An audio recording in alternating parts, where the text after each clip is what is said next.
banter. This is just a bit of banter, just like the title says. As the Britons say, just a bit of banter. Just a bit of banter. We can hide all of our passive aggressive jealousies and yeah, with the mate exactly. I am probably going to. So this is my. I'm living at my forever home now. I hope we'll see. And I want to build a lounge on this property. And speaking because we were talking about timeless fashion in the backstage, sure. I kind of want to go to an Art Deco art style for it, and then put like Christian imagery in the place. Yeah, I like that. And I think Art Deco timeless at this point. I think so. It always comes back around. Is like that's like the thing about Art Deco is like, and it doesn't take forever for it to come back around either. Like it comes back around usually like in a span of like every 15 to 20 years. Like Art Deco becomes kind of like kitschy again. Yeah, like Tim Burton's Batman kind of brought it back. Yeah, exactly. Yeah, timeless. I guess that's what timeless means, is that it does stand the test of time to be brought back. Like I think a lot of the 70s fashions are probably gone forever. Some perhaps. Like I think that like the way that like jackets were cut in the 70s, like that's always going to be somewhat popular, like that style of jacket. But like other things like aggressive bell bottoms, no. Like baby blue like suits, no. Some stuff, yeah. I'm gonna put my screen up on there so we can like gawk at it. Also share audio, sure. And here we go. Yeah, so if I put 1970s fashion into here, this is the sort of stuff I get. Yeah, this is what I was thinking of. This right here. Yeah, like that's kind of silly, but like it looks like a Mormon cult. Kind of. It looks I have one of my dad's like leather jackets from like when he was a teenager in the 70s, and it's just like a simple like brown leather jacket with like these kind of like sharp lapels and like a sharp collar and like these deep like pockets on the outside. It's not quite like a blazer, but it's like almost a blazer, and it's like leather. I'm like, that jacket's always gonna look kind of good. Yeah, some stuff. That's what I'm saying. Some stuff stays timeless. It's not like the period of time is timeless. It's the fashion of that time is timeless. Right. Like, right. But if you look at this sort of stuff, it's like, could you see this in a house today? Maybe, maybe not. They were really crazy with colors, especially in the early 70s, right after the 60s. Oh yeah. Well, I mean, that's like the holdover thing though. Is like the first like 3 to 5 years of any new decade it's still kind of holding on to the decade that came right before it. Yeah. Yeah, there's a lot of stuff in the 70s. It's this looks like also at the same time though, like even the 70s, like in all of its like garishness, like kind of came back around, because like in the early 2000s, like there was like a lot of 70s nostalgia. I think the thing is our nostalgia is very very targeted. You know what I mean? Sure. It's not all the stuff, but yeah, I think a lot of Art Deco stands the test of time pretty well. I'm gonna say interior. I mean, hell, was it the Great Gatsby just like randomly will become super popular again, like once every like 25 or 30 years. Yeah, once we remember that there was a generation of degenerate partiers, American degenerate partiers. Like your great grandmother was. Which one? Yeah, I was like, well, I mean, it's kind of funny because you think like your great grandma is absolutely heels up to Jesus at some point in some like alcohol fueled dance hall somewhere.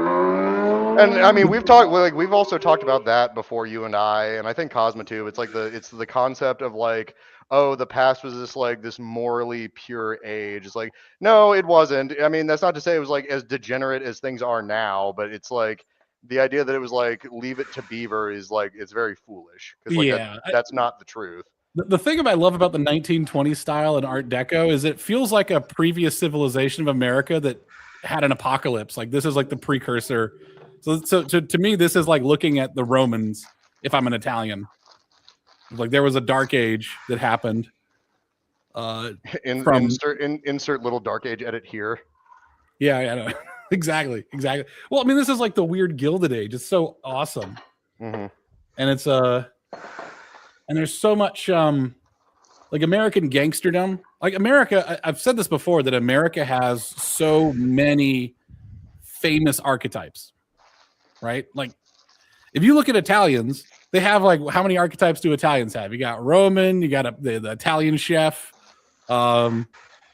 old dude playing checkers. I don't know. Like they've got a couple of archetypes, but Americans have these entire genres of archetypes of like Western, gangster, Appalachian, farmer, even our military has its own subculture. So it's sure.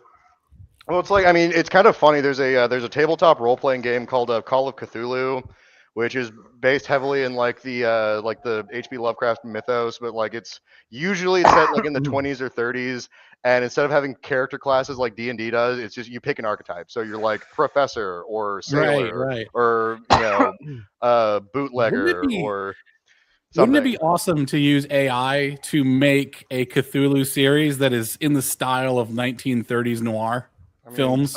It's like some of it already like. Some AI stuff already is Lovecraftian just because of how like odd and uncanny it is. Well, it could lean into it. And it'd be cool to actually use old versions of AI to generate some of the content too. So it has that horrific, uncanny, weird shit going on, and becomes a style in and of itself. Like we're going to be in a golden age of art, I think, because some people are going to try to do that. I would love to do that. Where it's going to be a thing for sure. But like, what I'm saying though is like detective noir. Like your Razor Fist, his detective noir sort of stuff that he likes. But it's instead of being centered around like, the guys it's like this tall glass of water walked in and I felt like I was going through a desert and this tall glass of water walks into my office. But like in the end it's a Cthulhu story. It's like it's the it's a hard-boiled detective. And that's usually what like the tabletop game Call of Cthulhu is.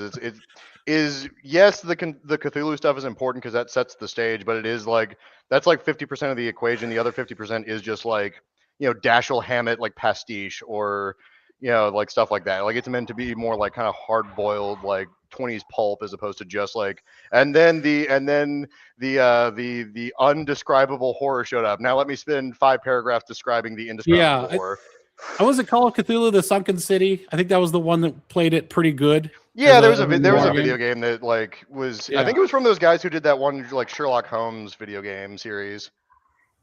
Remember that Sherlock Holmes where Watson didn't actually move; he would just teleport. So whenever you're not looking at him, you just they made a joke about that in the Cthulhu game. There's like if you walk past the movie theater, it's just like it's like Sherlock Holmes and the adventure of the disconcerting Watson or something. It's just like it's like the outline of like the poster is just like the outline of Watson with like glowing eyes. That is too funny. I think that's pretty good. Yeah, the guys who make those video games have like a surprisingly good sense of humor about like what they do. You kind of have to. Unfortunately, like being the whole age of wokeness has actually outed a lot of the gaming industry as having no sense of humor. Because if you have a sense of humor, that's against regime rules.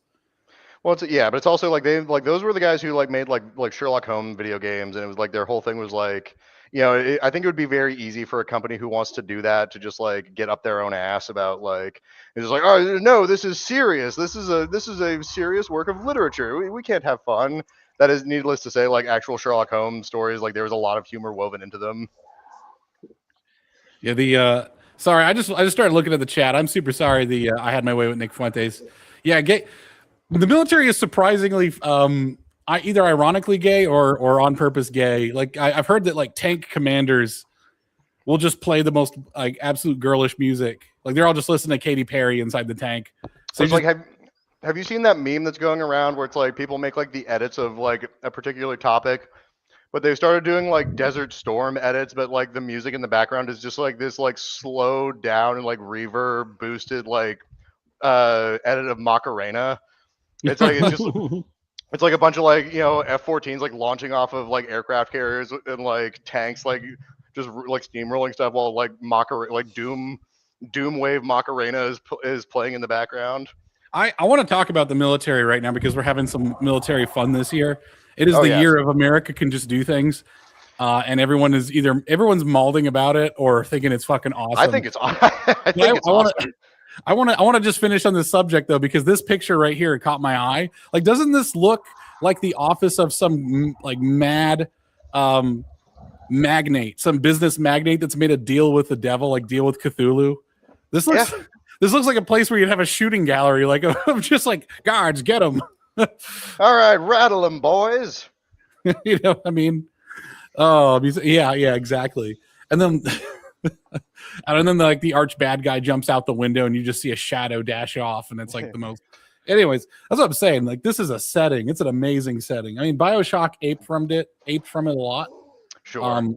Obviously, but this is pretty rich. It's also weird, and you could put the occult in it very easily in these designs.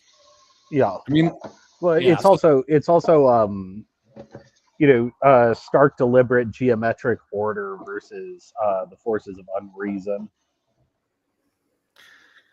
Yes, correct. And it's almost minimalistic but resplendent. You know what I mean? It's almost it takes the essence of like, here's if I look at a flower or something. Let's see if they have a design here.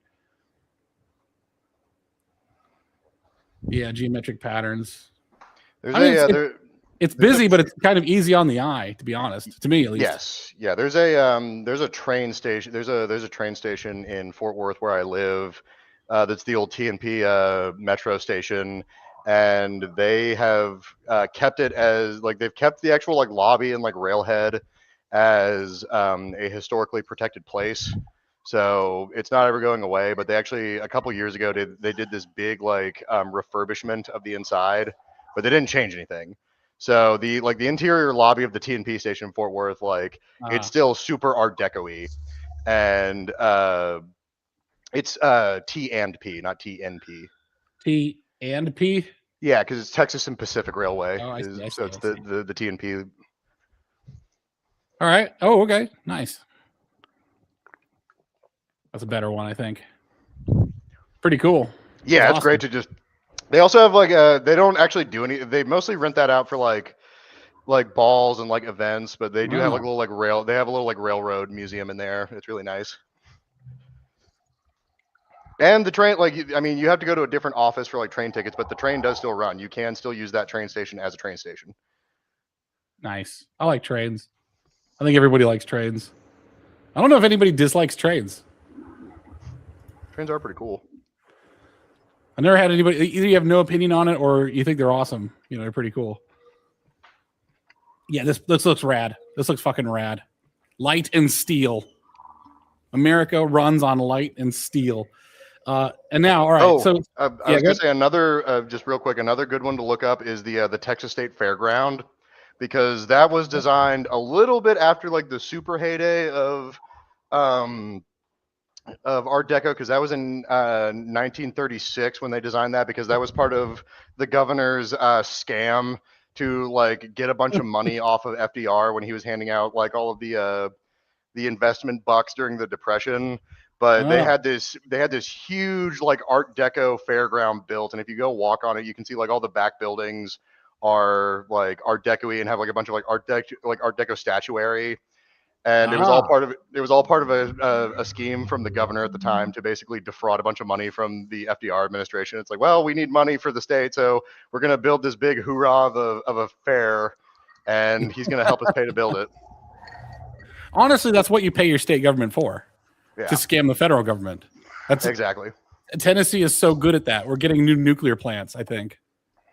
It's like, that's what I'm. We from the Biden administration is the reason why I have fiber optic internet right now for like $65.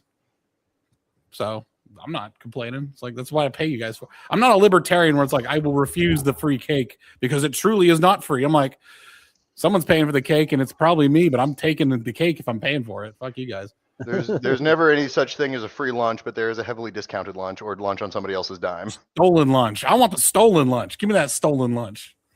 I'm not here on principle. It's like I'll be stuffing cake in my mouth while I'm saying like, this is these taxes are terrible. I can't believe that they're doing this. Oh, this I'm opposed to this. I am outraged. I'm outraged by this. Yeah. Anyways, yeah, our military's been having a go at it, and I'm loving it. I'm loving it. Damn, we're really good at this war shit, actually. just remember, kids. Just remember, kids. It's called the Geneva Suggestion. If you're the only one who can enforce it. Mm-hmm. I may be having a guest on. I'm going to see if I can get him on here. He's on Twitter quite a bit. He's a Green Beret. I just have to schedule. I with think him I might know who you're talking about. I think I've seen his profile before. Yeah. Him and I have been pretty much well aligned with rooting out the filth of the woke right, the alt right, the obviously not actually right, who is has pretty much actually as appropriately named as our viewer, our arch viewer is like. It's like, oh, don't counter signal Nick Fuentes. It's like he's not on our team. He's obviously not on our team. He just said he's leaving our team. Like, who cares? It's like, we knew this from last time when he endorsed Kamala. It's like, you guys don't counter signal him, guys. No infighting. I was like, the fuck are you talking about? We're fighting the enemy. The enemy is just dressed like us. as the mockingbird pushes our eggs out of the nest. It's like, no, kill that guy. Like, or no, sorry, no, in Minecraft, like get rid of the mockingbird. Don't like. You have to constantly purge infiltrators, or else who are there to make your movement look embarrassing. That's their main purpose. No, you're right. Classic rules for radicals. I mean, it really is amazing to me after the 2024 election that anybody took Nick Fuentes seriously. Well, I understand who it is that takes him seriously, and that like most of those people aren't Americans. It's disaffected third worlders who want to they want to be in on the joke. They want to be on the they want to be a member of the club, but like they don't live here. They don't matter. The woke right label is actually a little bit tired to me, and third worlder is taking over, and it's perfect. It's absolutely perfect because a first worlder can have a third worlder mindset, like Nick Fuentes does, like clannish, angry, impatient, doesn't respect truth or due process. Is like we should fight and lie and. Sort of thing. It's like I'm okay with some level of deception, but you can't actually lie. Mostly for many reasons. Like all good moral systems, there's like multiple layers. Okay? You will have to be accountable to somebody eventually. So you can't make your bones on being a liar. Yeah, like the Epstein stuff, like the Epstein conspiracy theory that it's some global blackmail operation that's used as an extension of world governments and intel agencies, right? Like, I don't discount that there was some blackmail from Epstein, but the idea that he had like the entire world's balls in his pocket, I don't believe that for a second. Like, there's no way. Yeah. Me and Alex had a discussion about that of like what Epstein probably actually is. And by the way, our shitty little channel tends to be a few months ahead of the game most of the time. I said this like a year and a half ago, and people told me I was crazy. I was like, there is no Epstein list. Like, people want there to be a little black book, and it's not. There is there is an Epstein list, and it's called Ghislaine Maxwell's brain. Like, she's the one that knows everything. Cosma brought up Meyer Lansky. Meyer Lansky is a gangster from the 20s. Yeah. And he just kept exactly like you said. His list was just in his brain. He would memorize everything. He's like the brain bug of the mob. It was like everyone's kind of a moron who just sort of does what they're told, but you have to have like one brain bug in the mob, which is important to actually that's an interesting prediction. It's important to keep intellectuals out of crime because intellectuals may find out that they're really good at it in desperate times. So it's good to give smart people an out, something they can do that's productive for themselves to better themselves. Because if smart people start getting involved in crime, then God help you. They'll start. I mean, you'll get a Breaking Bad situation. Well, so you also can't have even if it's not just like actual like super intelligence, you also can't have a gangster that's like too savvy on the streets, because literally the only thing that stopped Al Capone from being like super duper successful is the fact that he had syphilis that was eating his brain, and eventually he just started making like really dumb decisions. But for the longest time, he was just the most like street smart and street savvy of any of the gangsters, and that's why he was the most successful. Yeah, I mean, actually, it'd be kind of interesting to try and craft what would be the ultimate gangster, and we end up finding out that because one of the things you want to have as the ultimate gangster is they need to not be addicted to sex or addicted to anything really. Yep, that's true. Because that's what got that cartel guy, his like OnlyFans girlfriend or whatever, like outed him. She ratted on him. That's what got him killed. Oh shit. Yes, because they if you start to get compromised, the entire operation gets compromised. So you actually have to have someone who's running it be a bit of a fortress. I have this weird mini theory that Christianity is the best religion for organized crime, because it is about not indulging, and it's about having purpose, and it's about doing, and it's a lot about doing like things that are thankless. It's about making peace. It's about being honest. By the way, if you're a gangster, you actually have to be fairly honest. Like if you start screwing over your own guys, you're going to be in so much trouble. Well, it's also that, but it's also people forget that like being a gangster is a business. Like yes. When you shake people down for protection money, you actually have to like protect their shit, or else they're gonna like try to stone up to you, or they're gonna go to the cops. So that's just the like if you're gonna run a protection racket, you actually have to protect people.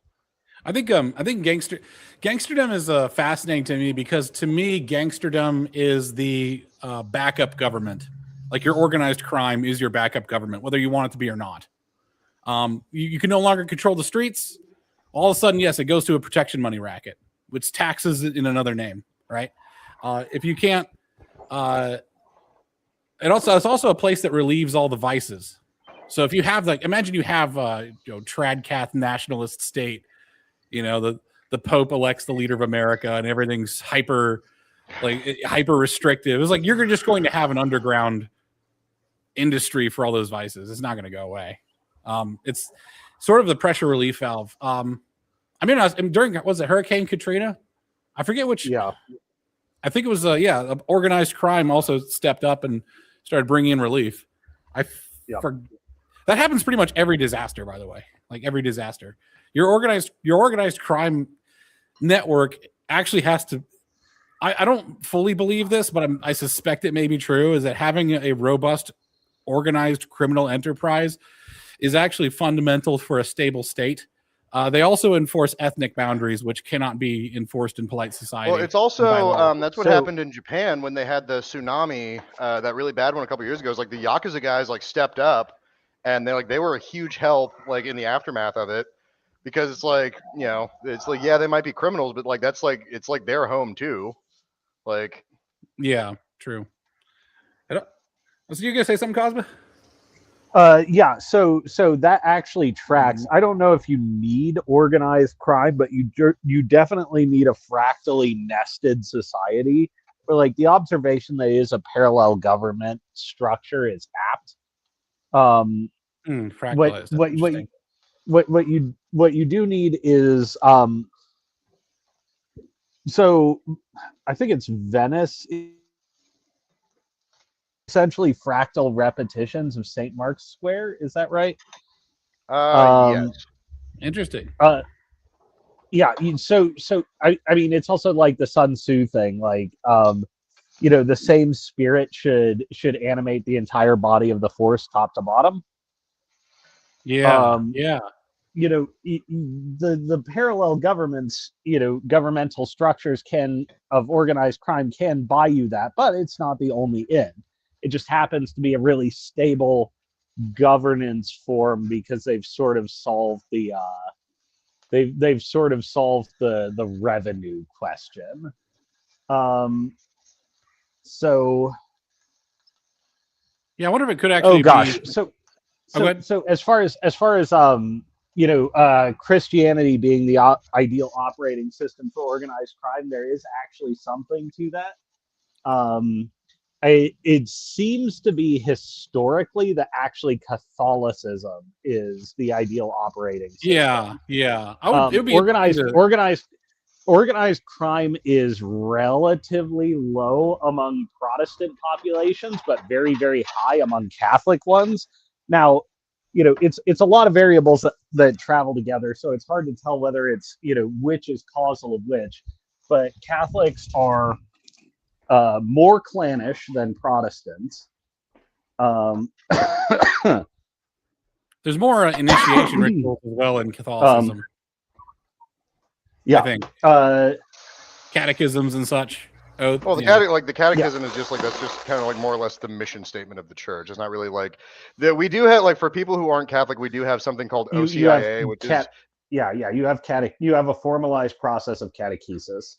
Yes, yeah. There's like the transition process. Like there is a set one for it, and it's called the OCIA. I mean, there's other versions of it. The OCIA is the one for like adults who want to convert.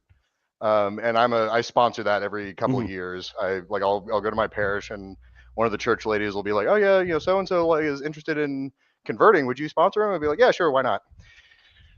But yeah, so it's like there are things you have to do if you've already been baptized in the Trinitarian formula of, I baptize you in the name of the Father, the Son, and the Holy Spirit, like that kind of thing, like of other Christian denominations, then you take a different path because you're technically speaking, you're already in the faith. You just need to learn more about like the Catholic Church and like its various traditions and history and stuff like that. Right. Whereas if you're considered what's called a catechumen, you're completely outside of the faith, meaning you're from something that isn't Christianity, or you're just from like an atheism background, or you just like you have no Christianity whatsoever. So you have to take a different path, which culminates in you being baptized. Back to the subject, by the way, of American. Oh, sorry, you guys want to say something more on that? So yeah. I just want to say more on Catholicism being actually a great social operating technology for organized crime. It's actually still institutionally very big on structure culturally, and an important thing about Catholicism versus anything else is it is carrying the Christian tech stack forward, which, means you will, like, if you do an organized endeavor, it will not result in you just being like a third world shit eater. Like you actually have, technologies for, forgiveness and reconciliation, living for something like truly greater than yourself, et cetera, et cetera. Well, it's also there's like the fact that you're accountable to like a certain person through the through the clergy. Like you have someone that you have to be accountable to. Because a lot of stuff you just listed, Kosma, is not exclusive to Catholicism. It's like that's actually basis of all Christianity. That's why I'm saying it's got this tight clannishness and hierarchical organization that also comes with the Christian tech stack. And there is nothing out there that's better than the Christian tech stack for achieving social results. I think that's correct. Yeah, it's let me try to think. Yeah, I was gonna latch on to like the belief in a higher order, higher power, something you have to. Yeah, if you make an oath, you have to have something to make an oath to, right? And sort of local pagan deities don't really do it, right? Something about the Christian mythos, it having sacrifice built in, actually gives you a mechanism at which death is your atonement, which is pretty important if you are going to operate an organized criminal structure, because the only way to trust someone who's already betrayed you is to have them dead. But you can't have them just become. Well, there's also like they can kind of like bake in a lot of the like the inherent like folksism of like religion into like their criminal endeavors. Like I'm sure you guys have seen like the mob movies where it shows like what being like made looks like, where they make you like put your blood on the picture of the Virgin Mary, and like you swear an oath that if you like betray your brothers in the Cosa Nostra, like you'll forever burn in hell. Like you're swearing an oath before God that you will not betray, which that's obviously not like religious or biblical, but it's like they want the flavor. It's like their religion is important to them, so they tie it to what they're doing. Yeah, they have ritual. The ritual is important. I was reflecting on what I said actually, and like Islam is pretty good for achieving social results. It certainly is Christianity. And it still has a lot of stuff that leaves you being like a world shit eater. But it does weaponize it, so it's world conquering. There is, however, an intermediary religion that also provides social structures, clannishness, looser hierarchy, and has a lot of the same social technologies, and that's Judaism. And I'm actually thinking about it. I'm like, there were a lot of Jewish mobs. Jewish diaspora populations have been really good at this organized crime thing. like Yeah, being or- one of the yeah, Ireland? being Yeah, one of he the was- two major constituent groups that was the early government of Israel. Well, also, It was like, that's essentially yeah. like the conjoining of a Jewish organized crime syndicate and and an ethnic terrorist group. Well, and this is going back to like the last time that we all streamed together. Is like one of the things I said was that organized crime is the receptacle for the warrior class. That's where the warrior class gets to exist when you're not when you're in more civilized times, and they can still be warriors. That and it because a warrior class has to be hierarchical and also hereditary, and you have to be born into it, raised into it. You could become a warrior for pay, but I would say that would be like a soldier. Like if you you can't turn off warrior, you're always a warrior. If you're a warrior, you're a warrior. You'll always be one. You were born to be one. You know, no other way, and you have to like have a place for those people. I think in terms of social technologies, this is also one of the less obvious benefits of a volunteer army, and a volunteer standing army at that. Is that it provides an alternate? It provides an alternate receptacle that's not also a threat to top level social order. That's a good point. Yeah. A lot of people who would go into gangsterdom actually do join the military and stay there. A lot of people who join the military actually to get training so they can bring it back to their gang, though, which is funny. Yeah, I was going to say sometimes you do both. I've heard that what's the U.S. armored base in Texas? There's a bunch. Fort Hood. Yeah, Fort Hood is kind of... Fort Hood. I've heard that Fort Hood is essentially completely owned by the Bloods. By the what? The Bloods. Oh, okay. And it's complicated. So it's like a lot of guys who join the army do. It's like Alex said. Like a lot of guys who join the army do have at least.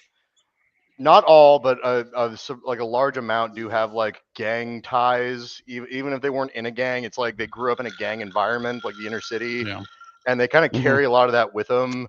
And like just because they're in the army, it doesn't mean they let it go. And so like, there is a sizable blood like outreach in the town of Fort Hood that surrounds the base. So it wouldn't surprise me at all if like there were a bunch of them who were also in the army.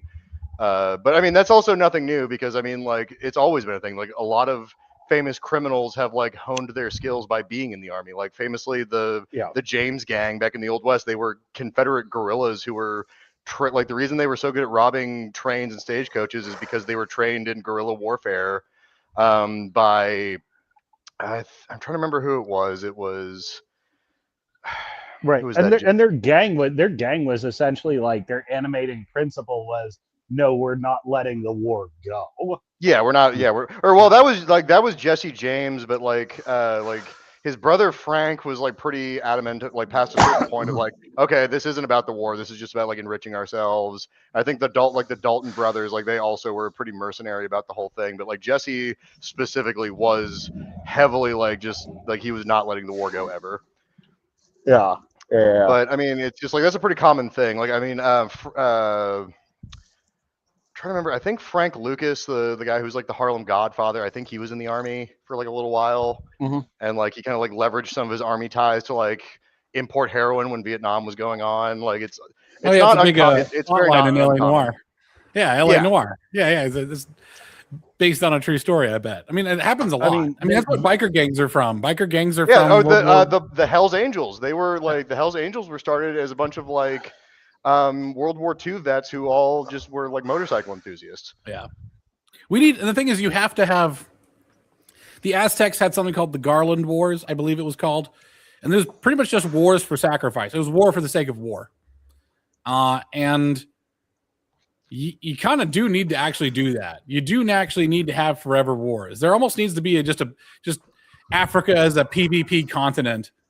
You know, there's even loot drops and like near the diamond mines and shit. There's always war. The concept of forever war is it's stupid. Well, you don't necessarily need a forever war, but you do need somewhere to send those young men. Yes, you do. That's what I'm saying is like productive. one person, I forget who has said it on Twitter, but they're like, no American should ever join another military. It's like, actually, us going abroad and joining other militaries is part of our American history. French Foreign Like Legion. a lot of us, like during times of peace, that's how we stay French sharp. Foreign Legion and a bunch of others. Yeah, that was actually a plot line. I have a soft spot for that series called Young Indiana Jones. Oh yeah, that's a great one. Yeah, the one with Sean Patrick Flannery is Indy when he was like a teenager or whatever. So good. Yeah, so that was Sean Patrick Flannery, really? Yeah. Damn. Okay, there are some gems, by the way. Like there's some really good episodes. Yeah, we should do a review sometime. Actually, since you're a reviewer of film, and we all love film. Sure. Oh yeah, and I'm a huge Indiana Jones guy. Like that was I was never a Star Wars kid. I was always an Indiana Jones kid. Yes, exactly. I was also an Indiana Jones kid. It would be great to find the gems from our childhood. Like this is like this straight to DVD or straight to VHS.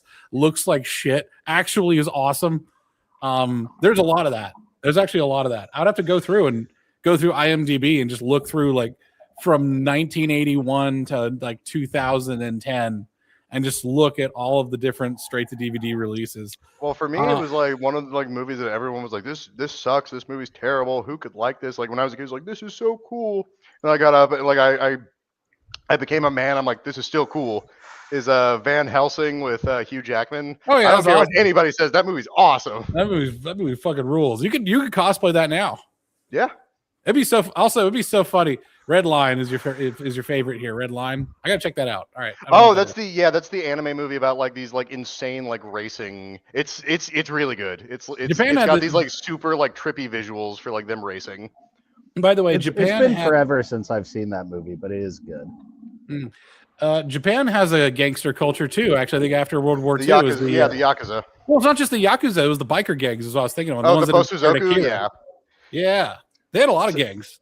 So that's actually funny. I was going to bring that up. It's odd that like so many like famous organized crime groups have like a religion element. Now, I don't know this for a fact, but to my understanding, like from the little that I've researched, the Yakuza, like most of their traditions, it's not like Shinto stuff. It's old like samurai traditions. Like that's what they do. They try to they try to tap into like it's less the tradition of religion and more the tradition of history and like heritage. Sort of just focus on the Bushido aspect of exactly. I mean, it's not actually Bushido, but you know what I mean. Like you know the point. The it's kind of interesting because if you try to explain this to a woman, she's going to think that men are all crazy. But these men live as gangsters and warriors for all of us. Like we love it.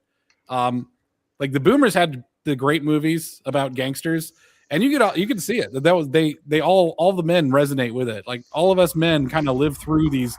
I mean, even the Old West and the bank robbers. Yeah, they were like famous celebrities. Anthony Fauci apparently tried to structure his career in his administration of NIAID around The Godfather. That's so funny. There is like I brought up like Jesse James. It's actually really cool. It's actually really interesting to learn about him because there was like this wide cultural perception that he was sort of this like Robin Hood of the frontier, always like stealing from the rich and giving to the poor. There's no evidence whatsoever that he ever did that. Like he only ever like robbed for himself. And there's actually a really good movie about it. The one where Brad Pitt played Jesse James, called The Assassination of Jesse James by the Coward Robert Ford. And it just kind of it deconstructs the mythos of Jesse James in a way to where it's interesting to see because it's not just a complete condemnation of him. It's showing that he was a complicated person and he's not fully one or the other. He wasn't just like a cheap killer, but he also wasn't like a hero, like a folk hero. Mm-hmm. He was just this very mercurial, complicated guy. Yeah, there's like this weird overflow of crimes. He's on the physiognomy. He's on the physiognomy chart as a sensitive man. Yeah, he's on the chart of undiagnosed, but we're pretty sure. Yeah, what does it?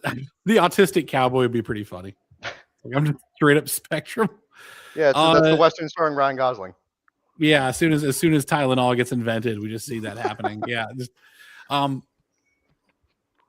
it's kind of fascinating the religious aspect of gangsterdom too, because you do see like if you're in a career that has life and death, I think it activates. It's almost like locusts, right? When they get enough serotonin, is that how it works? Like grasshoppers become locusts when they get activated by a sufficient level of serotonin. which is also how I believe that Englishmen become Americans. If they get enough serotonin, they just become Americans. So there's a certain level of something that you get, like a level of exposure to death that just transforms you into a completely different species of human, almost. The gangster and the warrior, the soldier. And there's no going back. Like you can't, it's hard to go back. You'll always have to like be half of yourself once you've crossed a certain level of it. And well, it's also like I don't want to try to like mysticize like criminals, but it's like the whole thing is like when you read accounts of like the guys who were around in like the golden age of like the New York Mafia, it's like these are guys who like it's almost like they had sort of like second sight. Like they just got exposed to something like along the line and it just kind of like awakened them to the fact that it's like a lot of people at the time generally had this like sort of view that's like, you know, modern life is safe and like things have a structured order, and then something would happen in these guys' lives and they realize they're like no, there's ugliness everywhere, there is no like idealized area, and like there's always an undercurrent where things aren't right. So like they see that and they're like, well, I might as well become like the guy who stays on top of that. So it's like if somebody's gonna be like the top dog, it might as well be me. And so like that's kind of like how they get into like Goodfellas is like a really good examination of that. It's like as a kid he just got exposed to like these gangsters doing this stuff, and he just kind of like realized the world is like not what he thought it was, and so he decided well if the world is crazy and unstructured, I'm going to be with these guys because at least they win. Yeah, it's usually the accepted authority loses its authority to that young man. Yeah. Is what you're saying, kind of deal. Exactly. Yeah. That's like something happens and they just kind of like they lose faith in like the standard like lawful order, and they just kind of think to themselves like, well, hey man, join a war. That'll do that to you too, I guess. Actually. Yeah. Yeah. It's like because you're just being sent. Like they sent us in to die. They knew that like some. To quote the Pacific, which is by the way my favorite. I think the Pacific is actually better than Band of Brothers. Band of Brothers pulls at your heartstrings more. The Pacific takes you on a journey, someplace you don't necessarily want to go. I would agree with that. It will change you a bit. There's one part where they start getting shot with short shots of mortar. So they're advancing on the Japanese position, and then all of a sudden they just get rained down on by their own artillery. And one of them just says, one's like, why are they doing this? And the one guy says, I don't know, some asshole officer read a map wrong. Gotta get out, like we gotta go. That happened in Hamburger Hill. There's like the famous incident where that actually happened at the battle of like I think it was like the battle of like Hill 148 or whatever, where they called in like a fire mission and the Huey like was on the wrong side of the hill, and so it just started like lighting up the GIs, and they couldn't because they couldn't see like through the brush. They thought it was like they thought they were hitting the VC, but they were just shooting the American GIs who were trying to take this hill. Yeah. So I've had my way at Nick Fentis here. He's got some horror stories. I bet Indonesia's a shithole. Yeah. My ancestors used to administer those fucking psychopaths. I know what you were about to call them. What was I going to call them? Because I don't know. I might have. I thought you were going to say like bugmen. Oh, I mean they're worse than bugmen. They're like lizard men. You know what I mean? It's they're just like that thing of just like the blood memory rises up and you can feel it. Oh, sorry, I almost said something I shouldn't have there. I mean, imagine if you're a good boy from the Chinese mandarins, right? Like you're studying for your exams. You're the kind of guy who would run a bank. You're doing all that. That's the kind of person you want to be. And now you're in charge of like a bunch of lying, thieving, murdering, raping, just Neanderthal, what was the hominid that was in that area? Shoot. It starts with a D, I think. Because there's Neanderthal, Homo sapien, and then there was the Denovans, I think. Denisovans. Yeah, Dennis, like these Denisovan looking motherfuckers. It's like these guys are. I mean, I hate to be like really mean, and I am part Indonesian, so I'm just gonna say it. So I guess I'm gonna play that card. Okay, I'm gonna play that card. These guys are like almost subhuman. Like they don't have a concept of permanence of truth. People think of like object permanence of like, okay, peekaboo, object permanence. There's truth permanence. Truth permanence is when if no one catches you, then it's not a lie. Like that's like so they'll just continue lying with the full force of their belief. With the full force of their belief until you catch them. Everything's legal when there's no police around. Yeah, and then they will continue, and then what they'll do is they will hard sell it. You'll say like, no, 2 + 2 = 4. You said it's 5, and they will continue arguing with you forever. Which is a reason why certain peoples with certain experience are better at dealing with communists, because modern communists use postmodernism to just weaponize this shit. because that's what they believe. Anyways, I just want to have a rant. Like Indonesia is an absolute. Some people are lovely, I'm sure. Absolute shithole. I assume, are good people. I think you'd probably wipe Jakarta off the map. And I like them in theory. I just don't like them in principle. Oh my gosh! I almost got killed a couple times. He almost got hijacked. Oh my lord! I was gonna say it's actually funny you say that how war provides a structure for men who otherwise would be unexceptional. And I was actually thinking about that today because that guy I linked you one of his videos, Feral Historian. Oh yeah, I watched that. Yeah, he did a video today over this like alternate history novel where this guy kind of who was a historian about World War II. He kind of like phases between like timelines, and he ends up in a world where like World War II never happened, and he just kind of like lives out his whole life, and he dies, and his like granddaughter finds a lot of his like writings about like the history of World War II because he like jotted it all down so he wouldn't forget. And he also like somehow he had like a couple like photographs in his pocket of like World War II photographs, and so like it's almost like an inverse like Man in the High Castle kind of thing. Sort of. Like there was like because Hitler died before World War I, like he was never, and obviously like that's not historically correct to say that like World War II would never have happened without Hitler, because it would have. There was just too much like geopolitical stuff going on. But like that's the idea. Like Hitler was never around, so World War II never happened. But there's a joke in there where it becomes like the book becomes this like global conspiracy where everybody's interested because like it's too detailed for it to just be a work of fiction. And so like it becomes a thing where like in Germany, a bunch of like Nazi, in our world they were like Nazi high command, they start like suing Time Life for like defamation of character. Like it's like today Joseph Goebbels, a retired magazine publisher, sued Time Life for defamation of character. It's like Hermann Göring, a retired department store magnate, sues Time Life for defamation of character.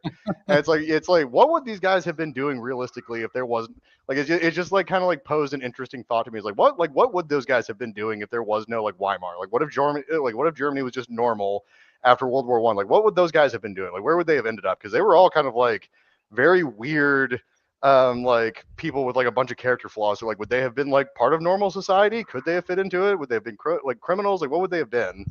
It's just kind of like it's just interesting food for thought on that. It's like what these men who are only famous because of war, what would they be if like the war never happened? Mm-hmm.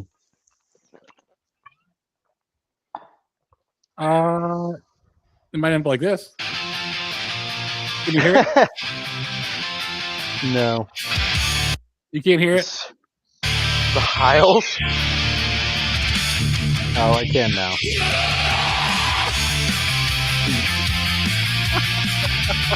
That's amazing. Oh god, VH1 used to be so funny. Say what I want, even until front, cause I'm the Führer. Poland and Austria, Czechoslovakia, yeah, one of them. I'll stop it here in a second. I just want to get to one part. And the Creeks and in the Creeks Marine place I surrendered. That part where Hitler's just befuddled. Mm-hmm. It's very funny to me. It's like, France surrendered. There's a really funny meme. I wish I had it saved for like ready acquisition because it always makes me laugh when I see it. But someone made like a fake Wikipedia page for Hitler if like World War II never happened. And it's like he's an architect / like painter who lived in like the East German Bund or something like that. And it's just like remembered for creating like the Volkshall or whatever. But it's just like he just lived a life as like an architect and a painter instead of a dictator. It'd be really funny if your boss was Hitler. It'd be funny if your boss is like, it's being real. It'd be really funny if it's like Hitler is actually a pretty chill boss. It's like he wouldn't be. First off, he's German, but he's Austrian. But it'd be kind of funny if he was like, we're just really effective. Again, there's another person whose brain just got eaten by their own vices, though. Oh, sure. The drugs and the syphilis and all that stuff, if that's all true, which I think it is. And the communism. Yes. Yeah, getting one shot. But communism to me is almost a mental disability once you've accepted it. It's a Well, Hitler like also wasn't all that. Like people as like No. attribute a lot to Hitler that he didn't have. He was a very good orator, but he wasn't like he was not a very high functioning intellectual even before like all of his like malfeasance caught up with him. Like it's mostly just like he was really good at crafting speeches of like what the people want to hear. his And I guess podcast was very popular. that's savvy, but I wouldn't consider that like high functioning intelligence. He was a neither, podcaster. neither would I. I said so. He's a podcaster. Yeah, Like, what? it's like honestly, like if we're talking about, it's like if like World War II never happened and Hitler was just like walking around today, he'd Have a probably radio have like a show. fucking podcast. Yeah, he'd have a radio show in Germany for sure. He'd be like a vaguely Alex Jones, like Alex What's on- Jonesian figure. That's what I'm saying. 'Cause The October criminals, they're behind all of this. Yeah, well, I mean, it kind of was. I mean, that's pretty much what it was. I have a conversation that I have going on with Stelios that's ongoing. I'm gonna try to like jog him to see if he's thought about it some more because he said he'd think about it. That I think that if you become very ethno-brained, too ethno-brained, and you become an ethno-supremacist, is that you will eventually have to find some sort of ethno-scapegoat. And once you find a scapegoat, then you start going into It's weird because a supremacist ideology will make you into a victim ideology. And it's like they both live at the same time. It's like you'll see like Black Americans also have this weird Black supremacy shit, you know? So that's why I don't like America being an ethno state or like being ethno brain. I think it's being ethno neutral. Like call it like boomer truth or call it post-war truth if you want. But I don't ever want us to be thinking ethnically because it just makes you retarded. Like the entire European, like people like I've talked to people about this before. My general opinion on your Third ethnicity world.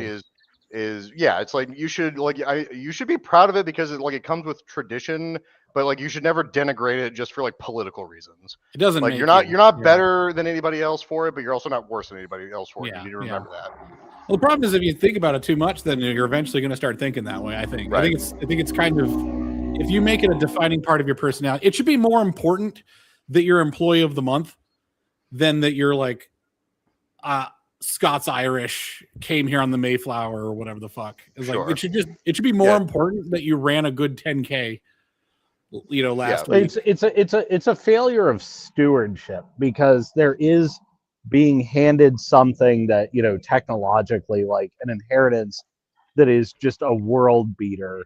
You know, it's a matter of whether you squander it or not, how great your ancestors are. And you could also use the plight of your ancestors to try and this is what I do actually as I use my ancestors' story and the story of our ethnic heritage as a way of empathizing with others of like, you haven't gone through this or you have gone through that and this sort of stuff. And it's like, okay. And you'll find that there's explanations for behaviors if you start to think that way of like, well, if I didn't, it's like the same thing of like rich dad, if you had a rich dad and there's a poor dad, not making a reference to the book. It's like, you know, my rich dad is rich because he has these behaviors and I'm happy for those behaviors, you know, not like my rich dad is rich because he's my dad. And that's just the way God wanted it to be. It's like, no, it's like, there's reasons for why you're where you are. Right. That's why when people tend to hate on Jews, I'm like, maybe you should be taking notes. Well, my whole thing is like, absolutely. Yeah, no, you're right. But like my whole thing with like being of Irish stock, it's like I don't dwell on that because it holds nothing for me, and I only use my Irish heritage to justify why being an American is better than viewing yourself as like what your ancestors were. Because the Irish for pretty much all of their history are the born losers. Like they won one time and then they lost every time thereafter. And my ancestors who were from like the really shitty part of Ireland during like the famines, they didn't become winners until they left Ireland, became Americans, and started viewing themselves as Americans. Like that's how they broke the cycle of many being such losers. Cases. Exactly. I mean, that's the IQ graph. But the test score graph that we showed that like every American ethnotype does better than their original ethnotype. Yeah, exactly. Yeah, like America just makes you better. Something about it, some magic. That's why I'm so obsessed with the studying what is an American, what makes America America. Because if you do this reductionist bullshit like a lot of the Lotus Eaters guys do, it was like, well, you're just English, and that's what I saw. I was listening to this one guy named, I think it's Ed Starkey, had a show. He's having a conversation with Konstantin Kisin about why America's doing well. And there's like David Starkey. Yeah. David Starkey's like, well, America has many institutions that like, you know, the local police and just all these English things of like, being English did not make America great, or all of the English diaspora all over the world would have been great too. There's something different about the American English that makes them Americans and not English.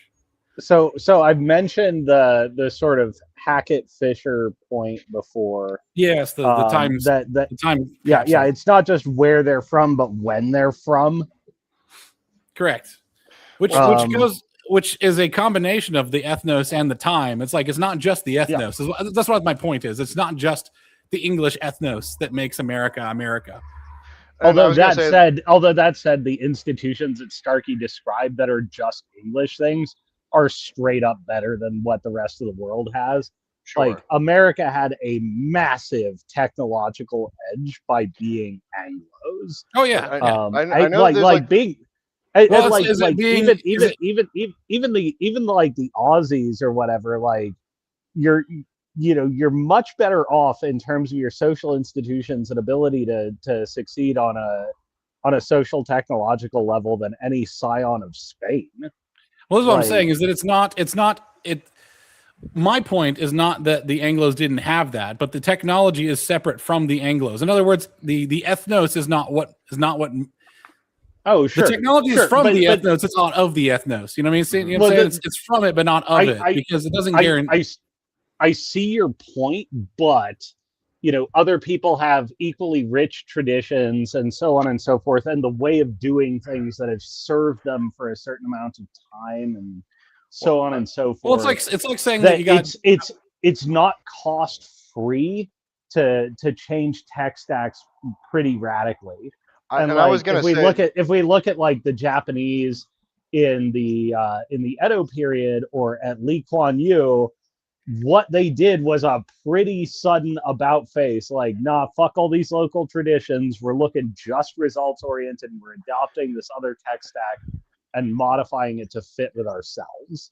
And I was going to say that kind of fits into like something that I had thought about. Like a lot of people really don't like the concept of America as a melting pot, but I think that's because a lot of people try to disingenuously present that idea one way, where it's like, we're better because we all mix together, man. And that's not how it works. Like the idea that America is a melting pot is technically true, but it goes a step further than that. America at its prime was a crucible where all the people who came in here were like put to the crucible, and what was best stayed and what was bad burned off. And that's all the people who came here, like the British and the Irish and the Scots and the Germans, everyone who came here in like the very early, and like the Dutch, like who came here in the very early days of this country, all of their best stayed, or like all their best ideas and cultural like aphorisms stayed, and all the bullshit walked.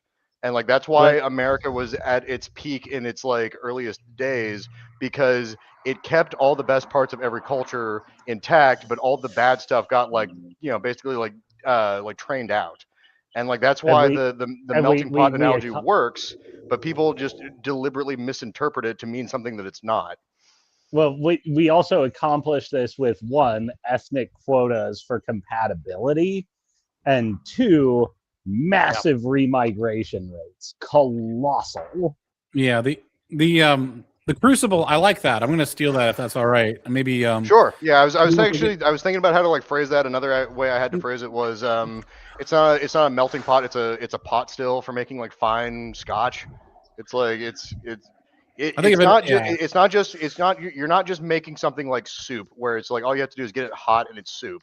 Yeah, slop. You have to burn off you have to burn off the impurities for it to work, and so that's why it's more like a crucible or like a pot still. Or I like the crucible because it also implies that you have to continue putting energy into it.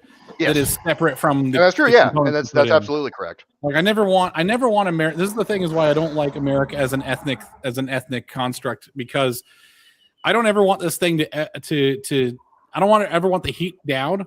I don't want the heat to die down. I never want there to be great times. I want there to be pretty good times, and for everyone to have to strive and struggle to an extent.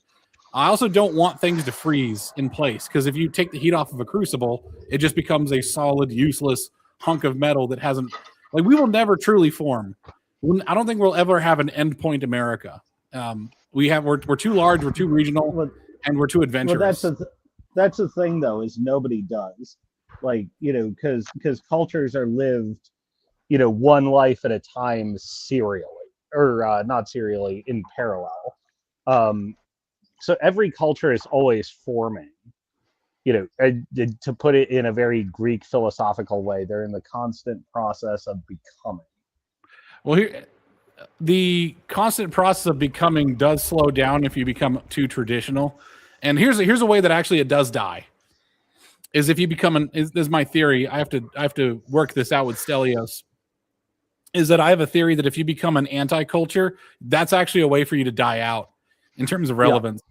So by the way, you'll see this with the EU and the UK and like Canada. Wait, so what exactly do you mean by anti-culture? Anti-culture is that your culture. An anti-culture is when you are your cultural foundation is that you are not something else. Oh, so, you're defined by opposition. You're reactionary. Correct. Yeah. Reactionary being reactionary makes you stupid. Most leftists are reactionary. Well, it's not just most. It's most leftists, and that includes entire nations. And I would argue that most of the continent of Europe is just anti-American, and it's made them so fucking stupid that they've shut down all their nuclear power plants and now are like having blackouts and and their culture is dead. Their culture is. I don't think there's any saving Europe, and frankly, I think Europe has just gone third world. I don't know. I think as long as they're third world, as long as they're not, awash in a sea of foreigners, I'm pretty sure Italians are forever. That's a good point, but like I don't think anything is forever necessarily. I think that. I mean, see the remark about being awash in foreigners, but I mean, the Italians had their heyday like 2,000 years ago. And they're still Italians. Sorry, go on. I reckon the Italians are going to persist indefinitely. I mean, the thing is, if you say if, your if statement is as long as they're not invaded, it's like, okay, well, this object that's not in motion will continue to not be in motion so long as it's not acted on by an outside force. I'm like, well, yeah. I was gonna say, like a lot of Europe only exists because of Hungarians and like Romanians who fought off the Muslims. I was just gonna make a joke that when the Romans killed Jesus, God punished them by turning them into Italians. That's funny. Yes. But no, I mean, like, but you're right, and like, but that's a completely different issue because now we're back to religion. The only reason why Europe was safe from the Islamic hordes back in the day is because there was a concept of Christendom. It's the Crusades only were able to happen because there was one unified Christendom. Yeah, Christendom was an amazing pact of first worlders of we are the first world, and these are outsiders. It was a great way of anyone who had the personality, the disposition to be a Christian joined up with the Christians, and it's hey, we're even though we're all ethnically different, we do have all the same values and the same root decency to fight against the great indecency that's coming in. Yeah. I mean, I think that's fair. It's I think the chronology is a bit off there, because Muslims conquered 3/4 of Christendom, and they actually conquered the most prestigious parts. Yeah. Like true. The 5 great holy sees were Rome, Constantinople, Antioch, Jerusalem, and Alexandria. Mm-hmm. And after the early Muslim conquest, the only one that remained was Rome. Yeah. True. Well, yes, but it's also, it's the idea that they tried to rise up because I mean that was where was it? It was at the base of Spain. The Reconquista, yeah. Reconquista, yeah. But that the more when the Moors tried to push up into continental Europe, they pushed back. But it's the idea that Christendom was unified even though they weren't of the same country. And in fact, a lot of the countries were constantly at war with each other, like England and France. So I think France was the main power behind the Crusades, though, for at least the first Crusades. A lot of it was because which crusade was Charlemagne? Was that the first one? No, Charlemagne wasn't a crusade. Charles Martel was Battle of Tours, which turned back the Muslims in France. And then Charlemagne actually played the diplomat with Islam. And then First No, this Crusade no. resulted in Godfrey of Bouillon on the throne of Jerusalem, although he didn't call himself king. I just We remembered need- it wasn't right, Charlemagne. It was Richard the Lionheart is the one I was thinking of. That was like the king Third- of England. He's Third French. Crusade. Is Yeah, it the Richard third Crusade. Lionheart? He was the was- king of he England was- who was the crusader. He was Norman. Yeah, Hmm. Third Crusade. So here's Raymond Ibrahim talks about this a lot. Is that actually one of the hallmarks of the Christians is actually that they were not super unified, and that the It was Crusades kind of a hot were fucking mess, actually. It was not. Yeah, the Crusades were actually very measured wars of reprisal, like very surprisingly limited in scope versus the Muslim conquest. And the important thing when it came to Islam versus Christianity is actually Islam kind of made European Christendom. Like Islam, Europe was essentially a reaction to Islamic incursions and a solidification against it. And in the early days, they were like serious military rivals. And the Christians started hardening up, even though they weren't unified. They were in a sort of crucible of their own, and actually really quickly technologically outpaced the Muslims to the point where you get to like the 18th, 19th century. The Europeans kind of don't even care about the Muslims anymore. Like, you guys are irrelevant. For a while, yeah, like for a while, yes, that because- was the because- that was how it ended up. Yeah, because they they're only as technologically relevant as, they technologically outpaced them so quickly that they just didn't matter anymore. Yeah, and Islam only is relevant because the West allows it to be relevant. Right. Yeah. Well, we allow ourselves to be infected. Oh, it's the infection, but also like if we wanted to, we could. If America had the will to do so, it could glass Islam in a couple of weeks. Well, sure, and just there would be nothing left. Like, imagine you just do that during the Hajj. Just do what you're doing to Iran to them. And it's like, because I pay you the UA, and then at the edge of a sword, just convert the UA, like the Arab Emirates, over to Christendom. I was like, all right, we're just gonna keep killing princes until you're Christians. It's like Saudi Arabia is the one that contains Mecca and Medina, so that's the one you'd have to worry about. Yeah. So the other thing, I forget who it was. Somebody made the great point that actually the worst thing to happen to Islam is not X or Y or Z Christian movement or any apologetics or anything like that, but the internet. The rate of apostasy from Islam is out of control now that information transmits cheaply. Yes. Well, and there's like it's like a running joke with like Muslims nowadays, where it's like Muslims who leave the quote unquote like Holy Land, like they'll go somewhere else to kind of like quote unquote like do missionary work to like spread Islam, but it's like they very quickly just like fall to vice like once they're outside of the influence of like the repressive regime. Like they'll start drinking, they'll start like doing everything that's haram. But the thing about that that's like just like really just kind of like, to me personally, is just like I don't think Islam's going to get any better until you have like an earnest like reformer movement.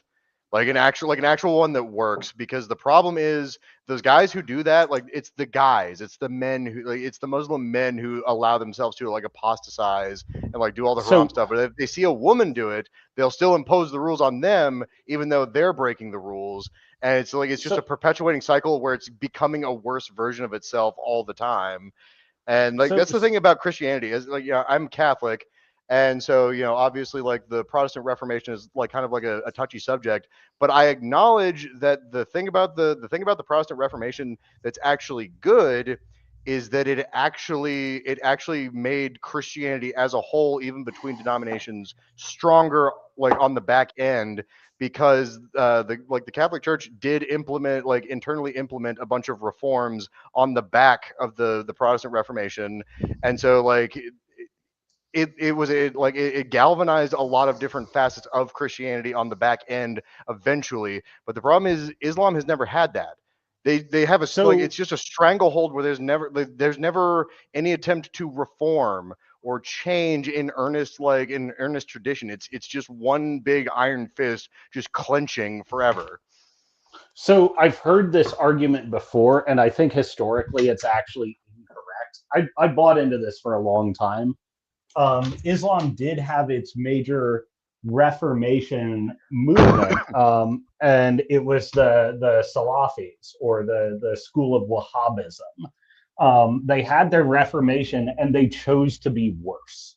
Those sound like sauces at some kind of restaurant. Honestly, So Wahhabism is the animating Muslim school of philosophy behind like ISIS. Here's what I'm going to say. Islam chose to get worse, and they Well, have had their this is why, by the way, Kurds aren't they like moderate Muslims? Or they like, do the Kurds have like their own religion? No, the Kurds are Muslims. So the thing is, like, when you're talking about Islam, Kunli Drekba had some interesting observations on what he called Mr. Beast Islam, which is what you're seeing. That's just a funny title in and of itself. Yeah, well, it's like Mansa Musa. I'm throwing money around. I've seen about drug dealers do this all the time. No. So what it is what you're seeing in Saudi Arabia, UAE, etc., of this emergence of like a relatively lax Islam. They could essentially be called like either hypocrites, or which has a special meaning in Islam, or apostates, because they're essentially choosing to not live observantly in the interests of economically functioning. And sort of the direction is like economics, soften the religion into virtual non-existence. Well, it's like diluting the alcohol so that other people so a teetotaler can drink it. It becomes less Islamic, so make like, it palatable. Right, exactly. So I think why trying to describe, I'm very much on board with Raymond Ibrahim here, that like there's no such thing as like quote unquote moderate Muslims. Correct. One, because most schools of jurisprudence explicitly forbid interpretation, beyond a literalist reading, and two, because like the religion itself and the practice of the religion, Sharia, are not separable. An observant Muslim is a jihadi. Like the religion is just pure poison. Yeah. The thing about like there is no reformer that is inevitable. Like the number of things that had to be in line to make Jesus possible was actually quite a bit in terms of both signs, but also just the way he had to carry himself. It's actually like Jesus is a great example for Christians of how you're supposed to carry yourself. Like he's extremely logical and deferential to the word. That's why it's like you don't need a lot of interpretations of Christianity. Actually, I'll be controversial and say there is probably precisely one interpretation of Christianity. And the reason I say that is you could give a completely cut off civilization the word and have them read it, and they always end up the same. Like you could do it in Appalachia, you could do it in Indonesia. And well, the Bible is like I'll just say from my own experience is that like being a Christian who sort of fermented in the cut off lands of Malacca, world away, I slip into the Appalachian like culture like that. It's not even a problem. It's a weird. The operating system is coherent. Whereas if you start to have to make interpretations, I don't think anyone. I think interpretation is pretty much idolatry. I think it's if you have to interpret shit, you're just rewriting it at that point. The Bible as it is written, as we have it from like the earliest version of the Vulgate, is specifically designed to be the way it is because it is accessible. It was specifically compiled by the church fathers the way it is because it is a coherent story that you could read from, that has a beginning, a middle, and an end. It's like it was by design. That's the way it is. And like specifically, it's like I know that certain denominations remove the book of Second Maccabees and like they place it elsewhere as apocrypha. you need second Maccabees where it is in the Old Testament, specifically because that explains like the geopolitic of the Holy Land, and it explains why the state of affairs are the way they are, that so that Jesus needs to come into the world. Like if you read the book of Second Maccabees, like it explains why, specifically why Jesus has had to come at the time he did when he did. And it's like if you take that out, it kind of messes up the flow of the story, and it makes a lot of other things harder to like reconcile later on in the New Testament. You've got an odd look on your face. Would you like to tell me something? I've done something really bad. I've done something really bad. What did you do? Oh no! Oh no! Okay, no wait. I didn't know Grok had this power. Wait, no. This can be better. Do it again in Jamaican patois. Okay, do it again in Jamaica. How do you spell Jamaica? Jamaica. Okay, there you go. Patois. Patois. Patois. Patois. All right, thank you. All right, sorry, Alex. If you were able to see the screen, Oh, no. I've converted. I want. Oh, in the beginning, God created the heaven and the earth. Now the earth, the formless and empty darkness, did cover the face and the deep. Actually, this is not bad. Just what I always wanted. An audiobook of the amazing. Bible as read by Bob Marley. And God say, make light come, and light come. God say, the light good. And him separate the light from the darkness. God, wait, I'm going to do an angry Jamaican woman now. God call the light day. You got to like just tense up the diaphragm. And the darkness called night. And the evening come. I want to do it in the voice of the, who's the Jamaican chick from Pirates of the Caribbean? Oh, Tia Dalma. Tia Dalma. Oh, if Grok could speak. If Grok, I was gonna say, this is amazing. What's the name of the telephone fortune reader woman? Oh, I forget her name, but Miss I Cleo. know Cleo.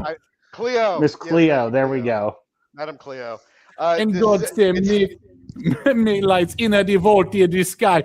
He separate the sky from the night and make. Actually, this is not actually. No. Actually, Alex, you want to know something? And ironically, it's kind of really fun. funny about this. What? So it's actually really funny hearing you do this, because at my local parish, the Catholic church I go to, the local parish, one of the priests who's on rotation right now is a father who he's not from Jamaica, but he originally was from the Gambia. And so he has kind of like that African like speaking pattern. Wild creatures. And make it's like, I mean, like it's with wild creatures. I don't want to say it's funny, but like it's fun. And Like make it's birds fun. fly above the earth. Honestly, it's kind of like listening to a preacher who's from Africa. African Christians, I got some respect for. It's fun. They're in a tough spot. You're hearing something that you like preached by somebody who you know believes it, but you're not hearing it this way all the time. So it's fun. It was great. Well, it makes you all right. By the way, listening to something in a different accent, I got a request for BBC Pidgin. We're on it. Oh no, no. That's just disrespectful. That's just like disrespect. It's not even a dialect. It's just like this retardation. is the Bible, sir. Have some respect. This is the Bible, sir. Yes. Wait. Can we do it in like Zoomer speak? Can you do it in Esperanto? I bet you can do it in Esperanto. Now do it in Zoomer speak. Does Grok know what Zoomer speak is? Let's find out. I'm certain. Gen Z vibe. Oh shit. Oh no. Straight. All right. In the beginning, God straight up created the heaven. Yeah, it's pretty. Yeah, low key, formless, and empty. Yeah, it's just kind of shit, actually. This is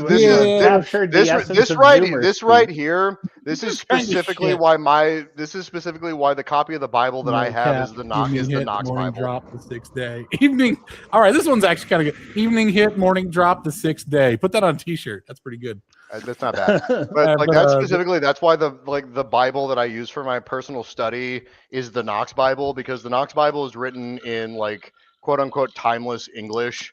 So it's not like old English, but it's like the intercessor between, because it was the Knox Bible was translated in like 1930, and it wasn't published until like the mid 40s. But it's like the way the prose is written is it's like it was the way English was spoken from like the 1850s to like the early 1900s. It's like specifically, I like that prose. Not good. Yeah, we've talked about it before. It's like an intermediary between the King James style and modern English with a lower error rate. But it's like a direct translation of the Vulgate with like specific, like at the bottom, like there's specific like translation notes there's where they slip in differences the Greek translation. What about the new King James? Yeah, Is that I use the New King James Bible. Like, that's fine. Like, there's nothing wrong with it. You're not losing anything. It's just I prefer the old style of speaking because I think it has more power.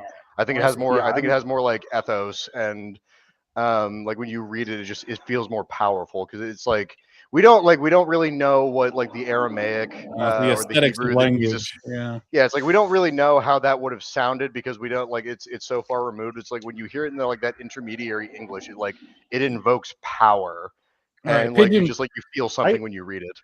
Pidgin is officially shittier than Jamaican, by the way. Jamaican patois is so much better than this. This is just retarded. I'm gonna go grab my Knox Bible real quick, and I'm just gonna read you and like God a passage. Come, so you know what I'm talking about. Like, come, God, see, delight, good.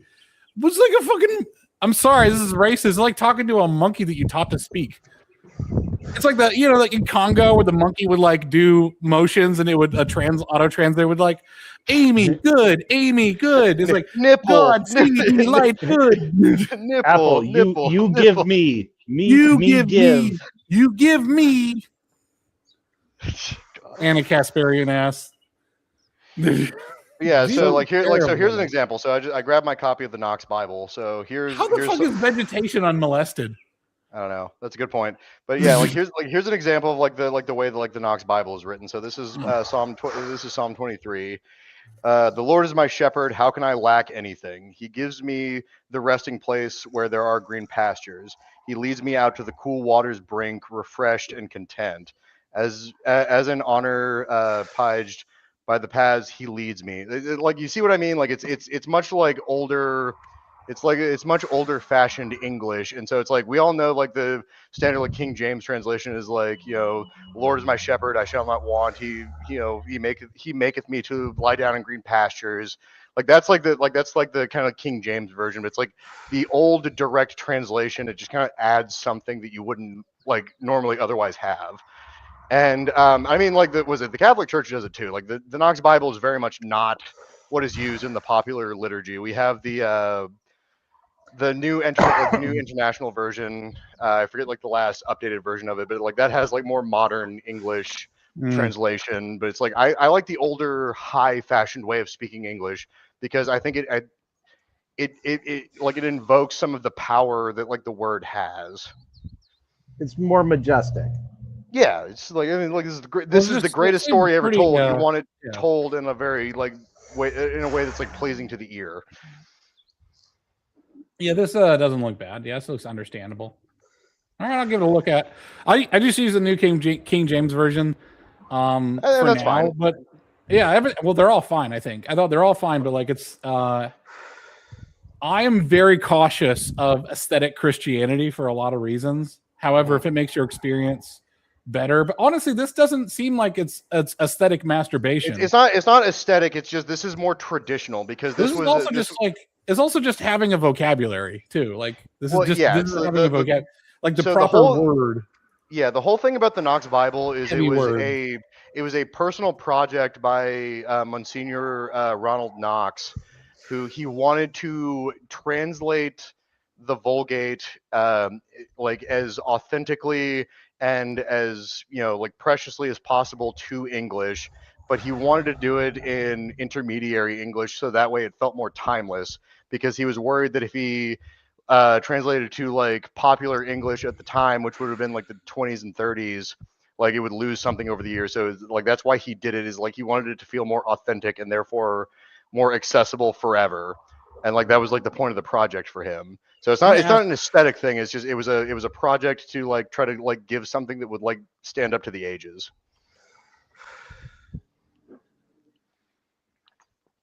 I haven't read the King James Bible in a while. You know, like Grok doing thing in the background.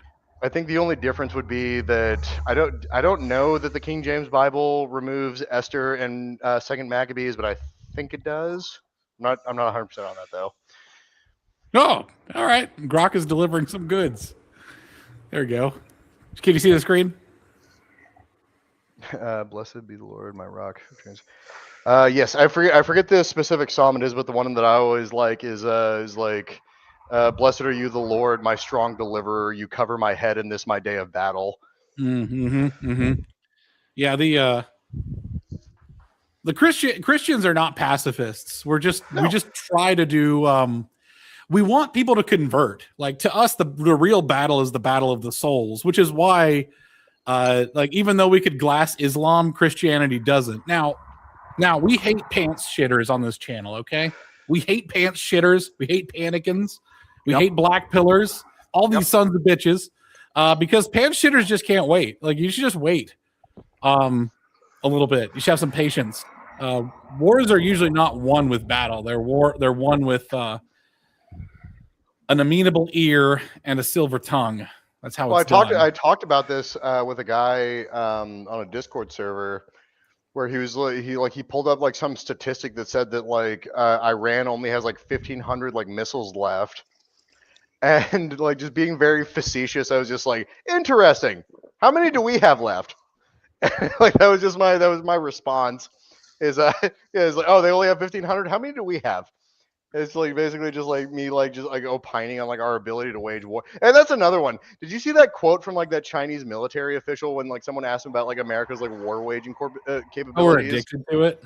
We're addicted to war. No. He didn't say that. He said that I'm trying to remember the exact phrasing, but it's just like their ability to wage war is only shackled by their willingness to wage war. Oh yes, correct. Yeah, that's what I'm saying. The pants shitters, I don't like them, is because like, yes, we could just solve all of the problems overnight. Yes, we could. The thing is, we don't.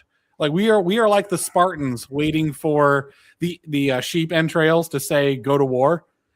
Except we don't do sheep entrails. You ever heard about that? It was Dan Carlin had a great one about but we're not waiting for sheep entrails. We actually just have a criteria. We just have a criteria. The thing is, the Europeans with their like new beyond Christian religion they have, this new age religion that Europe has, is that their line is just far beyond what America has. Like, our line is actually pretty, like, our line is so weird. That's what part of the like trying to figure out what an American is trying to figure out where our line is. Okay, because as soon as an Indian illegal immigrant who with a blasé attitude just kills a family in Florida by doing an illegal U-turn, that was actually, despite all the statistics that this stuff happens all the time, it was the fact that he was so nonchalant about it made America start to move in a big way. Well, it's also, I mean, like you can bring up the recent events. There was that guy from that Muslim from like sub-Saharan Africa who shot up all those people in that bar in Austin like 2 weeks ago. Oh, no, Austin. That's right, Austin. Yeah, this was like 2 weeks ago. This happened. It was terrible. Yes. But it's just like the guy, like, after he shot all those people, he was wearing like a T-shirt that said like "Property of Allah" or something. Yeah, exactly. That's why I don't like ridiculous. That's why I hate these like third world rightists, like the Myron Gaines guys. Because by the way, if you are at all apologetic or favorable to Islam, to me that's like an inquisitor from 40K, someone saying like, "Hey, not all Xenos are bad. Hey, maybe the Xenos have a point." I was like, I'm instant conflagration, so it's like, well, they try to butter up like right wingers to like Islamists, like, bro, do you hate that women are too uppity? You should like Islam, bro. We don't let them do that. And it's like, the only guys who think that are pieces of shit who like just are actual unironic misogynists. Like, not like the statement you just said does not appeal to me. You know what I like? I like eating pork and drinking beer. So therefore, I will never ever have anything in common with like a Muslim. Yeah, eating pork, drinking beer, and listening to my wife, like listening to a woman, right? Like we like women. We just want women to like be at peace with us. Well, we're not trying to subjugate them. In other words, same thing. That's the same people as the pants shitters. You ever notice these people? The Venn diagram of pants shitters and like Islam apologists is like a circle. It's because they want brutal solutions now. My other problem is like the guys who aren't explicitly like Islamists, like, you know, actual Muslims who say this shit like, oh, we need to cozy up to like Islam, that's the future. Is like those guys, like, if they're not Muslims saying that, the guys saying that are just like, listen, I just want you to know my only political stance is I hate Israel. That's the only political principle I hold, and I would gladly burn it. Academic agent. Yeah, Academic excuse me. agent. Yeah, it's like I Well, would listen, okay, gladly all right, I would gladly burn down everything just as long as is Israel just as long as Israel goes down with us. I'm going to tie together all of what third worldism is. I'm going to tie it all together. Okay, you guys ready for me to tie together what all of third worldism is? Do not argue with me. Think on it overnight. Just think on it. I'm just going to put the idea out there. Just think on it. Argue with me as much as you want later, but I want it to sink in. It's the worship of power. That's all it is. Yeah, accurate. No, Okay. And it winds up being immensely short-sighted as a result. That's why Islam is like, it's powerful in the short term, but like over time, they are technologically backwards. They're culturally incoherent. They are infighting constantly. They when they try to muster an effort, they're either too inbred and fucked up, or just and that's it. Like that's a big fight. one. It's like that's a big one. Is like you want to talk about like bad statistics. The statistics of inbred like Muslims is like it puts all of the Alabama slander to shame. Yeah, like just how inbred like most of the like Sharia countries are. You want to know a fucked up secret? Mm. A lot of the stereotypes you have of the Southerners, like Alabama, inbred, xenophobic, that's just inner city blacks. Sure, no, and that's true. No, but it's like the inbreeding rates of inner city black. Like, you ever wonder why they look like fucking mutants? That's why.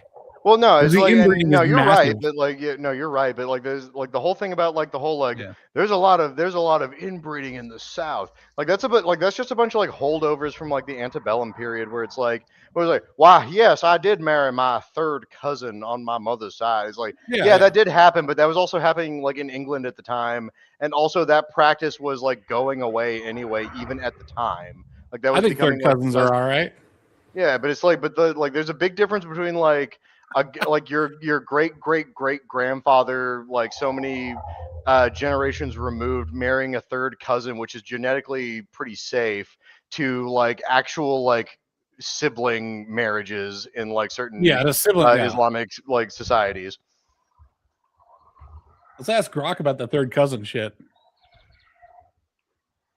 I mean, that was like Europe for the longest time. It's like the only one that was like noteworthy was the Habsburg, and that's because they were getting a little too close with it. Yeah, you gotta like have a distance. You gotta have a plan, okay? You gotta have a plan. Families are planned, right? Anyways, elevated risk. All right, is Grok giving us the go ahead? No meaningful increase. Fourth generation, typically okay. Unrelated. First cousin. All right.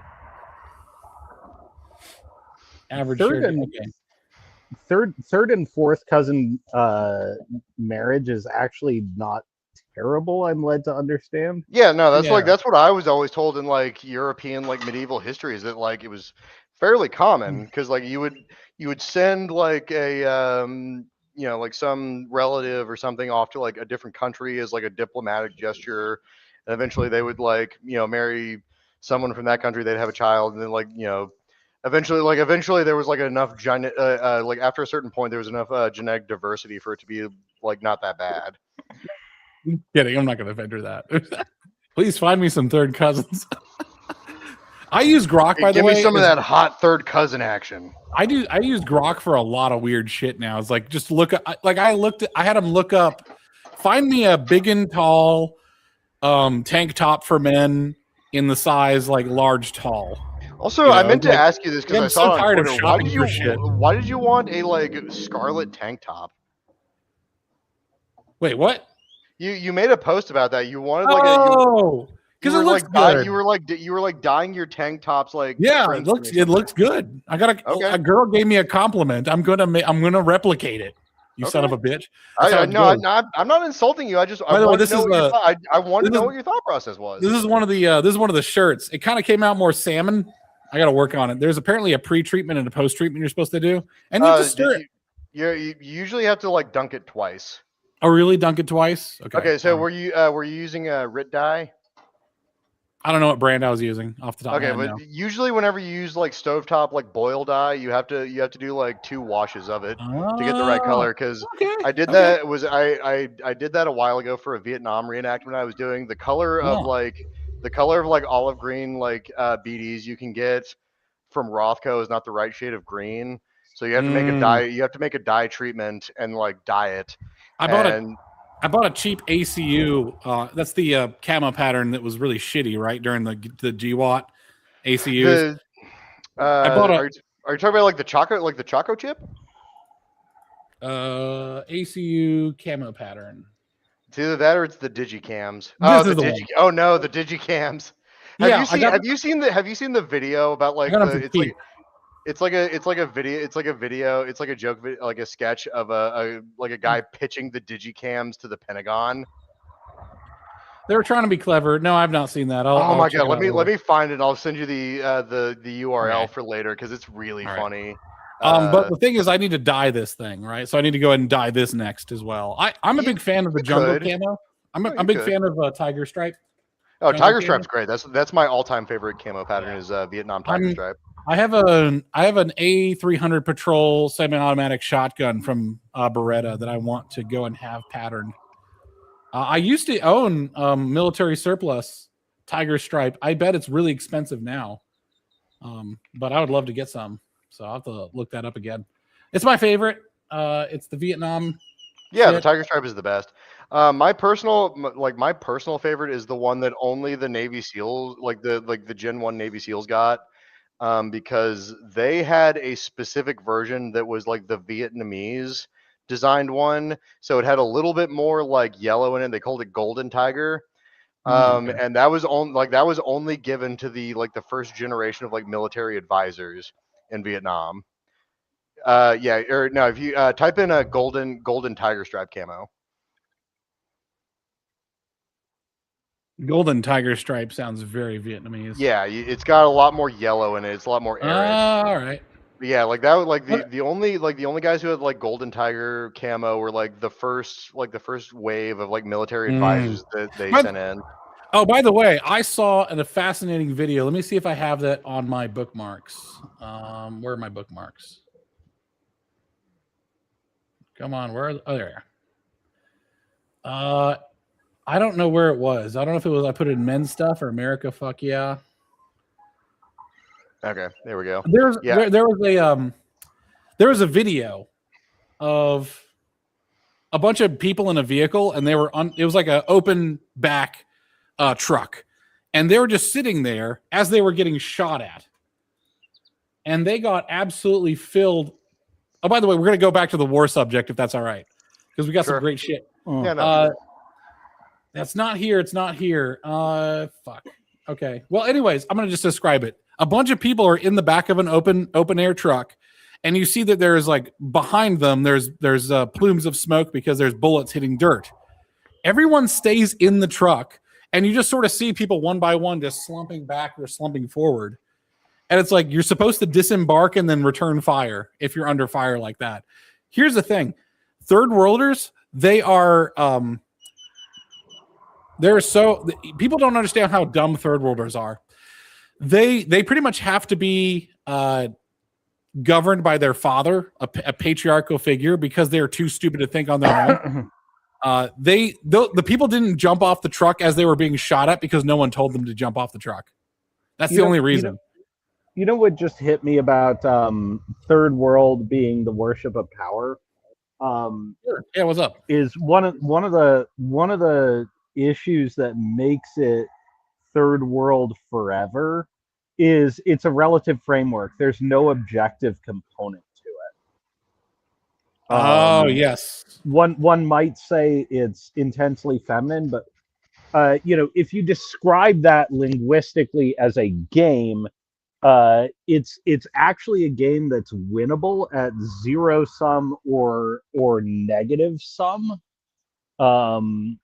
because power is relative ability, at least in the social context, relative ability to enforce your will on others. And in fact, negative and zero sum win conditions are easier to achieve than positive sum win conditions. This is why the third world is. I think the best depiction of the third world mindset is I might even say to stretch this point further, what we now recognize as masculinity was in fact invented by Anglo-Saxons. Yeah, that's true. I don't know about Anglo-Saxons. I think actually I would say the Jewish.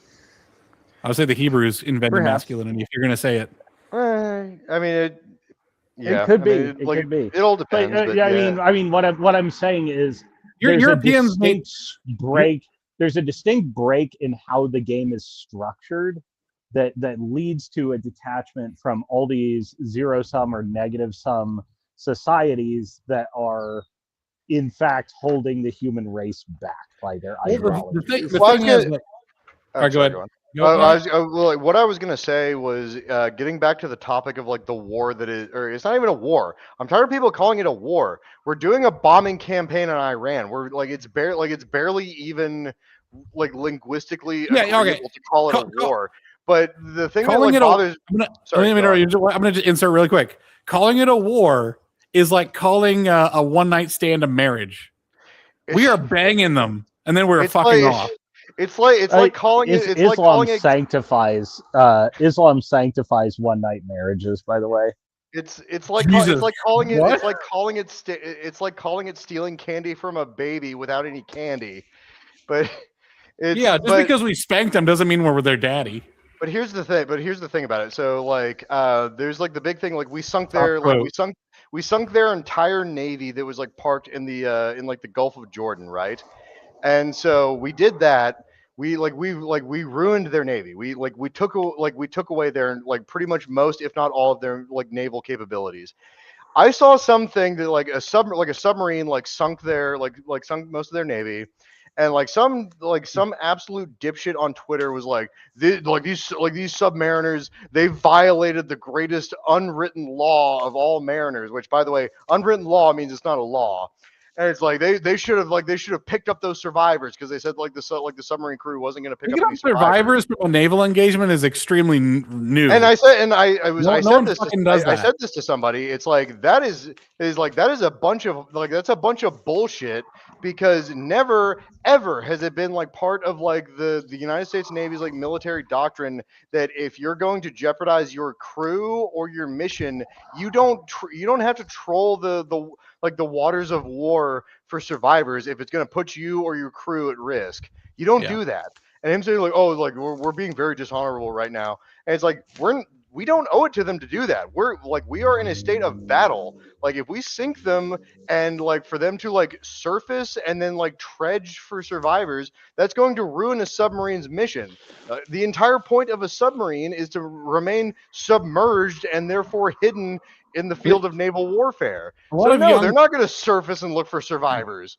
A lot of young people have this problem that they will try to argue with those who have bad faith. And when I see those arguments, I just you notice like a lot of older people will just call them retard and then move on. Like you don't have to retard moved on, but like that's you don't have to argue. The whole thing is just like my problem is like there are so many people who have like this just complete malaligned view of what a war is. Like war is about getting evil until you win. Like that's like the whole thing. Like, oh, but what about martial honor and like heroism and combat? War honor is a load of horse shit. War honor stories. It's all propaganda stories. No. War honor is exactly the same as like why the Jesse gang. Who's that? It's James gang. It's like the is the Robin Hoods. It's a post hoc. It's knights chivalry and samurais bushido. It's all a bunch of made up stuff to create an aspirational morality tale. It's all made up. It's all fake. It's like the whole thing. It's like you don't think they got like absolutely medieval with it in World War II from like everyone from Eisenhower to MacArthur? Of course they all did. That's how you win. What you got to do is you just got to reply with a picture of that woman who's next to a Japanese skull that her husband sent her. It's like you don't have to argue. You don't have to argue with these people. But no, it's just like that's like the thing is like I'm not arguing. It's just like I acknowledge that guy's a freaking idiot, but it's like that's the point. It's like so many people have this like maligned view of like what a war is, and it's strictly because all of the idiots at the beginning of GWOT who cared more about like, oh geez, I better before I like order my troops to do something, I better consider how the history books will remember me instead of like what's gonna make me win. And that's why America used to be awesome at wars because you just had guys in charge who were like, I don't care how I'm remembered. I need to win. I need to live. I need to live to see tomorrow. This is what I'm living for. I love this guy. This guy's awesome. I want to party. I want to party with this guy. I want mechanisms. I want mechanisms for my dinner and drinking. I like I liked that tweet you made off of this earlier today, where it's like, this is why men like stuff because their stuff never betrays them. Well, it's like our stuff actually serves us. We don't have to serve our stuff. Hey, look, I'm saying is my lazy boy and my television have never let me down. That's all I'm saying. This is why. Go ahead. This is why we have instinctive emotional revulsion to computers. Computers are stuff that betrays us. That's actually a good point. Yeah, when your technology betrays you, then you get mad. Was it my 1973 JVC Videosphere never let me down? My very weird esoteric CRT TV I have never let me down. This guy, you know what this guy looks like? Like someone animated it with AI. That's great. Oh no. This guy right here actually looks like the Rolling Giant Cane Pixels. Oh yes, that was based on a real guy because it was a parade. Yeah. It was that was a parade float. So that was based on a real guy. It looks like that. It looks like this guy looks like that. It's amazing. He's like a mythical. He would be in that movie like Big Fish. Yeah, he is. Well, it's also like that guy's like, that guy's just like random townsperson number 3 in like an old western. In an old western, there was always like one guy with like weird physiognomy who was just like around. Mm-hmm. I love. By the way, if I was a celebrity, I'd do this. Someone thought that David Schwimmer robbed a liquor store, so David Schwimmer went and recreated the picture. That's funny. That picture of Daniel Radcliffe where he wore like he bought like 18 pairs of the same like pair of jeans and like the same jacket just so he could wear the same quote unquote the same clothes every day to like make all the paparazzi's like photos like worthless.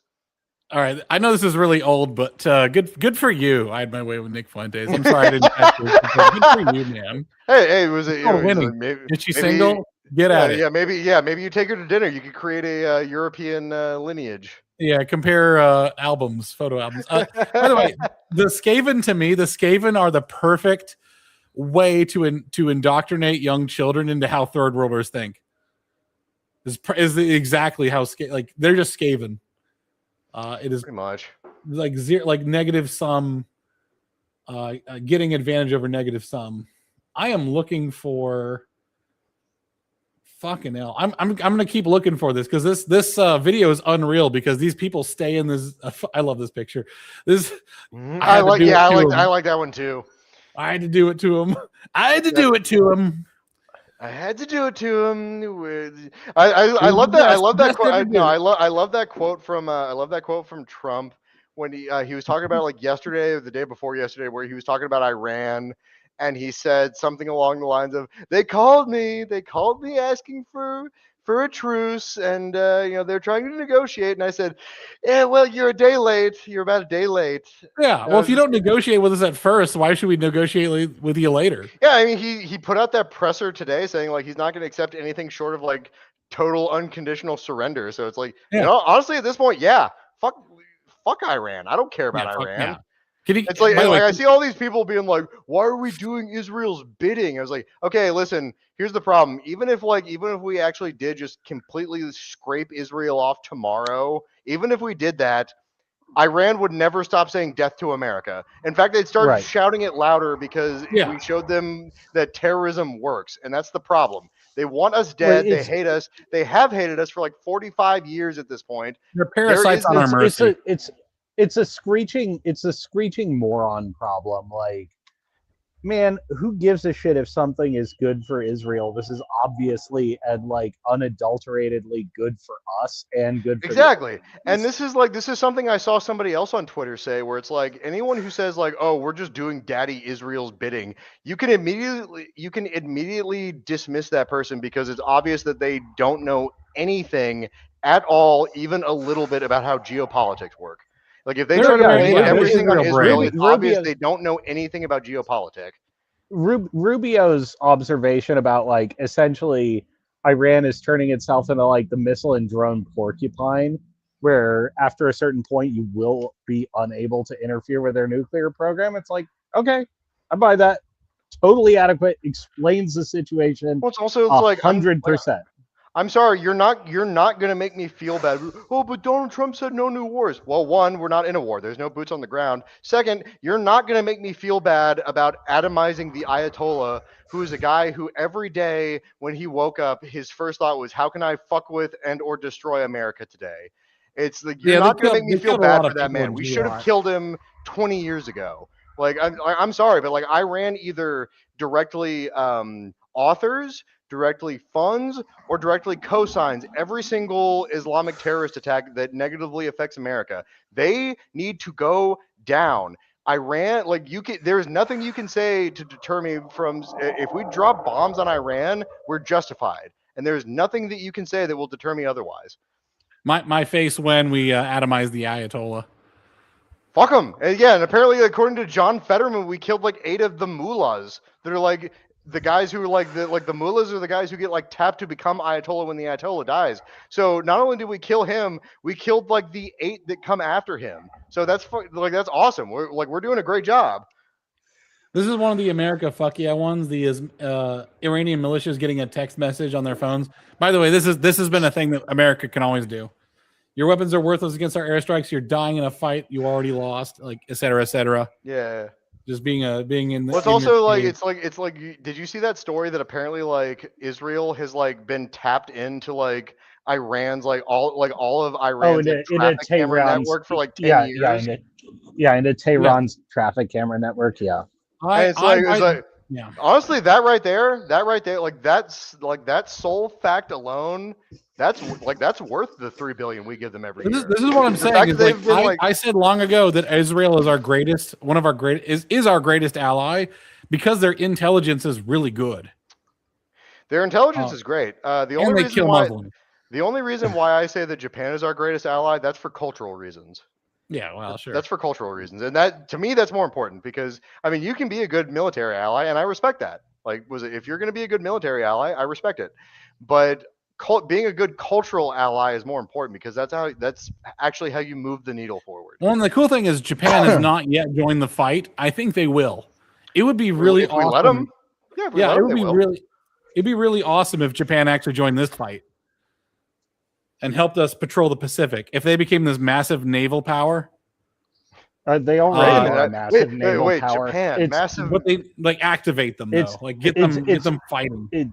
It's not often remarked on, but Japan is one of the great naval powers of the world. They just still have Article 9 of their constitution. We should let Japan become a great naval power. Hey, wait a minute! I've seen this one before. Yeah. No, I'm kidding. I think Japan right now has learned their lesson. I think they've truly learned their lesson, and they're going to be a great ally. Which, by the way, means that bullying works. Well, it's not bullying. It's just like showing basic largesse in victory. Like that's all MacArthur did, and it made Japan all the healthier for it. And by the way, America is unique in this. I think America is unique in this, is that when we defeat an enemy, we actually don't want to eradicate them or even transform them other than to make them useful.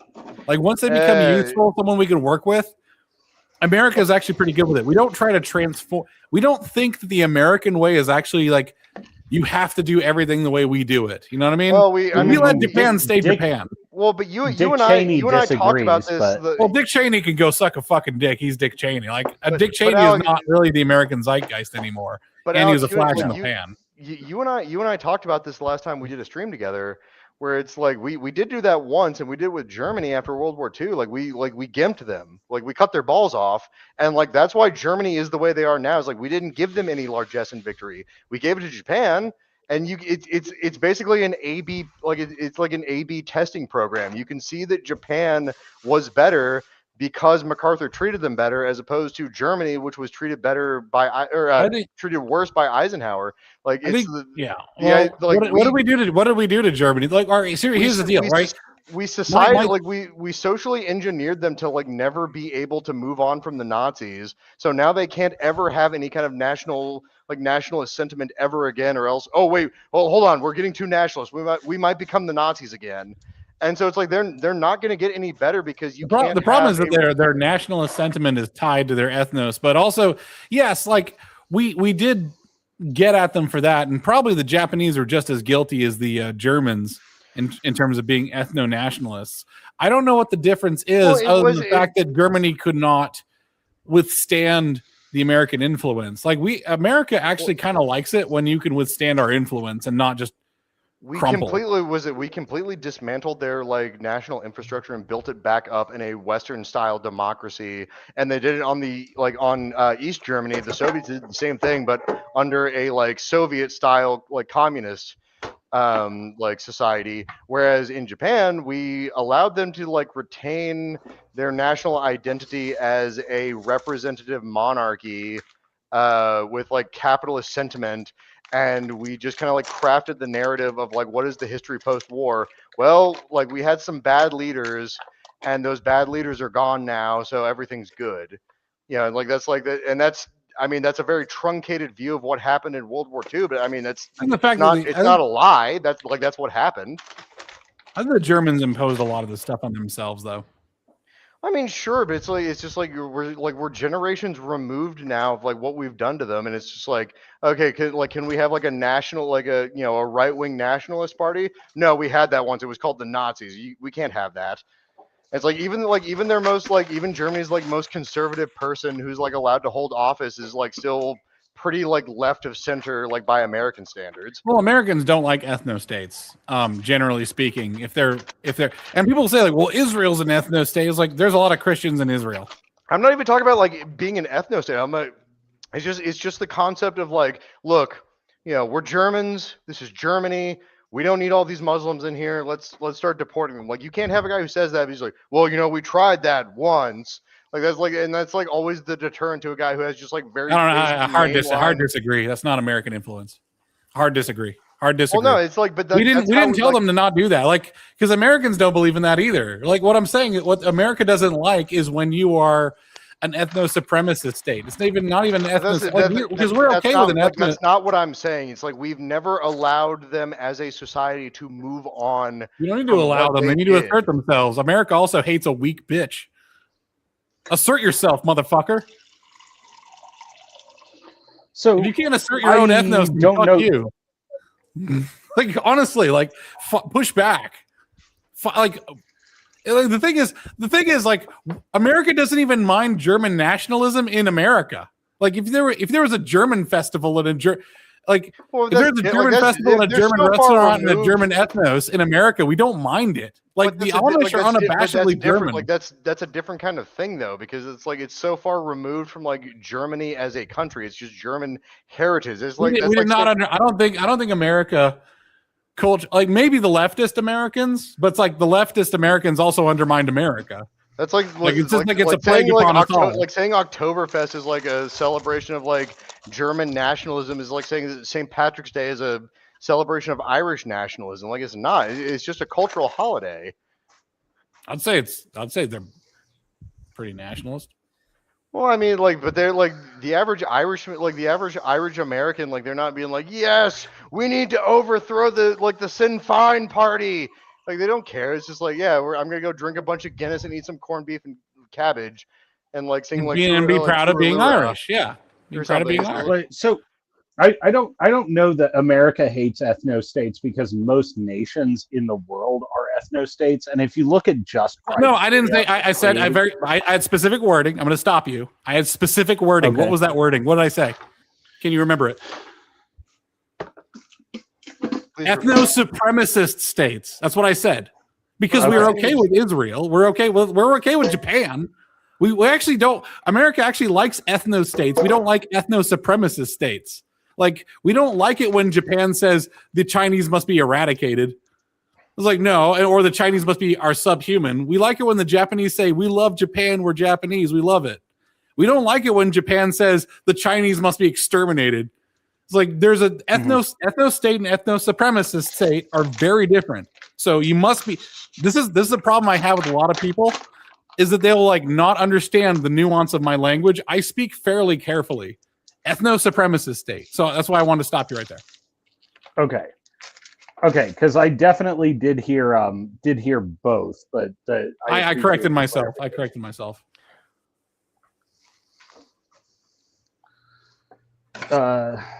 I'm looking for that damn video. I'm still looking for that stupid military video because it's so illustrative of the third world mindset.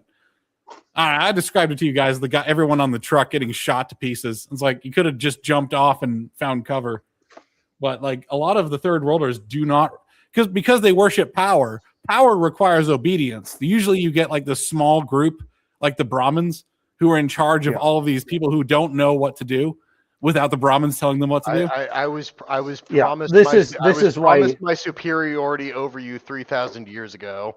That's how the Brahmins think. Yeah, well, this is why Arab armies basically can't win wars against non-Arabs. Is, you know, it's all these internal power games and like the total destruction of initiative in favor of pure tribal loyalty. Yeah, I mean, I've heard this described by Fat Electrician a couple of times, where it's like if you kill an officer in the American military, like there's a lieutenant or second lieutenant who's in charge of a platoon, and they're on patrol. If you kill the officer, you've just removed the war crimes regulator. You didn't actually stop the unit. The rest of the Americans that are in that unit are going to go fucking ape shit. Well, it's like it's a fragging, and that's been a thing like since forever in the American military system. Is like if you have a leader who is leading you unto certain doom, and you know that like the sub officer is in agreement with the lower enlisted that like this can't continue, you can just kill that guy, and like everyone will just lie. It's like, yep, it was the enemy who did it. It was a standard combat action happened. Well, by the way, this is what I was telling you in the pre-show, though, is that sometimes as a subordinate, you have to frag your officer, your supervisor, if they're fucking things up. Sure. Too bad. So I'm not saying that you should do that professionally, but if they are starting to fuck with your business. So right now, I'll tell you something. I should have put this a pre-show, whatever. It's all in public now. I have a supervisor right now who is marking me down on my performance reviews, which flags me up to, well, he didn't mark me down. Okay. He actually didn't do it. However, he continues to blame me for shit that's not my fault and then create a paper trail of that. I'm like, oh, you're cruising for a bruising, motherfucker. It's like, I am not going to be loyal if you're going to continue to pin this shit on me. Long story short, I discovered like a computer chip. It's made of silicon and, different semiconductor materials like gallium nitrate or something like, or arsenic or some stuff like that. And it creates different potential differences, and the quantum physics of it is how the chip actually functions. Well, it's a construct of man and therefore is imperfect. And I found a bunch of like flaws in the actual silicon that required investigation. And my schedule got blown out, right? Like it's by the time the chip gets to me, that stuff's supposed to be worked out. Well, we stopped testing things properly, in my opinion. And it got to me. And like what became a 2-week job became like a 2-month job. Mm-hmm. And my boss is trying to hold me accountable to that. And he's trying to walk it back now because I'm properly documented all the shit wrong with the chip. But I'm like, no, motherfucker, I hold a grudge. You were going to fuck me. You were going to pin this on me. I am now like full on I'm going to frag you in some way or another. Like this is not good. This is not cool. So yeah, fragging your officer is actually a very important American function that we will be the subordinate will become insubordinate if your leadership is adequately poor.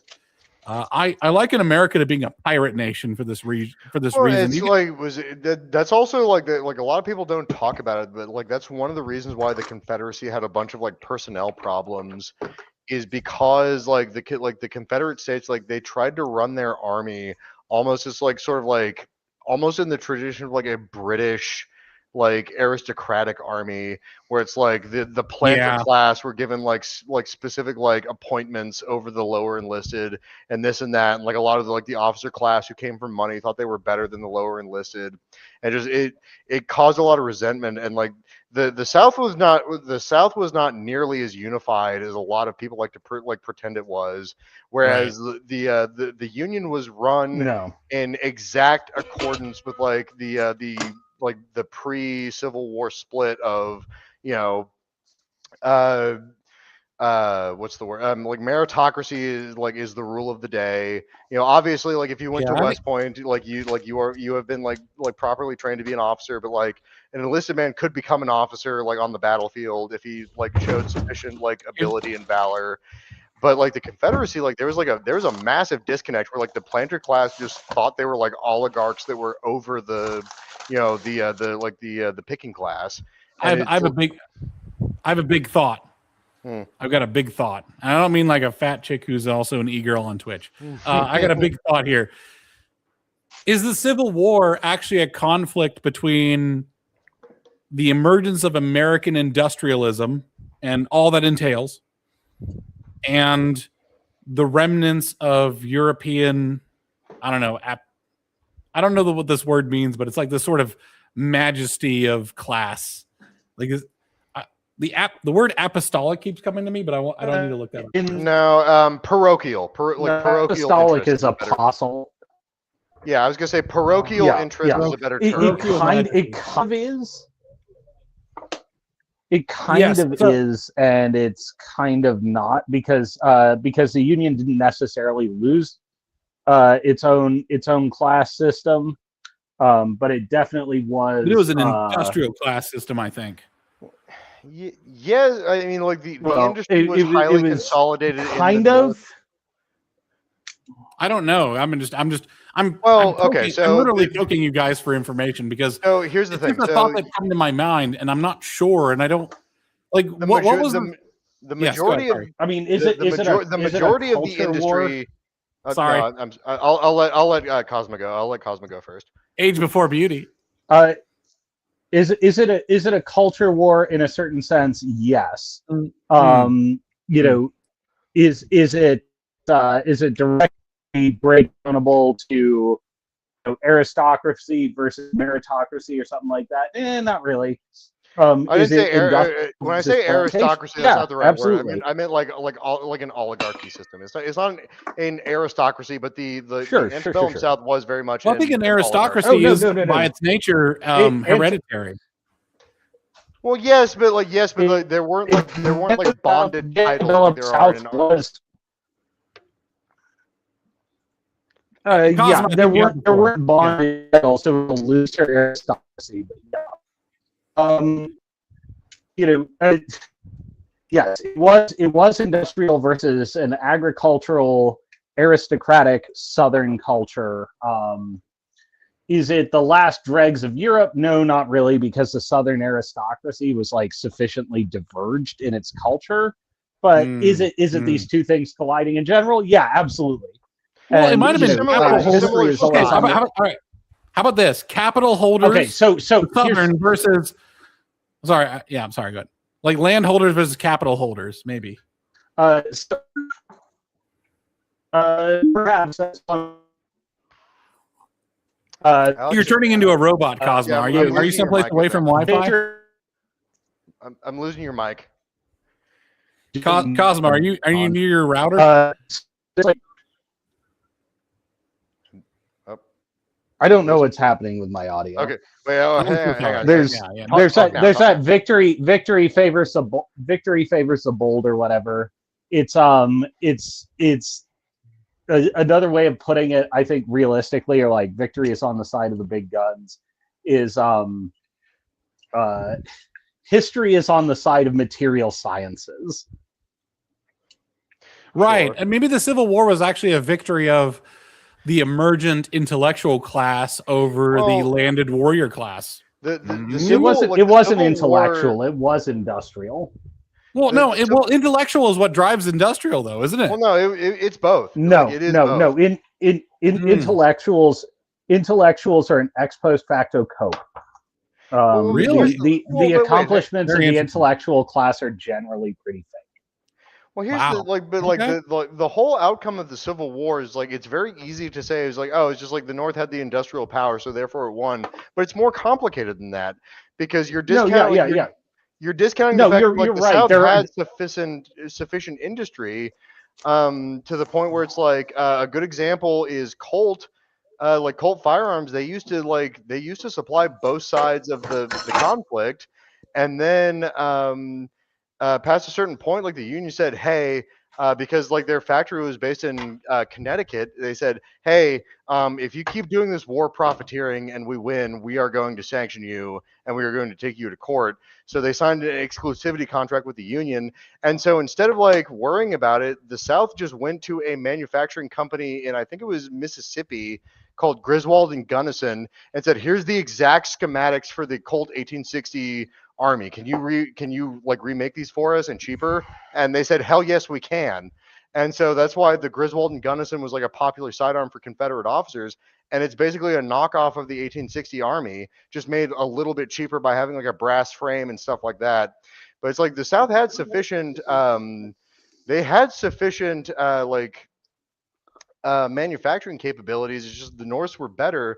But the other problem with the Civil War is it comes down to just like talent and intellect on the battlefield, because the Union was staffed almost exclusively by mostly younger, mostly more well-studied West Point graduates, whereas the Confederacy was staffed by older West Point graduates who had already been long since graduated from West Point, but had an older like style and study of tactics, and so they favored an older style. Now that's not to say all of the Confederate high command were old, but most of them were, and a lot of their tactics and like a lot of the things they thought, they had been outmoded by the time the war had started. So a lot of the Lee versus Grant, Grant had a much fresher take on his tactics and his studies than Lee did, because he was younger and he graduated from West Point at a different time.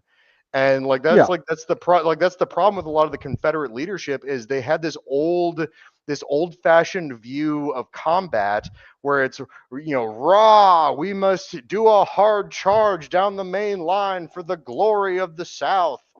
And they would do these hard charging tactics, and it would reflect, like, it would give them negative results, and they wouldn't really like learn very much. Whereas a lot of the younger cavalry officers in the Union, they knew how to counter this kind of stuff.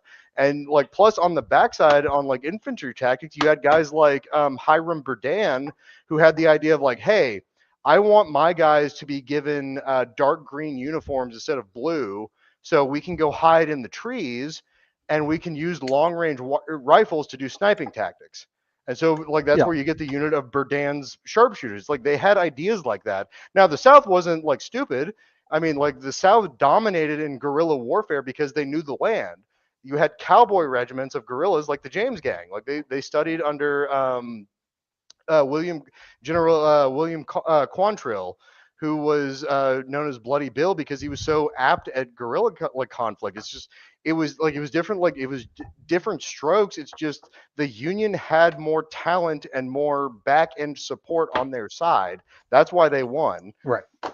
Well, in the back end support, I mean, because I don't mean to supersede your point on, how class affected military fitness either, because that's absolutely a factor, and it's a factor on the home front, with the Confederate Congress being essentially deeply and so their intimacy. Oh, they're much more personally interested. And their international diplomacy sort of favored their fortune while under nation. Alex, are you using a Bluetooth headset? Yeah. You need to either get a new headset I'm or also- figure something else out. It's Oh my cracking up a God. little, but I think I heard enough of what you're saying. didn't hear I'm it. also Damn frying right. bacon at the same time. Well, yeah, like yes, I don't think. Well, I mean, I was frying crab and ahi tuna steaks while you. God damn, you guys are wealthy. I'm over here eating fucking bologna. God damn. There's nothing wrong with a good slice of bologna. All right, good bologna sandwiches. That's food for. You know what? You know something funny? Moving out to the country, I have realized that if you just home make a lot of these poor people foods, they are so fucking good and they're so good for I've you. never said one cross thing about poor. I love poor. Exactly. But the thing is, if you get in the store, like bologna in the store is fucking garbage. Probably. bologna. Not necessarily, but probably. But if you make bologna yourself, it's like uber health food. It's got like tons of collagen.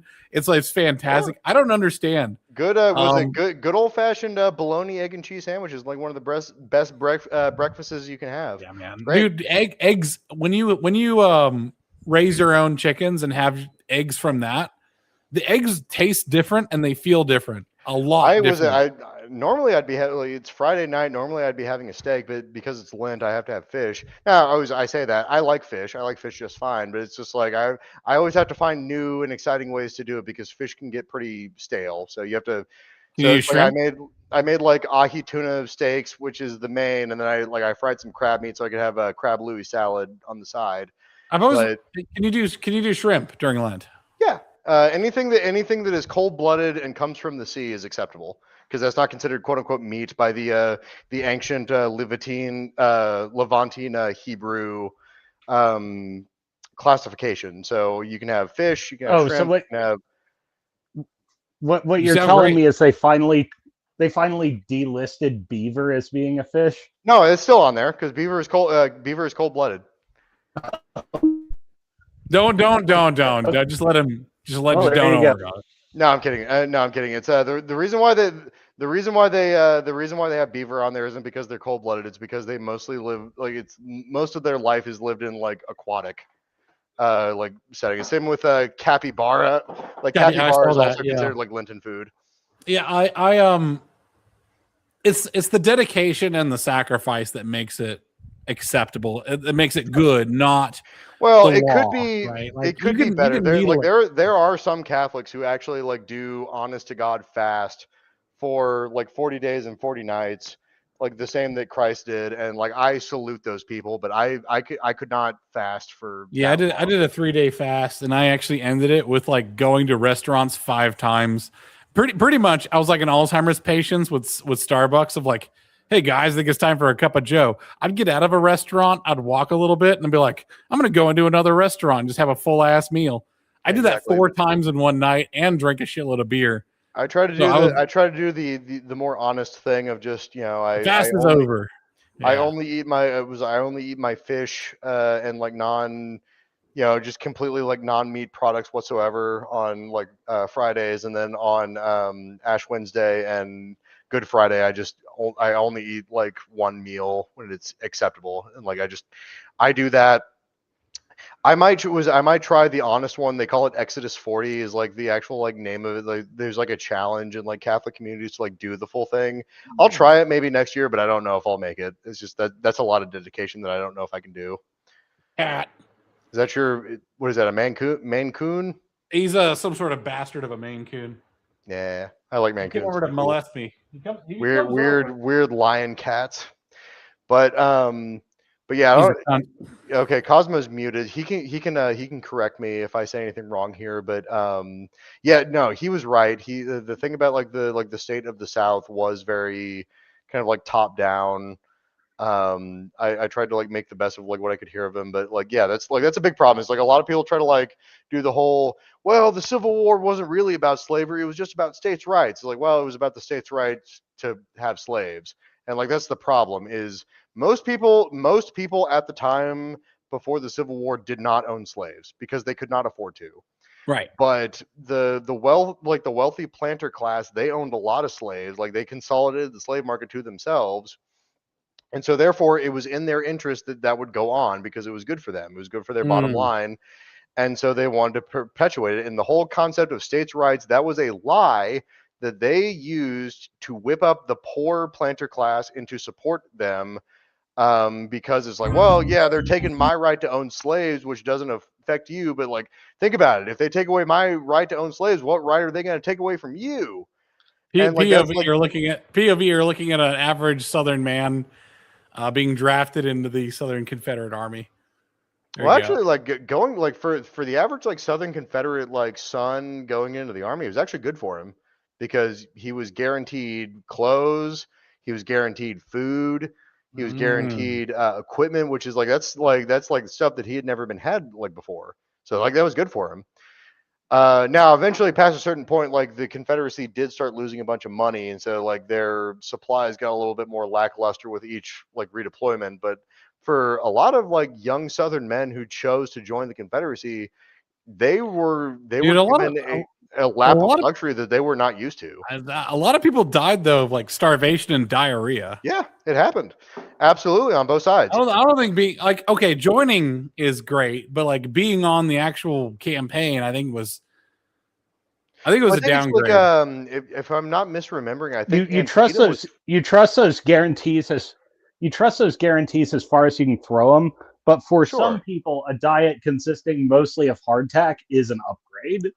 Yeah, exactly. No, he's right. But also, I think if I'm not misremembering, I think past a certain point in the war, I think it wasn't Antietam, but there was like one battle that was like it came about because the Confederates were trying to get shoes. Like they didn't have any more boots, and they had to like try to like fight to get more boots.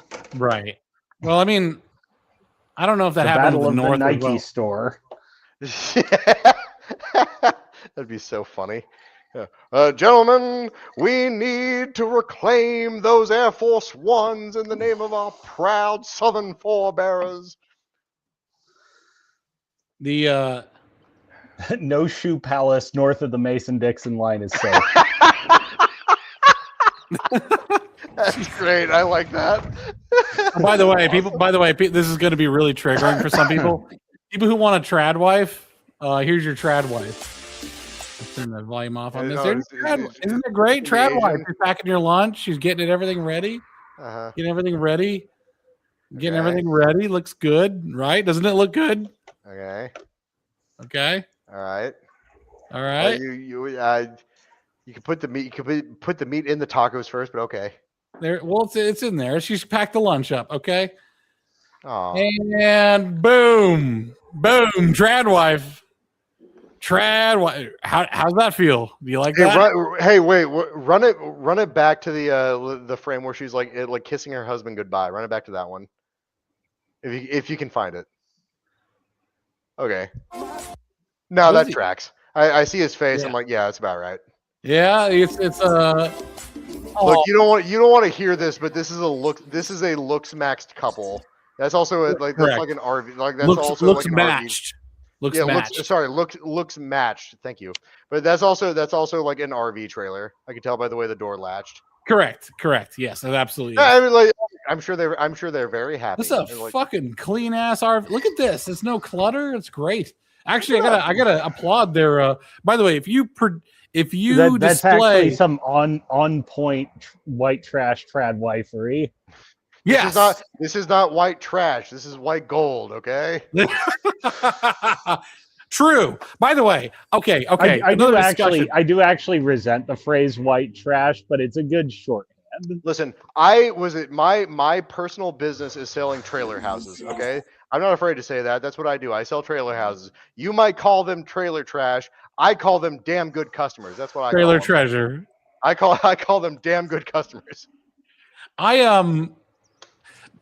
Okay, so one of the things I believe in is that yes, you must be looks matched and everything, but just like a man with his this is the point I was trying to put, and I feel bad. Okay, I feel bad that I feel like I ran off Luna, and I feel really bad about that. But the point I was trying to get across is that men like objects because objects are reliable. This woman is fucking reliable. This is at 4 a.m. I've talked to her recently. She doesn't mind. Okay. I feel bad. But it's like we just want every now and then. Like, we want reliable. That's all we want. We want a thing that's like always there for us. because there's very few things, because we have to be always there for our job, our family, whatever. Like a man is like a firefighter, right? Like we put out the fires. That means we're always on. We're never not on. If something happens, someone could break into the house at 2:30 in the morning, and we have to be there with a shotgun. There could be a fire at 9 o'clock at night, and we got to be there with a fire extinguisher or a hose or something. Like we're always on, and it's like we need someone who's going to be there to like. We always know that the recliner is going to recline for us. I would say for a lady like this, you know, she's doing her thing. She's helping her husband out. That's awesome. But here's the thing: for a couple where like you understand each other, you know, you're right for each other. You talk about men like beauty, because men do like beauty. We like beauty, but we don't. Yeah, we like beauty. So, hear me out. Listen to me. Like, so her husband, like, he's not exactly, Brad Pitt himself. We saw him in the picture. I'm not trying to insult him. I'm just saying he's of average looks. But I'm just saying I'm sure this lady, looking at the way she is, this is like her nightwear. I'm sure she could put on a nice dress, a nice, set of makeup, and they could go out on the town and maybe do some dancing or something, and they could be very happy. So it's like, I'm sure she doesn't just choose to look like this all the time. No. Well, I have also a very like boyish idea of women. Sorry, I'll let you go in a second. Real quick, I have a very boyish idea of women that I think any woman that is smiling is pretty. If she smiled, she's taking pride right now. She's not like, I'm sorry, I ran off Kosma. Cosma's gone. He's quit the show. She's concentrating, right? Like she's taking pride in her work. She's concentrating. I think anybody. I'm a fan of all women. Honestly, I think women are great. If they're smiling, I'm very happy with it. Kosma, you back? He's back. What happened, mate? StreamYard's dumped me randomly. Well, it's not good. You're too based. StreamYard's got mad because you're too based. Too based. I was gonna say, take the advice of Boris the Bullet Dodger. Heavy is good. Heavy is a sign of reliability. I don't know who Boris the Bullet Dodger is. Is that Snatch? You've never seen Snatch? I did not see Snatch. So oh, dude, you need to watch it. It's so good. I didn't watch Snatch. Tell you what. Try to if you can swing it. Try to be in the Discord server on Good Friday, because what I'm gonna do is I'm gonna do a double feature of like awesome British gangster movies. We're gonna do The Long Good Friday, and then we're gonna do Snatch. We're gonna do that. I've never seen either of them, so that sounds great. Oh, dude, they're so good. The Long Good Friday is such a good movie with Bob Hoskins is like a love Bob Hoskins. Yeah, he's like this East London Cockney like mob boss, and he's so good in that movie. It's awesome. It's like it's genuinely one of the best movies I've ever seen. By the way, my stupid ass cat like just tried to get on my knee. So my cat will like want my attention. He has like he has 2 different 1-hour windows where he wants attention. And this dumbass like put his claws into my pants and then got them caught, and I had to struggle against them for a hot minute. But yeah, no. So I mean, like, was it? I don't judge anybody as long as they exhibit good behavior. I don't judge them. I don't have any negative feelings of them. Now, is the lady in that video? Is she my type? No, not really. But I mean, she seems like she's very nice. Yeah, exactly. She seems like she's a very nice lady. She seems happy. They both seem like sure. The thing is, like, I'd probably be friends with that couple. It's the Mike Rowe thing about making deals. You know about the Mike Rowe? The dirty job metric of a good Mike Rowe, dirty jobs metric of a good deal. Both people should feel a little screwed. That's actually the sign of a good deal. You both feel like fuck. All right. More. Yeah, exactly. Because everyone's expectations are far above reality. And if everyone's expectations are far above reality, then a good, realistic, equitable deal is usually kind of disappointing a little bit, but like, all right, I'll deal with it. It's okay. It's okay. It's a fishing trip where you caught like maybe a pretty decent sized bass. That's a good fishing trip. It's like, all right, fine. It was worth it. It was worth coming out here. That's when you know it's good. April 3rd. Is that when you're doing Good Friday? Yes, yeah, because All right, yeah, I'll put it on my calendar. yeah, I watch that movie every year on Good Friday just because it's called like the Long Good Friday, but it's about like a British. I think he's Anglican, maybe he's Catholic. They don't really go into it like too deeply. That's not the point. He's a gangster. He's a gangster, and like that's the point. Is he's a gangster, but like it's like the whole plot of the movie takes place on the weekend between like Good Friday to like Easter Sunday. Okay. What time are you starting this? It's like morning. Like whenever most people are available. But like, yeah, I'll let you guys. Like, I'll pre-game. Yeah, God. send it on the group chat in Yeah, in X. Okay, awesome. I'll watch that. I do still want to have like retard day where it's like we're watching Oh no, absolutely. Ghost Rider Spirit of Vengeance. We have retard day all the time. We watch Okay. this. There's this one movie.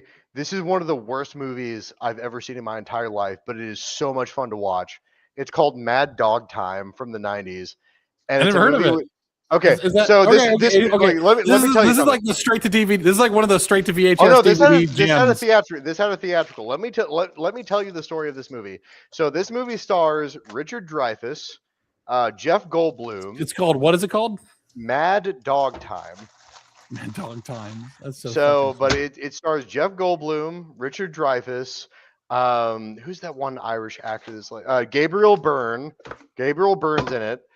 Sting, the musician Sting, is in it. It's like they got all these like super huge names to be in this movie, and this movie fucking sucks. It is terrible. Like the material is bad. The script makes no sense. The narrative is not good.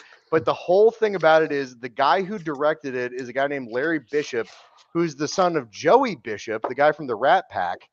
And Larry Bishop went to high school with Richard Dreyfuss, and he said, "Hey, look, Rick, I need you to be in my movie so I can get like some star power, and we're gonna do this like mob movie thing, and it's gonna be like it's a personal favor if you would do this for me." And so instead of asking for money, Richard Dreyfuss said, "Hey, look, you know, I don't want to put you out, I don't want to ruin you, so I'll do it for points." And so like when an actor says I'll do it for points, that means they want like a cut of the box office instead of like a flat rate. And so he said like I'll do it for a cut of the box office. And Larry Bishop said, "Great, thank you." And so then all of these very famous, like, and this is like the mid 90s, so all of these like top of their game actors are like, "Oh, I heard Dreyfuss is doing this on the points. That means it must be good. I want to do it. I want to be in this movie. I'll do it on the points." And so like everyone thought this was going to be some kind of like cinematic like tour de force. So you had all these famous people just like joining it and agreeing to do it on the points. And the movie made nothing. The movie made like a couple like a couple tens of thousands of dollars. This movie is terrible, but it's like it's indescribable. This movie is like a mob movie made by aliens. Like I can't describe to you how this movie is terrible, but also very enjoyable at the same time. It's beyond description. You have to just prepare have to for see it. You have to see it to believe. Like you have to. Burt Reynolds is in this movie for like all of like 15 minutes. But it's like this is a movie that has to be seen to be believed. I think it'd be kind of funny. I might have to ask Grok of like, hey, what movies should have sucked but didn't? This is like there's like but this one like should have like. There's this one joke. There's this one joke that's so funny. It's like the Gabriel Byrne character. His name is Brass Balls Ben London, and so the mob boss is like, he says, "Ben, I want you to pack your bags and leave town." And Ben London says, he's like, "You don't tell me where to go. I decide where I go." And so he put like the mob boss just pulls a gun and shoots him in the leg, and he says, "Ben, I want you to hop home, pack your bags, and leave town." He's like, "I'm Ben London. I'll hop where I want to hop." And he just shoots him in the other leg, and he's like on the ground. He's like, "Ben, I want you to roll home, pack your bags, and leave town." It just keeps going. Oh my gosh. This movie is ridiculous, and it defies like basic human comprehension with how I would bad love to. I would love to like take a pretty good writer like a Joss Whedon and just give him a bunch of psychedelics and be like, produce a script. You need. This movie is bad. It sucks, but you need to watch it. You need to see this movie because it's like this movie is insanity.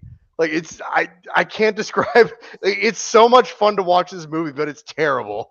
All right, here's another. It's like The Room before it was cool. Yeah, exactly. It's like this is like The Room, but like nobody knows about it. All right, here's a movie that's. Oh, Excalibur is good though. I like. Yeah, Excalibur. well, that's the thing is like it looks This is pretty much what fuels almost all the AI like dark fantasy adaptations.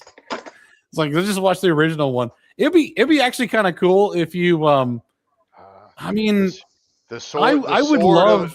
The sword of my forefathers. It was not forged to serve the vanity of any one man, but all. I would love to film. I would love to be a part of a filming of a modern, like a dark fantasy that's made now. That'd be great. I wish there was a thing that was just like instead of GoFundMe, it's like go help me or something like that. I was like. Yeah, check it out. Markiplier wants to make a fucking dark fantasy in Atlanta in the summer of 2028. Do you want to come here and basically be a Civil War reenactor? There's a guy who likes to make dark fantasy. Unfortunately, everyone hates him. His name is Zack Snyder. Oh yeah, well, I mean, I like Zack Snyder, but is it? No, it's like he loves Excalibur. Excalibur is like one of the movies he said he watched and like it formed his entire like cinematic like paragraph. Oh yeah, Howdy Doodly brought up Cemetery Man. That movie's actually good, but that movie is like it's like a horror movie, but it's like it's also a screwball comedy at the same time. It's great. Is that the one with Did James Rolfe make a video on that? Maybe, but yeah, Cemetery Man's a great. I love Cemetery Man. Like that movie's actually good because it's based on this Italian comic book series called Dylan Dog, about this like supernatural detective. But they couldn't get the rights, so they made up their own character, and they just called the movie Cemetery Man. Okay. But it's great. It's horror, like it's Italian horror, but it's also a screwball comedy at the same time. Okay, yes, James Rolfe did a video on this. I remember that. Yes, yeah. Like this movie's great. I love Cemetery. Like this is actually a good movie. I wonder how good of a movie you could make on a nothing. Like when I say nothing budget, I mean literally like volunteer, virtually nothing budget. Because right now, entertainment is such a fucking low point. The Evil Dead. I was going to say the answer to that is The Evil Dead. Like a couple of cheap college students from Michigan State. All right, let's brainstorm some movies. You guys ready? You guys ready to think on your feet? I love doing this shit. Sure. By the way, brainstorm. You're talking to the wrong guy. When I was young, I wanted to be a filmmaker, so I already have ideas. All right, great. I'm gonna make a movie idea right now. It's called IED. It's about a GWAT veteran who is hallucinating. Oh God, I can't show that. What the hell are you doing to me, IMDb? You see that there was titties and everything. Bad. You bad Italian horror movie. You not disclaiming your titties. Yeah, no, like come on, IMDb. You darn Italians. Yeah, with your boobs, with your naked bodies. We're not going to censor boobs. Boobs aren't censor worthy. Wrong. All right, so I'd have a movie called I'll probably call, I don't know, IED is not a great name for it, but I'm going to go with that. Is that it's very similar to Christian Bale's movie. I forget, there's a Christian Bale movie about returning from the GWAT.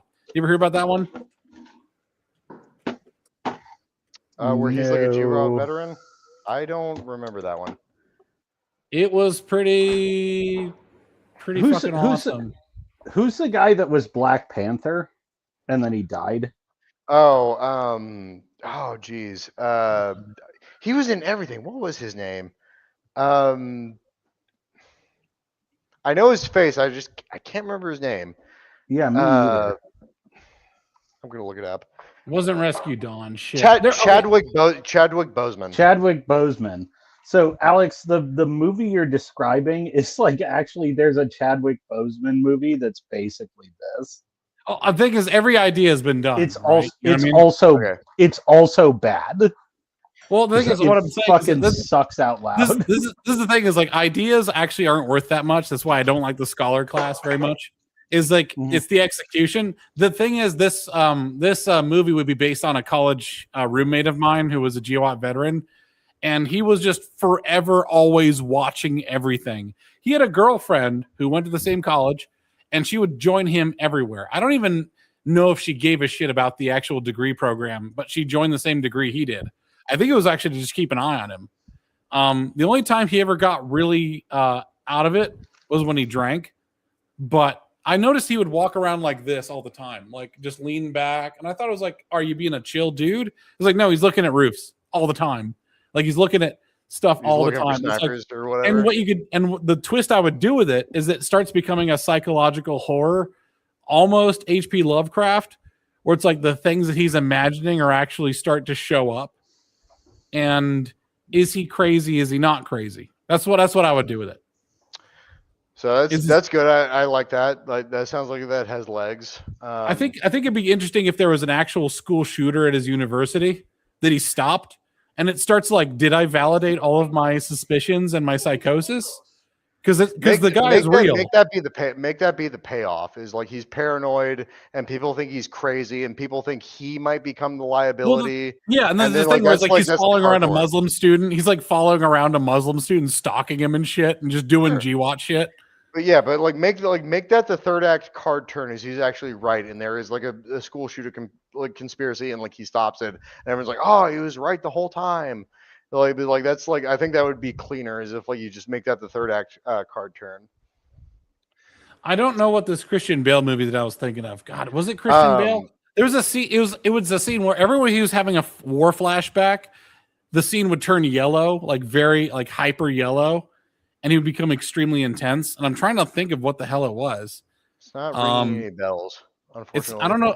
Was it? I'm pretty sure it was Christian Bale, but I don't. Isn't this a Jake Gyllenhaal movie? Might be Jake Gyllenhaal.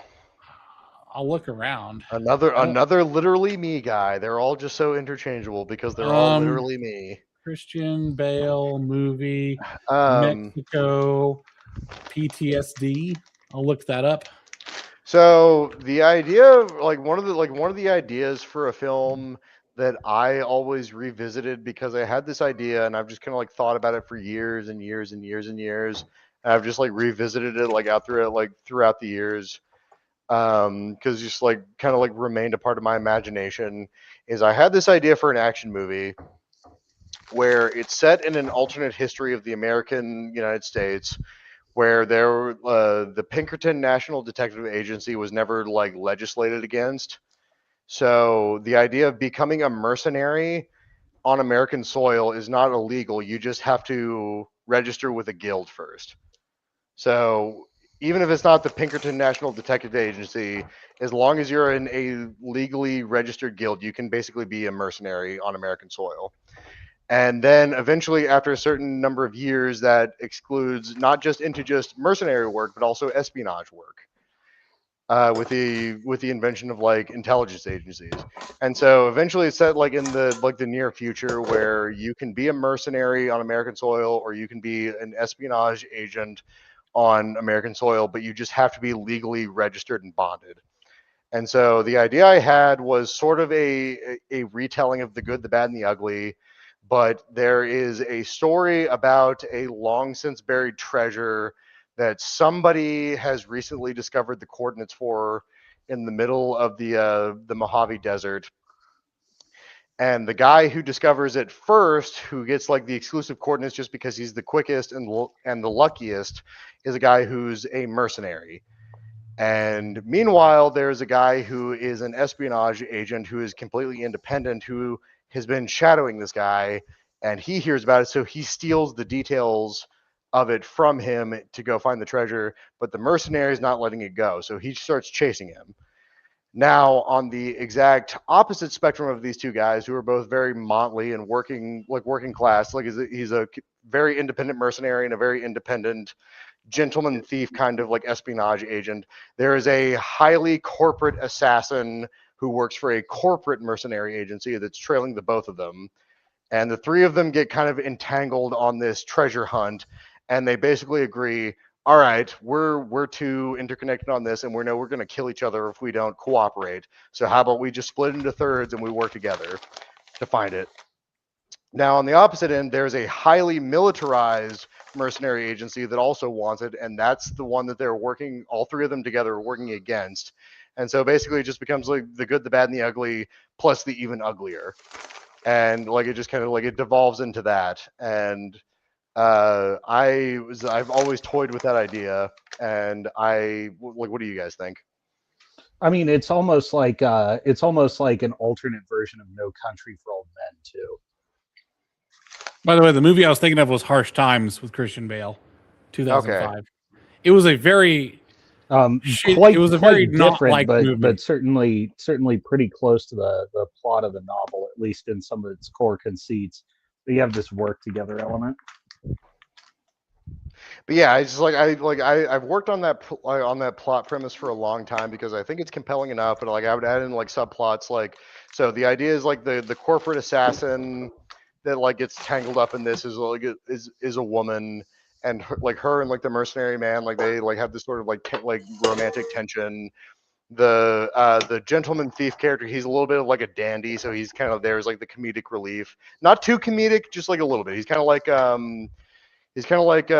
Lupin the Third, or I'm gonna say, depending on the tone you take, like the tone you go for, this could be a movie that very well stars Dwayne Johnson.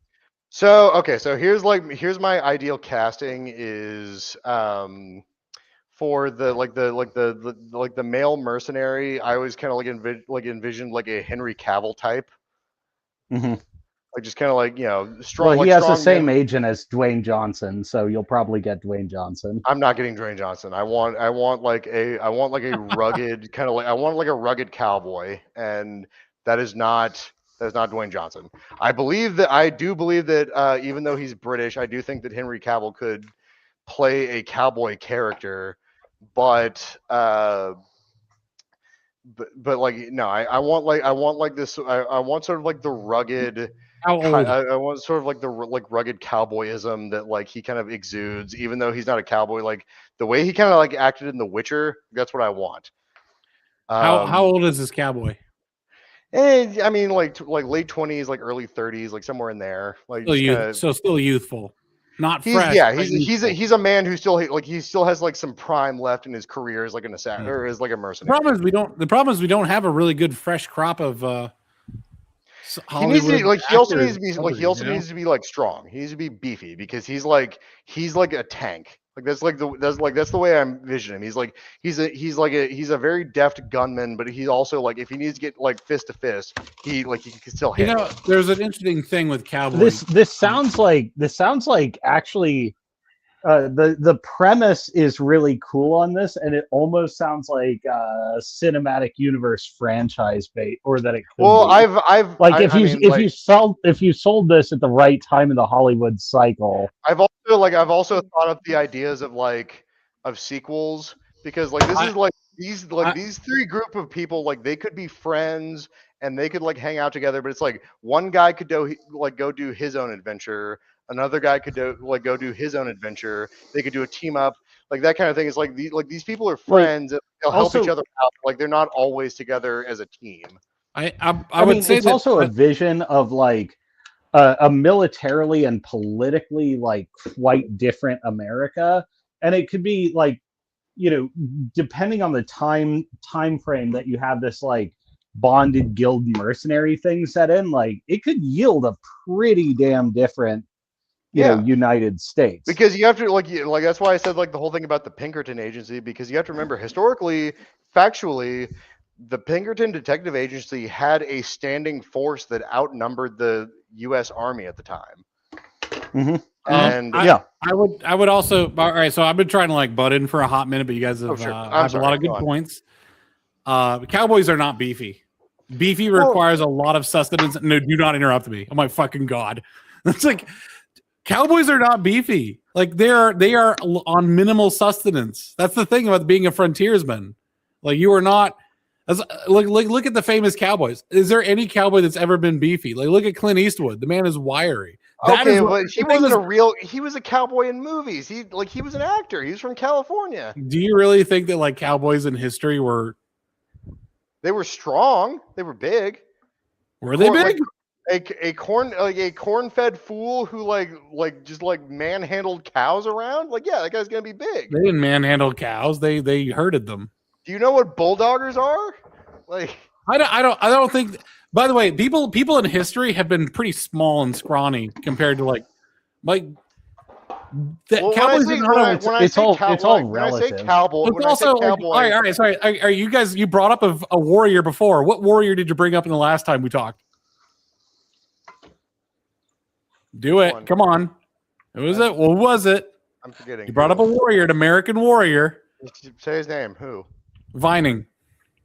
Oh, Mike Venning? Yeah, Mike Vinning. Or is it Vining or Vinning? I think it's Venning.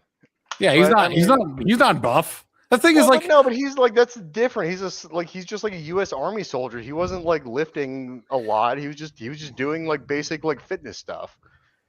But like also when I say cowboy, I don't mean he's actually a cowboy. I just mean like that's like his that's his archetype. Well, like, if you're saying he's not actually a cowboy, then he's not doing the bulldogging. Well, no, but like that's the outline of him. He uses like revolver. Like he's not like a high specialized mercenary. He's just like he's like a. You ever been in the you live in Texas? Have you been to the American Southwest, Arizona, that sort of area? Like I worked on a cattle ranch, man. Like there were big boys working on that cattle ranch. Like, yeah, modern big boys, strong corn-fed fools.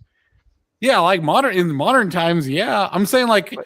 A lot of like the historical cowboys I know, especially the ones who are out as outlaws, because there's a big difference between working on a ranch, steady, 3 square meals a day, a hot and a cot, you know what I mean, versus like being a proper outlaw. Being a proper outlaw means you're probably eating like pine nuts when you can get them. You're getting squirrel when you can get it. When I say cowboy archetype, what I mean is like that's like his outline. He's a gunslinger who has like The big beefy archetype actually suggests they have a lot of nutrition, which means they're not hard to scrabble, which means they're not desperate. But this is also a movie set in modern times. This isn't a period piece. It's also set in modern times. When I say cowboy, I mean, okay. Yeah, it's like when I say it's set in like modern times, like he's like strong, but it's like he's like a gunslinger. He's like, whereas like most of the people, like I need the most like specialized gun ever. He just used like a 6-gun. Yeah, me and like cowboy boots, and he just uses actually like. Beefy to me, beefy dudes usually are pretty curated. They're like being beefy is actually a luxury good. Now, if you want to be a witcher, that's fine if it's like a fantasy. But like the people who are the scariest motherfuckers I've ever met have always been fairly scrawny and fairly wiry, and especially if you're doing it in modern day as well, it's like it's not about strength either. Like the Jack Reacher shit is actually not normal. If you see an actual special operator, he just looks like a dude. I don't want the Jack Reacher. I forget his name, but like I don't want him because he's too big. It's like that's too much gym time. When I look at Henry Cavill, it's like you can tell like when you look at him shirtless, I'm like, okay, if you look at like the key areas of like fitness, he's not on steroids. Like this is just a man who like he works out on a pretty consistent schedule. He eats healthy. This is what this guy looks like. I want that. That's a rugged man of action who can handle anything. He's strong. He's ready to go. But it's like the archetype of the character that I'm describing for like the mercenary guy is he's got like this sort of like 21st century gunslinger thing going on. Everyone else is using specialized equipment. This guy uses like old-fashioned single-action revolvers because that's what he's comfortable with, but he's a crack shot. He can make these ridiculous shots, and that's his like whole talent is he's just like a master marksman, and he's a quick draw, and like so he's good. Now the master thief character in this equation, I wanted someone who was like Asian for this part. I wanted like a kind of like a suave like Japanese or Korean guy to kind of play this part because I wanted like this like gentleman who can like kind of like give off this like wryness. What's his name? The guy who played Glenn on The Walking Dead was a consideration a couple years ago, but now I don't really know because I don't know how athletic that guy is. I need someone athletic. I mean, this is just a film that you have to get fit for. It sounds like. It's a lot of fight choreography, a lot of stunts. Because I want whenever I'm like my idea of like stunts is like I want practical stunts, no CGI stunts. I want practical stunts, so the people need to be vaguely athletic, even if they use like stunt doubles. But I mean, Master so you're Thief, you're talking like a Wachowski's like Matrix 1 level shoot, right? kind of, yeah. But it's like for the Master Thief, I want like someone who's not big but lean. I want like a lean martial artist who, even though he's not big, he can still do some damage. I want that guy. And he's gentleman. He's like an Asian James Bond. Like that's what I want. Like it's like for him, like he needs to be like suave. Bruce Lee from the Hornets. Yeah, exactly. Like it's like Green Kato Hornet. if he didn't have to wear the mask. Like he's like I want like the suave, gentlemanly kind of like James Bond agent. Like that's him. Like he's like he's like this like mysterious gentleman from abroad, and like that's part of like his allure is like a gentleman thief. I don't want James Bond. I want James Chong. James Bauji. What's the mood you're trying to go with here, like for this movie?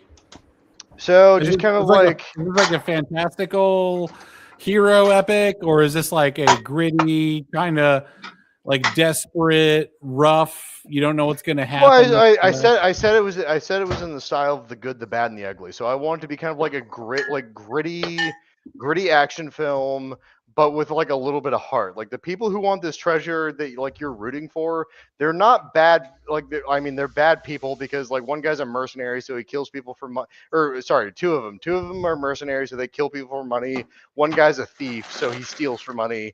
But it's like they're not bad people. They're just like they're working class, kind of like. That's what I'm saying. Though, it seems like you want the Marvel side of the True Grit remake.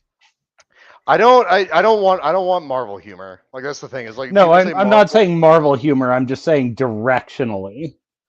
Yeah, it's like you watch these people and you like them, but at the same time, like you could see like just like for example the cowboy character. Like if he's like if he went like on a solo job in like some other country where it's just like him dealing with a problem on his own. Like for example, like what if he had to go like bodyguard for like this guy in Japan that like had the Yakuza after him. So it's like a cowboy having to deal with Japan. All right, like, so like would that be a fun movie? Like would you watch that? I actually agree with Howie Diddley Doodler here that Norman Reedus would probably be a pretty damn good one. What I'm saying is like if you're gonna choose Good, Bad, the Ugly, like one of the essences of the good, the bad, the ugly is like there's desperation, sure, and and there can be desperate. Like, I'm not saying I don't want there to be not be stakes, but it's just like that's like what I gave you is like the broad overview of this. Well, no, what I'm saying is that the casting and the physical makeup of the casting, like Angel Eyes here is not. He looks like he's like a few missed meals away from just wasting away. But he was in the desert like without water for like 2 or 3 days at that point. Yeah, exactly. It's not antithetical to my point.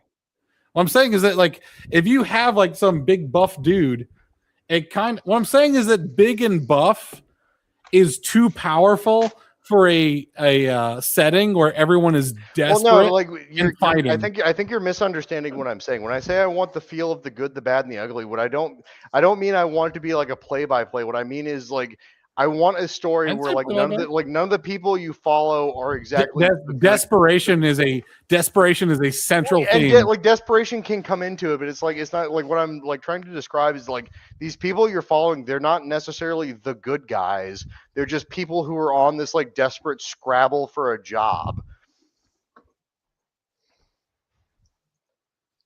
I'm just saying that if you're going to have a movie where desperation is a central theme, you need to have people who are on the edge. And looking healthy on the edge. I think Henry Cavill can portray on the edge. I think he can portray on the edge, but he's got to lose a lot of muscle mass. I don't think so. But I mean, I think if this is set in like close to modern day, like, well, this is like I said the near future. So like think like 2030 or something. Yeah. I mean, let's be honest. In America, you can be on the edge and quite poorly. But it's like I had like another idea for the sequel. I don't like think Americans are on the edge.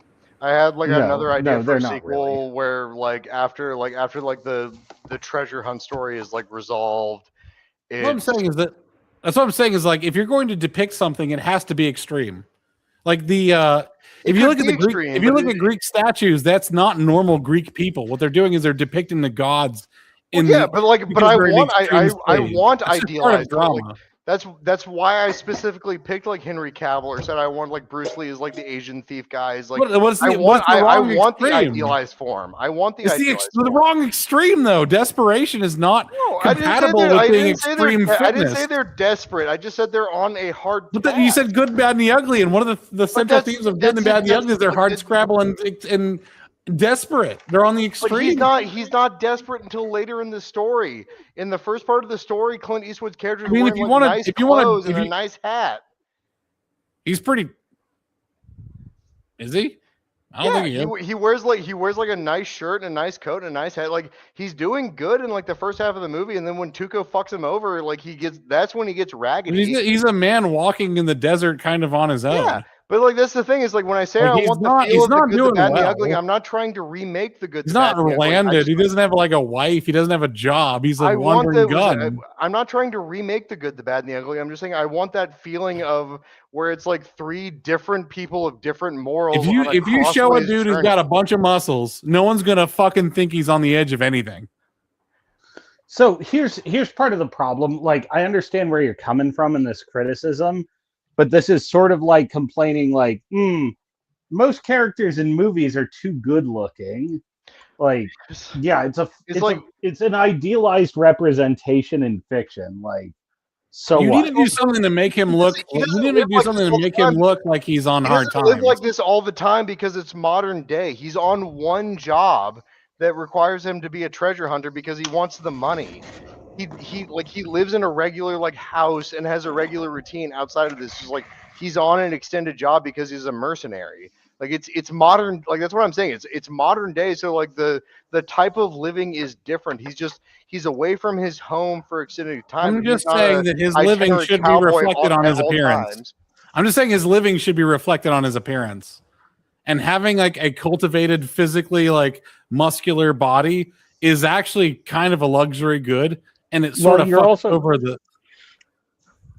You're also talking visual language of symbol, not literal representation. Also, like you can look like Henry Cavill if you like go to the gym and like hit your lifts. The gym is a luxury 5 days a week. He doesn't. He doesn't like. It's obvious like if you actually look at Henry Cavill and you like look at like what someone who lifts versus someone who does like juice looks like. He doesn't do like steroids. That's a guy who goes to the gym like 5 to 6 days a week, and he has. If you want to make him look, if you want to do this, I'm going to tell you how you can do this. Give him a really, really harsh job where it's like he's doing the oil. You ever seen the people who change out the drills on oil wells? But he's not an oil guy. He's a mercenary. I'm just saying some physical fucking job. Goddamn, like being a mercenary is a physical job. You have to fucking fight and kill people. You ever see what a real mercenary looks like? They usually pick the most like cowardly way of killing their subject. Navy SEALs, and like a lot of ex-Navy SEAls look like that. Well, ex-Navy SEAls look kind of wiry and small. A lot of ex-Navy it's like nowadays a lot of ex-Navy SEAls look like Jocko Willenick, and they're fucking like they might look like Mr. Vining guys. There's a counterpoint here, which is if you want to sell doing it for the money, like sort of desperate motivations. Without necessarily being like physically desperate looking. I'm just saying most people who are actors, quote unquote, or musicians, quote unquote, are waiters. So you do that sort of mix up, like you throw the two together. But I'm just saying, it's like Henry Cavill's a good actor. He has like that strength I want for this character. Who's like, this is a guy he's a mercenary who's like on the top of his form, but he's very very brute force. He's very brute force. On the top of his form. You're not talking about. He's a fighter. Like he wants to like punch. We're talking about Henry Cavill from that one Mission Impossible kind of thing. Yeah, like he's that guy, but it's like he's on the top of his form. He's a fighter, and if he can't fight him, he's a gunfighter. So he's a quick draw guy, and so it's like this is like this is the thing. He's scrappy, so he needs to be big and strong. Like that's like his whole thing is like he's the hammer that thinks everything is a nail. Now the contrast to him is like the woman assassin who's part of the group, who she's more of like a sniper. She's more of like far away. She's she doesn't really do a lot of hand to hand, but like that's the thing. She's a crack shot like him, but she can't fight like him. So it's like they understand each other in like a certain like martial way. But like that's the contrast. Like he's the brute force guy. It's like I don't want to sneak around. I just want to fight something. I want to shoot something. Like that's that guy. It's like I'm not sneaking around. I'm just gonna pull my guns. The problem is you're falling into the Dwayne Johnson theory of like fitness and ability. If you want to make, which is fine, make a Dwayne Johnson movie. Okay, Dwayne Johnson is when you have. I don't want Dwayne Johnson. I don't like Dwayne Johnson. No. I'm gonna finish my fucking point. Oh my God, stop interrupting me. Jesus Christ. I'm not halfway done. All right, the Dwayne Johnson action movie is you pick a fucking roided out, unrealistic lead person who is not actually reflective of the life, right? Like ex-Navy SEALs take steroids. The whole like I'm really big, and I know Henry Cavill doesn't, okay, but like the really muscular build, like this is a thing about female bodybuilders versus 16-year-old farmers. And this is only part of it, right? Like this farmer is just a skinny ass dude. He's just a dude. He looks normal. That's what I'm saying. Is like if you want to depict someone, go the Dwayne Johnson route if you want to. What I'm telling you is the Henry Cavill route is the Dwayne Johnson route. Like people who are actually tough but do Dwayne not look. Johnson can't act. That's the point. I don't give it. It's not about Dwayne Johnson, it's about his body. It's about the muscular body is the problem. It's like if you want a roided out body, then go for a roided out body. Whether it's roided or not, it's a roided archetype. You know what I'm saying? It's like what I'm saying is like strength. It's an artistic directional thing to pick like someone who looks buff versus someone who actually is buff, who actually is capable. But Henry Cavill is buff. You're by yourself, no worries. He actually is buff. Like that's the thing. Like what do you like? So is this guy? Well, yeah, but I'm just gonna point out. Like I'm pretty checked out here. Because nitpicking somebody's dream casting is like the lowest level of engaging. I'm sorry, like, all right. I understand what you're saying, like, I just said like that's. I am picking out. All right, I am picking out the entire artistic direction of the casting. And by the way, if nitpicking the casting is doesn't matter, then neither does the actual casting. So in other words, we should just move on to another subject and just fuck everything Benign Numbers Station has said. Who gives a shit? If it's worth talking about, it's worth talking about. You know what I'm saying? Like, well, yes, but like I think you're misunderstanding what I'm saying. Is like this is like a guy who 99% of the time. Direction. This is a mercenary who 99% of the time. Do you want a Dwayne Johnson action movie, or do you want like something that depicts hard scrabble grit and determination and desperation? Do you think that Tell me which Cavill one? No. It's one. No. Pick one. Think that Henry Cavill is not capable of delivering that? If he's like muscled out, yes, he's not capable of delivering that. Okay, so if he goes on one job that lasts for 3 weeks maximum, he can't be big. He can't be muscled. Is this a Good, Bad, and the Ugly style desperate action, like desperation movie, a think piece about people making decisions, bonds, alliances, betrayals? This is a movie about a crossroads of people making moralistic choices in a very gritty action piece that lasts them, because it's set in modern times and these are all mercenaries of differing professions. This maybe lasts them 3 weeks of their lives. So if a guy who normally out of all of his time has a regular weightlifting schedule and a regular training regimen, if he has to go on a job for 3 weeks, do you think he's going to lose all of that muscle? What's the purpose of the depiction? The purpose of the depiction is you have a more sort of rugged, less specialized mercenary, a very specialized gentleman thief, and a highly specialized but less hand-to-hand I'm mercenary crossing paths, forming a coalition to get a job done. That's the all right. point. Billy Bob Thornton is the mercenary. No, Why because not? he's not. That's the thing. He's like I said. I just described to you. It's like normally he trains himself because he wants to be the best. This is a temporary job that he finds himself on as a mercenary. He's going on a job. Like this is not his regular life. He's not living off the prairie. When I said he's a cowboy, I don't mean he's living off a prairie. I meant he is a specialist in 6 guns and he's more rough and tumble compared to the other two. That's the point. He's not living like this his whole life. He has a home, he has a gym, he has a weight set. He keeps himself up to his like physical standard 99% of the time. He goes off on a job, he's not going to lose all of his muscle because he goes off a job that lasts maybe 2 weeks or 3 weeks. I don't know of any mercenaries that actually look like that. If I look like Eric D. Prince. Well, I don't know a lot of we're photographers talking who look talking like stylistic What are we representation. doing here? We're talking stylistic representation versus literalist representation. No, we're not. We're fucking not. No. We are. I'm saying that if you want to have a mercenary who is like in a desperate situation, having him be like a muscle-bound Hollywood-looking dude. He's not desperate. He's in a different like situation than he finds himself in. Castaway in the Rock Johnson. Castaway Johnson. He's Castaway. So this is like so far from the substance. Like I get what you're both saying, but this is on like. Do you want to be vulnerable or powerful? I want it was in this. Is he vulnerable or powerful? In this specific story, he's powerful. I saved the Sylvester Stallone. It's perfect. Dwayne the Rock Johnson. Okay, yeah. If I'm making this movie, if I'm making this movie in 1995, yeah, Sylvester's. Well, it'd be a little bit harder for a pig because, like, would you buy Sylvester Stallone as a guy who shoots like Colt single action armies?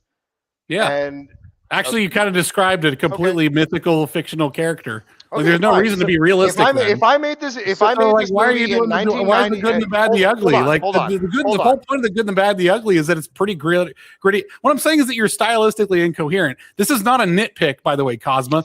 I'm saying that his stylistic inspirations are completely anathema to what he's trying to accomplish.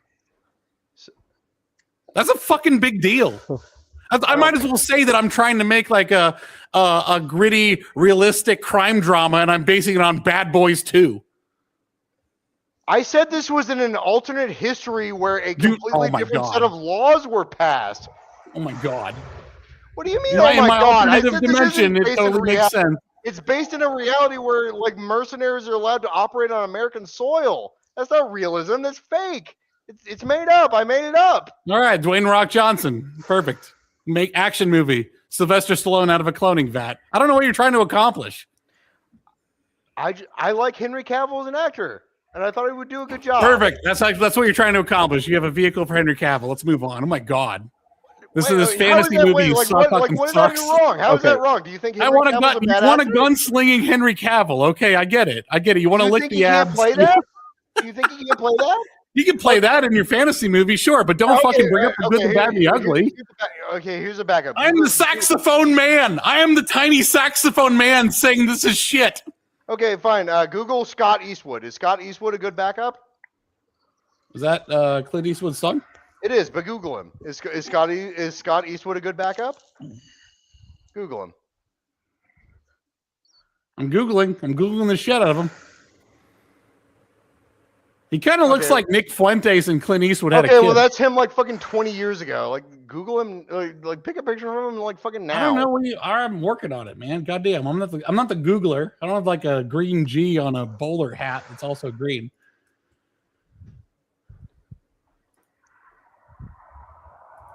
All right, all right, so am I supposed to see something? He's more okay. He's not nearly as big as Henry Cavill. Could he? Yeah, he's not even close. Goddamn. I'm bigger than this motherfucker. Could he be my gunslinger mercenary? Yeah, he probably could. I mean, he looks like he's fine. You need to look a couple meals away from dead. Like if you're basing this on good, the bad, and the ugly, Yes. How do you think I'm basing this on The Good, the Bad, and the Ugly? Because other you than fucking just- told me you were. I said that was a good outline for the story. Oh my god. Okay. All right. Oh, like for the storyline, not stylistically. This is All this right. is three. You could have different- like fought me on the good and bad and the ugly thing. Maybe I was making a mistake, but you could. Why is there just a picture of him nipples down? three completely What is the purpose of disparate this people picture? who are on this like Scrabble hunt for a treasure. Why is he That running is and the doing- that is the basic overview of The Good, the Bad, and the Ugly. This is not these entire people's lives. This is I said this. I said this is a one specific job for these mercenaries. Like they get a treasure hunt and like If they you're gonna just cross paths with these. I said this at the Israel. interim when I was talking like to you guys when you brought up like what's your idea for a movie. I said exactly that. It is in the style of The Good, the Bad, and the Ugly. It is like it's Guys, is we're toilet bowling. We're toilet bowling so hard. I don't think we are. I mean, well, I think it's incoherent.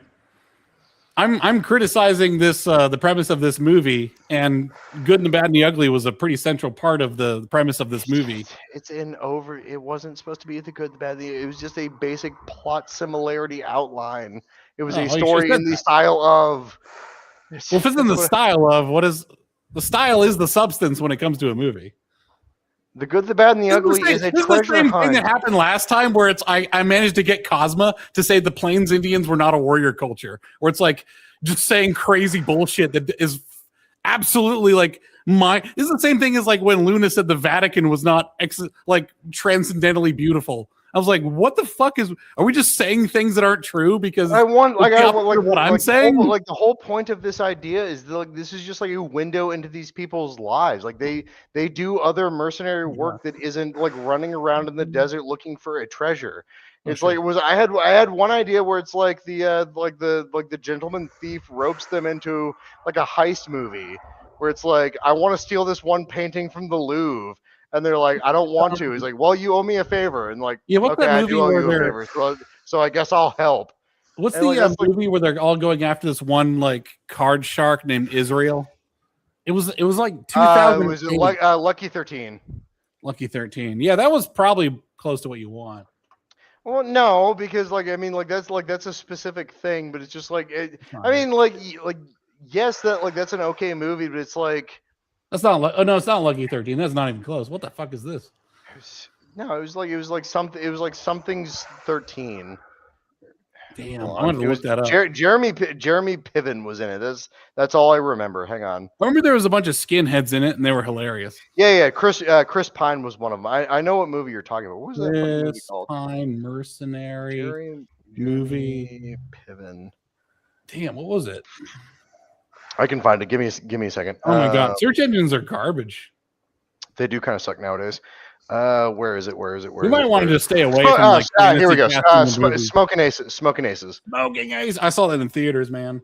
And that is a bit of it, but like Smoking Aces was like John Wick before John Wick was a thing, and it's like Correct. Yeah.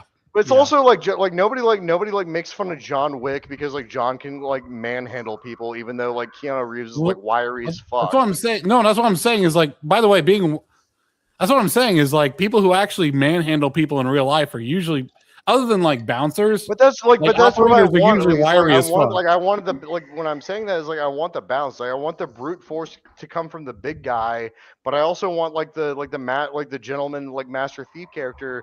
I want him wiry so he can like do martial arts and like manhandle that way. It's like I want like a mixing of styles because I think that would be cool. I guess we'll see when you make the movie. I guess. I don't know. That's right. I'm gonna go get a big old loan of $5 million and I'm gonna make it. That's what I'm saying is that we're like criticizing a movie that doesn't exist, and I'm like saying the basis of it is not necessarily valid. Maybe you're right. I don't know. Like I've just had this idea. It's like I mean like it could be anybody. It doesn't have to be Henry Cavill. I thought it would be like good for Henry Cavill to be in it because like a big like a just kind of like this like bigger guy who's just a gunslinger. I'm like, okay, that's a pretty good archetype compared to the lean master thief who doesn't shoot anybody ever. He just like relies on martial arts and stealth. Like, what's the that could conflict be the between the lean master thief guy. and the? What's the conflict between the master thief and Henry Cavill? It's just like one guy's kind of brutish, like the master thief. Like the master thief is very How are their gentlemanly and very interests cultured. de-aligned? How's that? How's their interests de-aligned? What's the conflict of interest? They both want the like when they first meet, like on this job where it's like, oh, they're like the treasure. It's like they both want the treasure, and like neither of them wants the other to have it. Big but they past a certain point they realize, okay, like look, we're not gonna get this treasure unless we work together. So I'll give you like 70%, you get 30%. It's like, no, like they argue. And it's like, okay, 60, 40. Focus on everything else. Focus on nothing else except for the characters, like their background, and then the conflict they have between each other. Because every story, everything else is window dressing. The realization of their friendship is like, okay, we work well together. It's like maybe we're not like the same guy culturally, but it's like, you're really good at like ordnance and like force. I'm good at like stealth and like observation. So like we can help each other. And so like that's like the whole thing is like, okay, I need you for this. Can you help me? He's like, yes. He's like, well, I can't do that. Can you help me with this? Yes, I can. And like that's the whole thing. Is just like it's like after a certain point in the plot, it's like, oh, it's like these guys are efficient where the other is deficient, and like they become friendly on that. And like you've seen that a million times before in movies. It's just like I want to do it in a slightly different way, because I've never seen a movie where like that's actually the case. It's always like, it's like I'm the action man. I need the hacker man. And it's like, no, you don't need hacker man. Like save hacker man for something else. It's like you can have combinations of other characters other than just like I want to shoot everything in hacker man. It's like you can do it differently.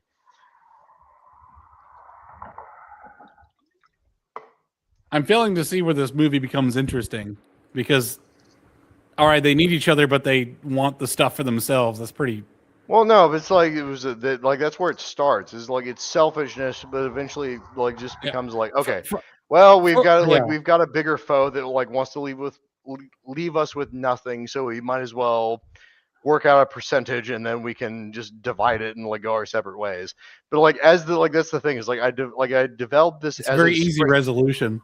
What if I need all of it to save my daughter from cancer? Well, they don't.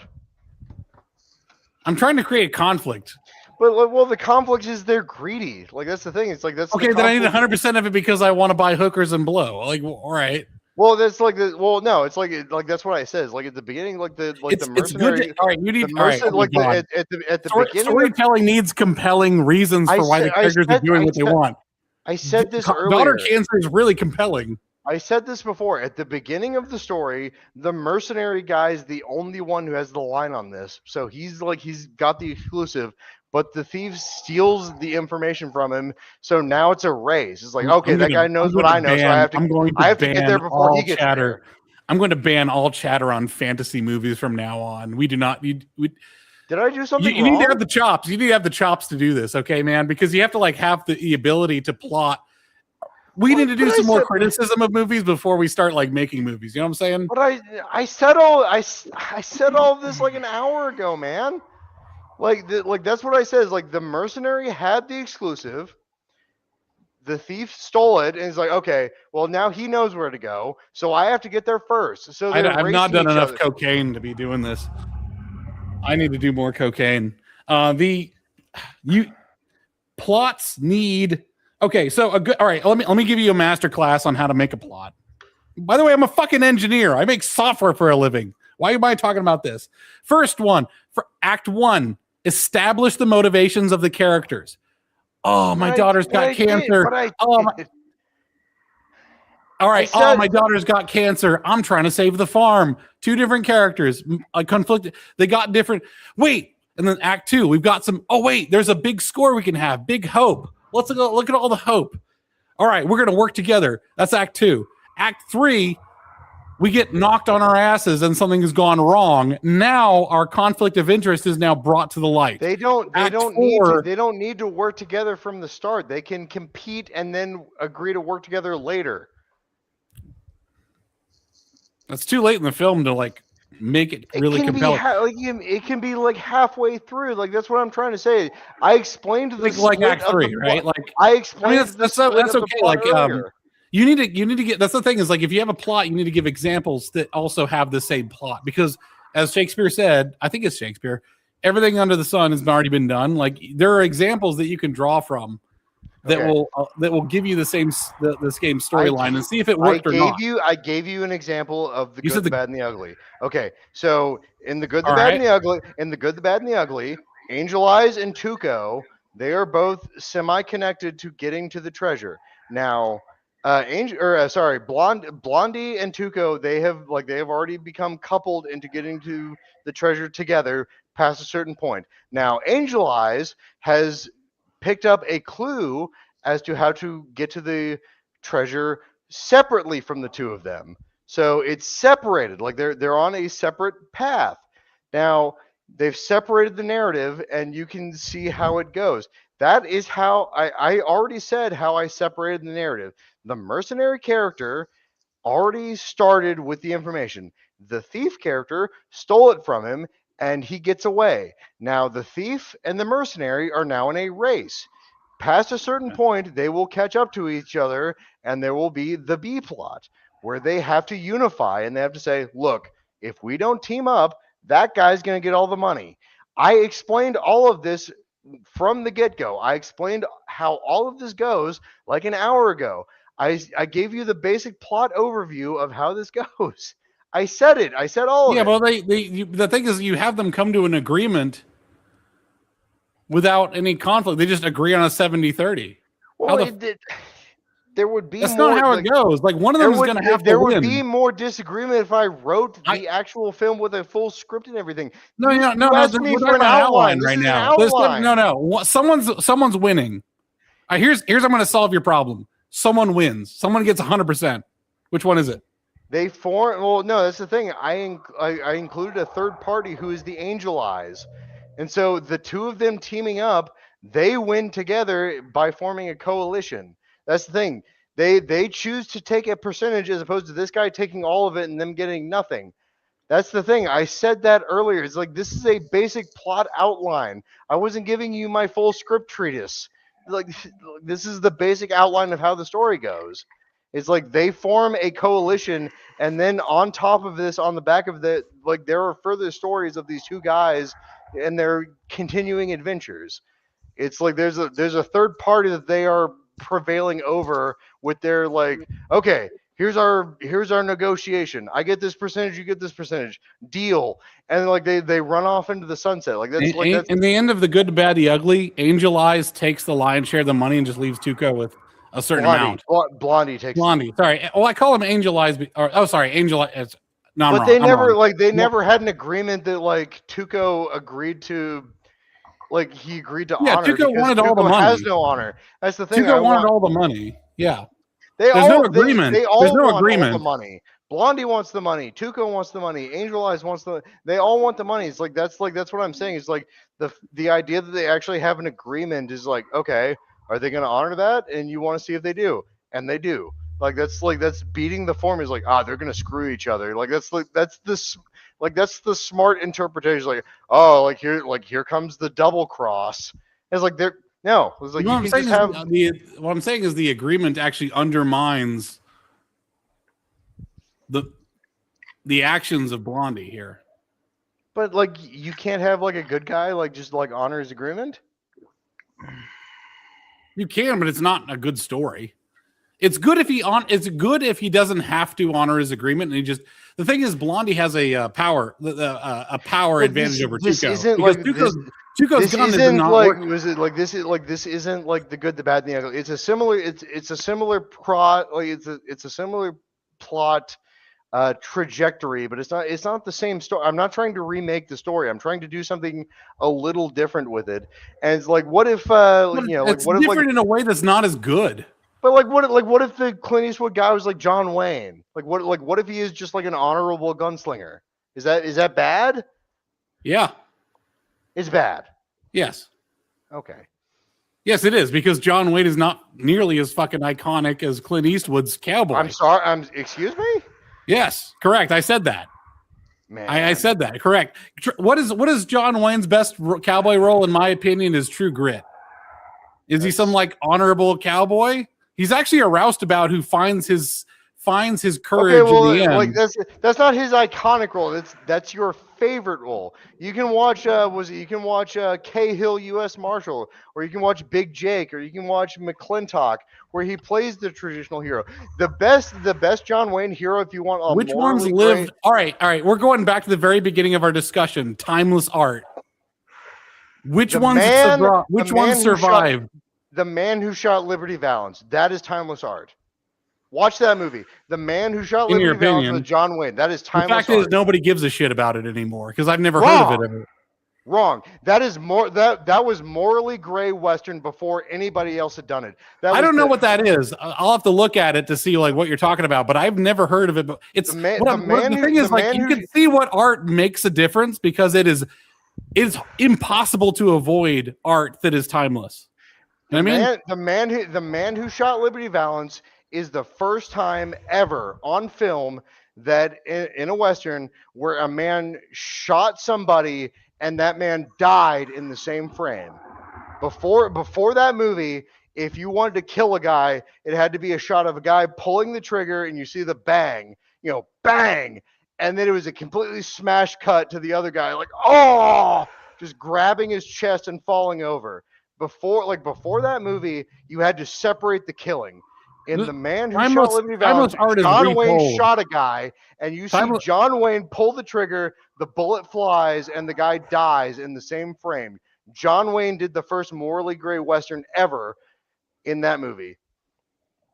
What's the recent adaptation that has carried that forward? All right, so the ancient Greeks used to keep their culture alive because they would have new art productions depicting it over and over and over and over again. Oral traditions survived because different orators would memorize the entire thing and then reorient it. The reason this is, by the way, I believe in the persistence of culture is from its reorientation, right? Like the recitation of it. The thing is, if I see no art is static, this is another reason why I kind of rebel against the written word. And Kosma has like kind of gotten pissed at me before about that. I don't think the written word is actually it's not a mark of good culture. You have to constantly adapt it, keep it alive with living flesh. There has been a recent like adaptation of True Grit. I have not seen a recent adaptation of The Man Who Shot Liberty Valance. Well, it's really good rated. Okay, so why is the story not? I can go and see a play about Jesus Christ in Pennsylvania. I can go and you're asking about a screenplay. The Man Who Shot Liberty Valance is a screenplay. It was made for a movie, specifically for a movie. True Grit was a book. It was a book that was written and then was adapted into a film twice. The Man Who Shot Liberty Valance is a screenplay for a movie that was made. They made it. You saw it, you could see it. People remake movies all the time. Well, yeah, I mean, I would love if they made a remake of The Man Who Shot Liberty Valance, but it doesn't need it. You've got. What I'm saying is an indicator of cultural relevance is whether it's been retold or not. The culture of now with movies. With modern film, you don't need a remake for every single story if there's nothing wrong with it. There's nothing wrong with The Man Who Shot Liberty Valance. Back to the point. It's there. You can watch it. It's right there. You can watch it. Back. Okay, so how many people are watching it? How many people this year have watched The Man Who Shot Liberty Valance? At least 4, because I've shown it to them. That's 4. That's great. Good job. Good job to the 4. But what I'm saying is, I mean, how many people have watched The Maltese Falcon this year? Probably not many. Is that a bad movie then? I'm not saying it's a bad movie. I'm saying it's not culturally relevant. But how many people saw the crowning of Pharaoh Ramses II? How many people were there at the crowning of Pharaoh Ramses II? Probably the entirety of Egypt. Doesn't mean it's relevant now. You say the Maltese Falcon is not like culturally relevant. Do people still know who Humphrey Bogart is? If they do, it's because of that movie. It's like that's one of his defining roles. Okay. You know, the great thing about Shakespeare is that they actually bring it back. Patrick Stewart is actually doing a reading of the sonnets, making an audiobook series on that because it's relevant. Some stories are very good and then they just die. Back to the point of this whole thing, the cowboy who says, I'm going to make an agreement 70-30 on the treasure, and then he follows through with it, unequivocally just stays by his word, is not necessarily culturally relevant and culturally like has any staying power. People like it. Blondie allowing Tuco to have a share of the money is actually pretty impactful because Blondie didn't have to do that. There was no agreement. There was no alliance. Like Tuco tried to shoot Blondie. The gun just didn't work. Blondie never sees Tuco ever again, ostensibly. I mean, we never know, but like what we assume from the ending of that film, they never see each other again. It's irrelevant. But it's like, when I present the story, I want these characters to know each other. I want them to see each other again. Yes. Why am I on the side of Diddley Dooley or something? The reason why Blondie is good is because there is no agreement. He does it out of a spirit of goodness. That's why it's relevant. Like that's why like you don't have to call your shots. Just make the shot. Blondie made his shot. He sabotaged, which is by the way very underhanded. Sabotaged Tuco's gun. Shot Angel Eyes like off the get-go because he knew that Angel Eyes was going to try to shoot Tuco first. So he used Tuco. He used Tuco, by the way, as a decoy. This is not a good man. He is a smart man. Like, can you not have a formative team form after the story? Like, okay, I know I can trust this guy. I mean, maybe we do something else together. Do you think Blondie should trust Tuco at this point? Well, but this isn't Blondie and Tuco. These are two completely independent characters. Like, you keep weaving in and out of crafting your story based on this, and then you weave out of it. I don't understand how to stay because you're leading me down the wrong path, and then you're teaching me ABC 1, 2, 3, and then you get mad when I say 4, 5, 6. DEF. It is you're leading me down this path, and you get mad when I follow it. You know what I'm saying? It is a basis. It is not a remake. Okay, so tell me what are you extending beyond the basis? I think the changes you're making to it are silly. Like an agreement of 70-30 is very strange. Anything. This is a. You're not changing anything, but it's a basis. I don't. This is a building point. It is something that is similar, but I'm doing something on my own that is beyond it. But you've also the basis you have. You're also deviating because having a presupposed alliance and deal is antithetical to the. It will happen over the course of the story. It never happened in the thing you're basing it on. Plot treatise. I gave you a plot treatise of a basic outline of. A basic beginning, basic middle, basic end. And then you give it. You're saying you're basing it on a thing that's completely antithetical to what you're saying. This is not an entire script. I basically said how it will play out. This is not a play-by-play. I am not trying to explain to you the exacts of this plot. I'm explaining to you, here's how it could start. Here's how it could middle. Here's how it could end. You keep using the word could. Does it exist or not? Like, does it exist in your mind? It doesn't. It's a fake movie that I made up because you asked me to present you the plot of a fake movie that I fake made up. And all you're doing is nitpicking it. Yeah, I am. You asked me to give you a fake made up movie that I made up, and I gave it to you, and you spent the last hour and a half explaining why it doesn't work. Well, my movie was gonna be a Rear Window, but with a GWAT veteran. And I liked it. I said I liked it.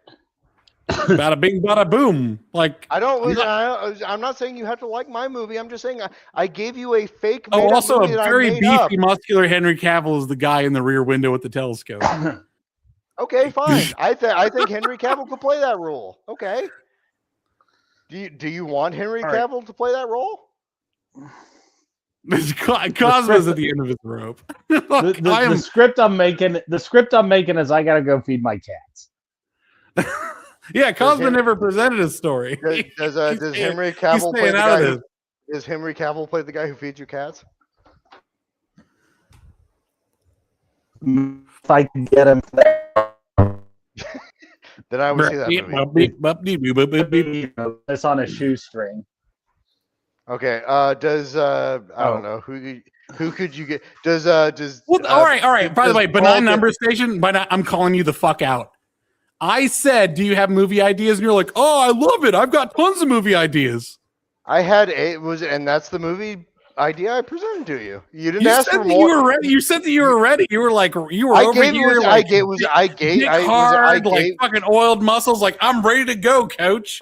And I'm like, and then I find flaccid cock, and I find like flabby muscles. Like, you were so ready to like go for it, and then I started picking at you because like presumptively you had something like already prepared. Hold it. You asked me. I said I have ideas. I gave you an idea that I had slightly developed in my imagination, and you nitpicked that idea on. You never said I don't like it. Give me another one.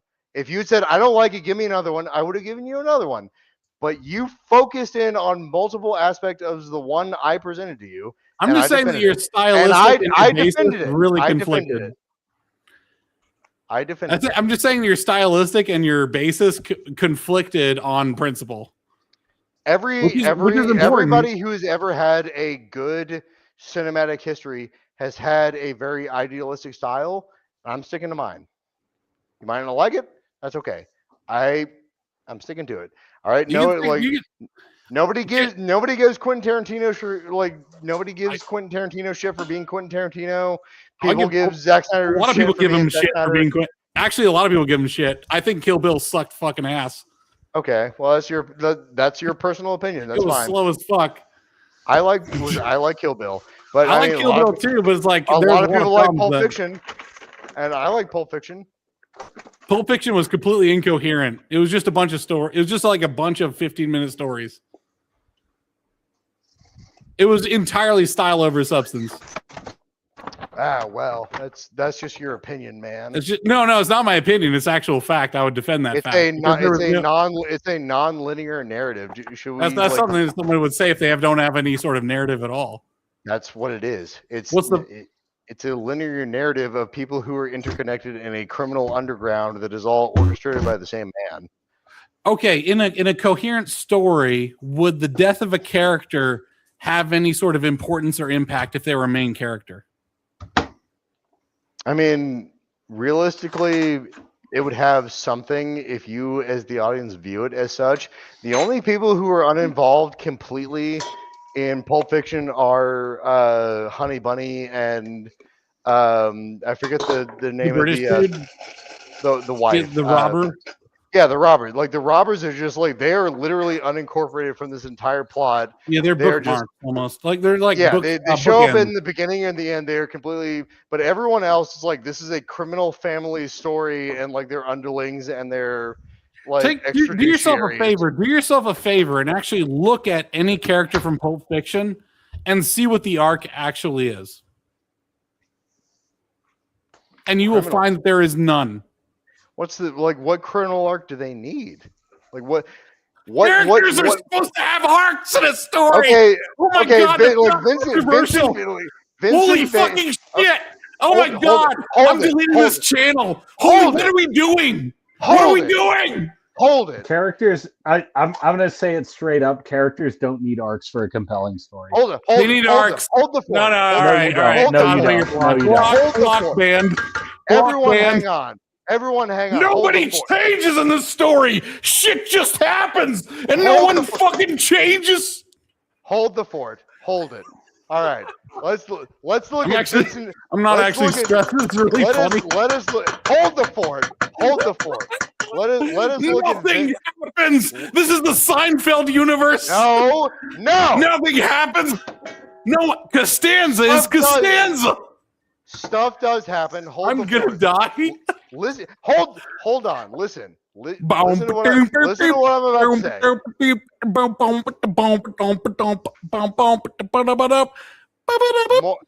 Moral change does happen in Pulp Fiction. Listen. Hold up. Hold the fort. Listen. Wait a minute. Listen.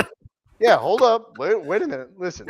Okay. So the main crux of the descendant moral story of Pulp Fiction is someone who wants to change versus someone who does not want to change. And those sides are referenced by Jules and Vincent. So Jules's journey is about a man who if you look at it outside of the chronology, Jules's journey is a man who wants to get out of the criminal life. He wants to what change. triggers that? Yeah, what triggers that? Because while he's in the process of being a mafia hitman, he realizes something that is to his personal when does he realize that? What's the event that makes him realize that? When the guy shoots at him and he doesn't get hit, and he looks down and he realizes like past a certain point, it's like there's a spiritual reason why I did not die, and it is not to do this. It's to do something better. It's to move on and to do good in the world. That's why I did not get pumped full of bullets. Now that's his personal arc is, oh my god, I'm a mercenary hitman who is sent to kill this guy, and when there was a chance for one of his homeboys to just assassinate me, I did not die. So he has a moral awakening and a moral change and relativistic shift to something else. Whereas how's that manifest in the story? Well, it's not manifest. That's just what happens. He does a good act with the muggers at the end of the story. Now you compare that with John Travolta's character, who to him it's just basic blind luck. It's just no, I did not get spared by God. I was just lucky. And that's his whole thing is he's yelling at Jules. Yeah, and he's very no, we're just lucky, man. We're just lucky. That just doesn't happen to us because we're just that good, man. And he lives his life, and then what happens to him? He dies unceremoniously when a guy that he was sent to kill found his Mac 11 while he was taking a crap, and he shoots him in the fucking chest, and he dies in the toilet. It's that that's the more moralistic evolution of these two characters is one guy chooses peace and he walks away in peace. The other guy chooses violence and he dies in violence. It is exactly what Jules said. That is the overarching arc of their characters the man who chooses peace gets to walk away. The man who chooses violence, he dies in the end. Quentin Tarantino is he's not obtuse about this. He does this numerous times. Where? The Manson family dying in Once Upon a Time in Hollywood, all of the 88 Viper, not the 88 Vipers, the all of those 88s. No, the crazy 88s, all of the deadly Viper assassination squad dying in Kill Bill. I believe that media is supposed to live in and of itself. So if an artist has his message spread across different works, I don't really care. I mean, sometimes that's appropriate, but the art is supposed to be compartmentalized into a complete thought. So inside of Reservoir, in Pulp Fiction, all the moral people live and all the immoral people seem to die. It's that's kind of the thing. It's same thing with Reservoir Dogs. That's the ultimate that's the ultimate crux of the story that we don't see is okay, all the evil has died, and now all we're left with is evil? One good versus one evil, contending with each other. That's kind of the point. Is Marcellus Wallace evil? Kittens. What? Is Marcellus Wallace evil? No, I heard Kosma say something. He's talking to his cat. Oh, okay. Oh, I'm talking to my cat.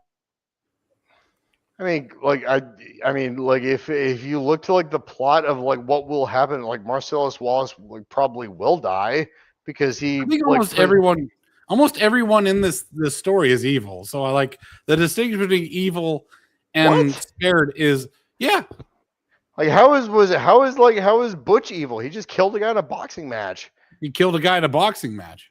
He didn't mean to do it. It just happened. He says that. He's like I didn't even know it happened. It just happened. No, he just also killed a bunch of guys who were doing sexual depravity. Well, they were gonna kill him. They were gonna kill and rape him. That's self-defense. That's not evil. Seems like he had the drop on him. But yeah, I understand. That's all right. Who else is innocent All right, let's say Butch is innocent. Who else is innocent?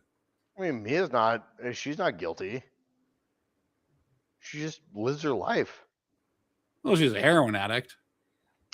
She's not on heroin. She's on Who- coke.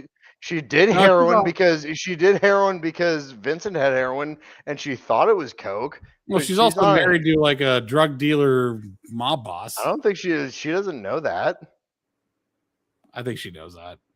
I mean, wives was aren't it like stupid. was it fucking Raquel at the junkyard? What's it? Jimmy? Yeah, right, Like, I think it was right. Yeah, what I'm saying is like, yeah, like Jimmy, like the character played by Quentin Tarantino. He's not a bad guy. He's just like he's just friends with Sam. well, the thing is, you're saying a distinction between good and evil and who lives and dies, and that's not coherent. All the guys who tried to like crawfish Marcellus Wallace by stealing his drugs, they all died. And like when the one guy tried to kill Jules and Vincent, they didn't die. They killed him. He died. Did everyone who committed a mortal crime, die? When you say You're making coherency and you're making themes. This is like talking to a leftist, like woke postmodernist who's like trying to make a point. This is not what the movie is. You're like back rationalizing what the movie was. I'm not back rationalizing. No. The framework, the moral framework of the film makes some allowances for what would be considered evil in other contexts to ride as sort of ordinary in this world or in the context of this story. I think you are in a mafia-esque tell, so like that's the moral framework. I think numbers is right here that, you know, like, yeah, the people that the film depicts as, you know, either choosing the meaningless life or choosing the evil life, even that like you got to be conscious of tone. It's kind of like comedy with Divine, Purgatorial, and Infernal. This is sort of an infernal story to begin with, you know, but it the characters that are presented, you know, within that infernal framework as choosing, you know, like quote unquote, it's a story about being between Vince and Jules. Vince chooses one path, Jules chooses the other. The story delivers a moral message. Is it reconcilable with external moral frameworks? No. Is it internally consistent and delivers a message about the world that it presents as it presents it? Yes. So Jules has a character growth moment.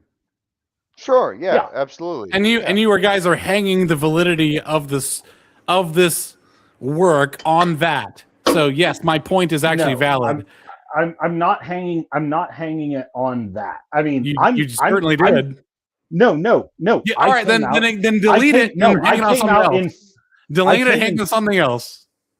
I came out in front in this conversation and said, yes, stories can be compelling without a personal growth arc.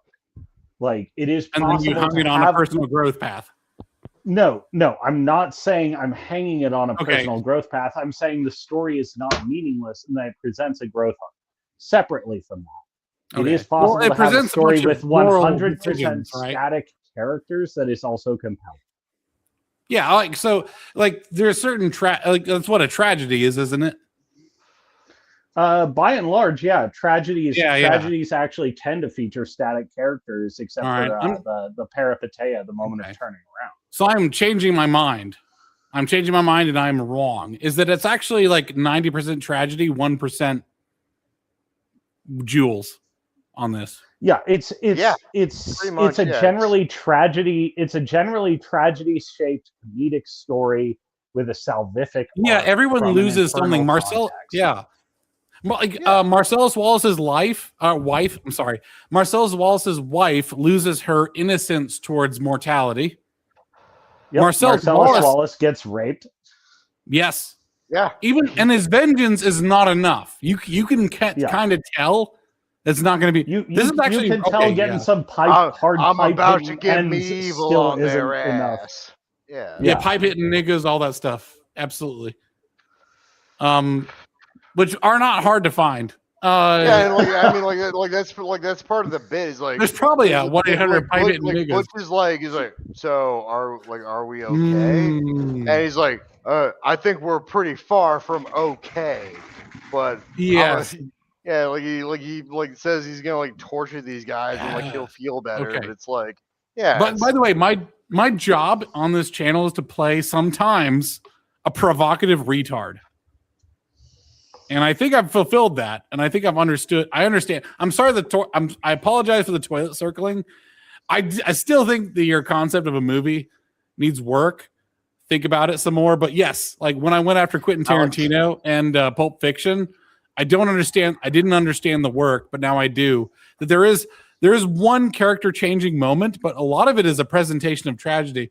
Even the couple that was robbing the bookmark. Like, by the way, a lot of artists will do this, where the real point of their work is the beginning bookend and the latter bookend.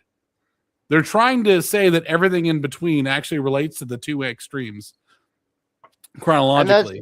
And that's true, but Alex, I need you to understand something. I'm an idea man. I'm not a screenwriter. If I was good at writing scripts, I'd be in Hollywood. You must. All right. I sell mobile I understand homes. that. I understand. I understand.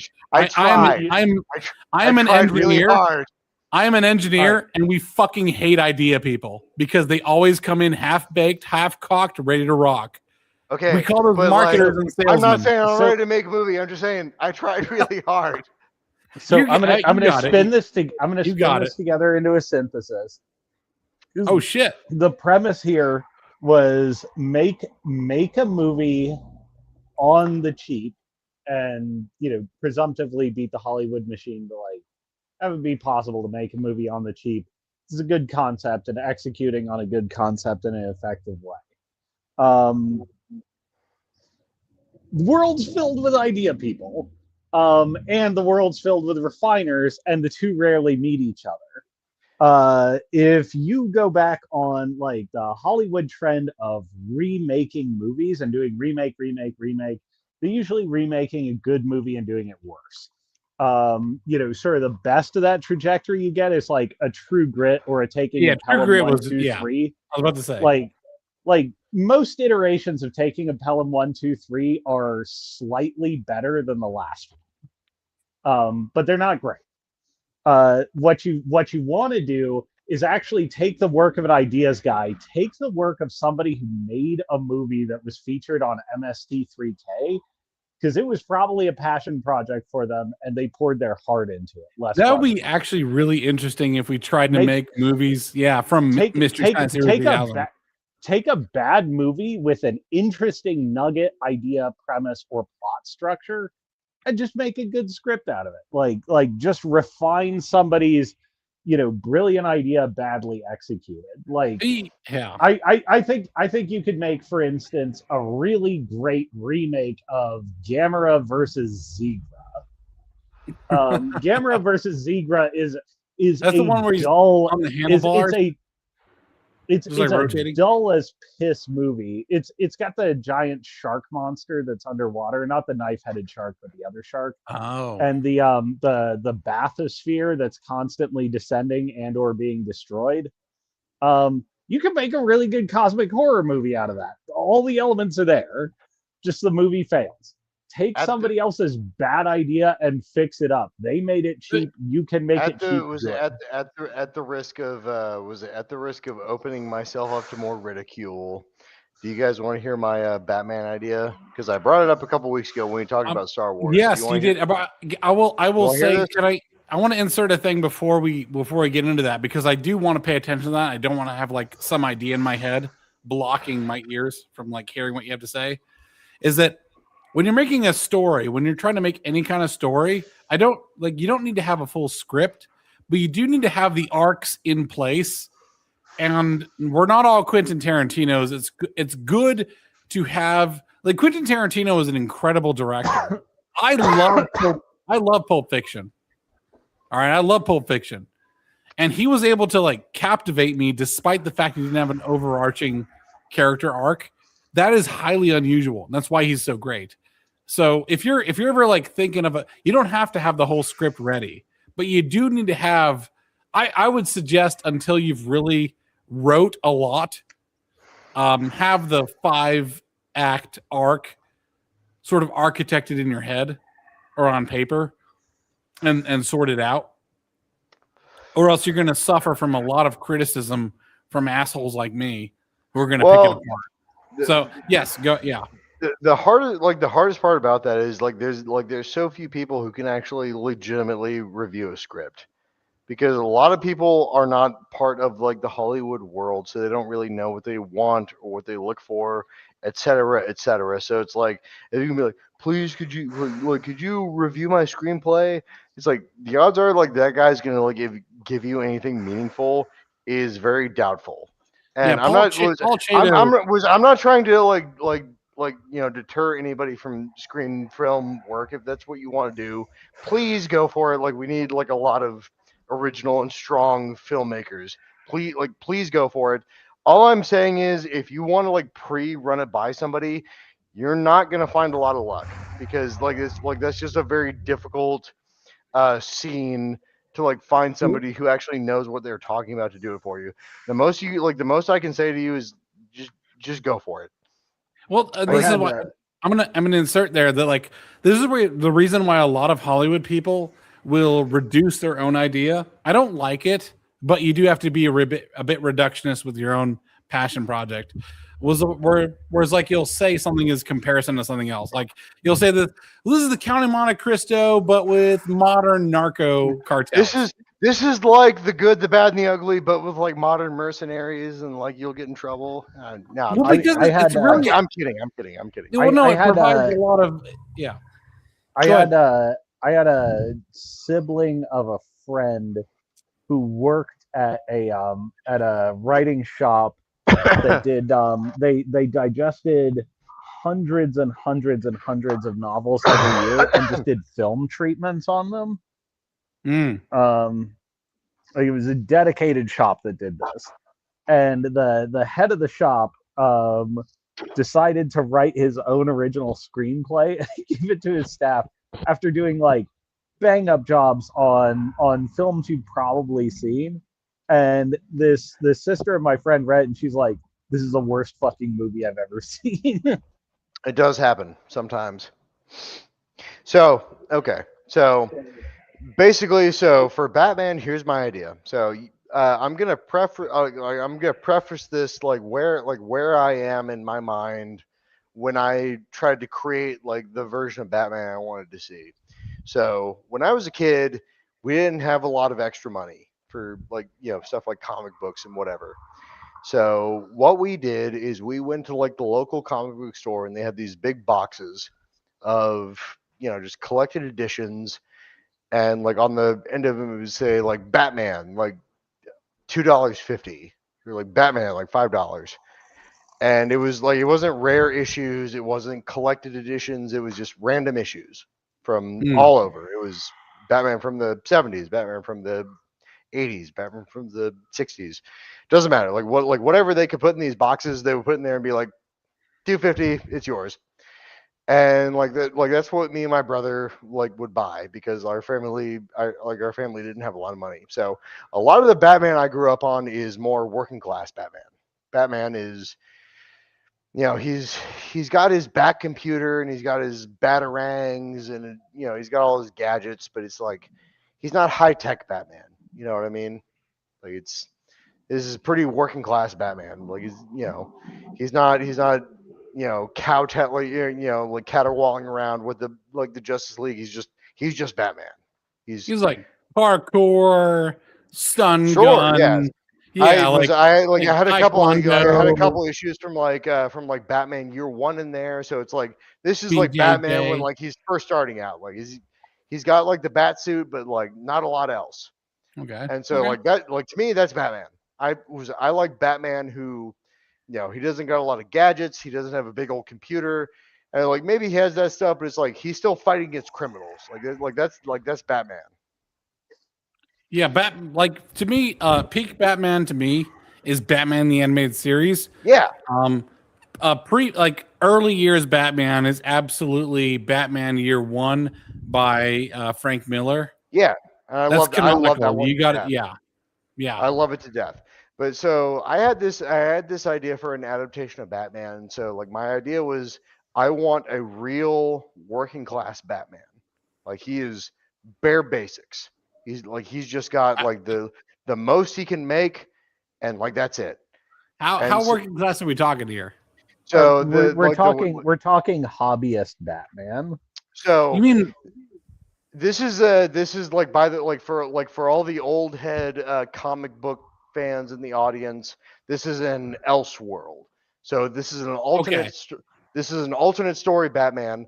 Okay. So in this story after Batman's parents were killed, you know, the Wayne Corporation set up a trust and he'd be okay. He'd be provided for. But like past a certain age, like Bruce is like, this isn't enough. I'm gonna go change Gotham on my own.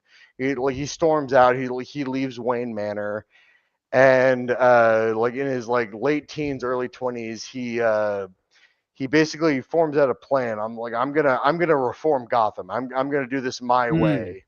I'm gonna go out there and I'm gonna do it the right way because the it's so police weird because Batman is like an anti-authoritarian but also an authoritarian. See, that's the weird thing about Batman.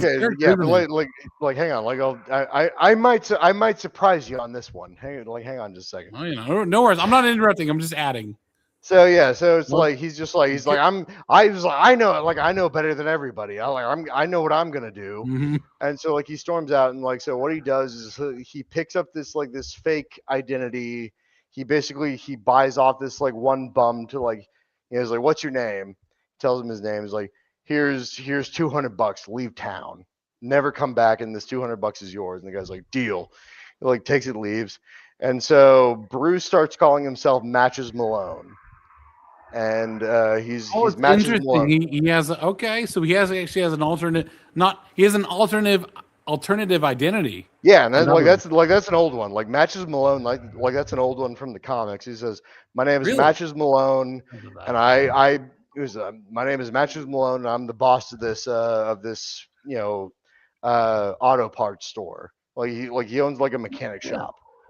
And so he owns this junk, he buys out this junkyard, and like the junkyard boss, and like he's like, my name is Matches Malone, I'm a mechanic, this is what I do. Like, you know, he's like that's his alter ego. It's like this weird justice centered mobster almost. By day he fixes cars, but by night he has this identity. He has this leather armor that he makes for himself, and like this leather jacket, and like over this symbol of a bat. And now smash cut. It's not about Bruce anymore. Smash cut. There's a mobster comes into a mob bar on the Bowery district. He's like, man, you guys aren't gonna believe what I just heard. And he's like, what? He's like, did you guys hear what Crab just told you? What did he tell you? This guy dressed as a bat just beat him up and took all his protection money. He's like, what do you mean? He just lost it. He's a gambler. Like, you don't just lose it to a guy in a bat costume. He's like, I'm telling you the truth. This guy beat him up. He took his stash. He's like, there's no bat costume. You're crazy. He's crazy. Then the lights go out. Power goes out. The jukebox goes out. Guy comes in through the broken window, beats all of them up, and just lifts one guy up against the wall. He's like, who are you? He's like, I'm the Bat. And just knocks him out cold, disappears. And that's the whole thing. I want this to be a multi-part saga. First part, this is Batman wearing a cheap leather cowl, a leather jacket, a gray sweater, and a pair of blue jeans. He's working with exactly what he's got, but he's being the Batman.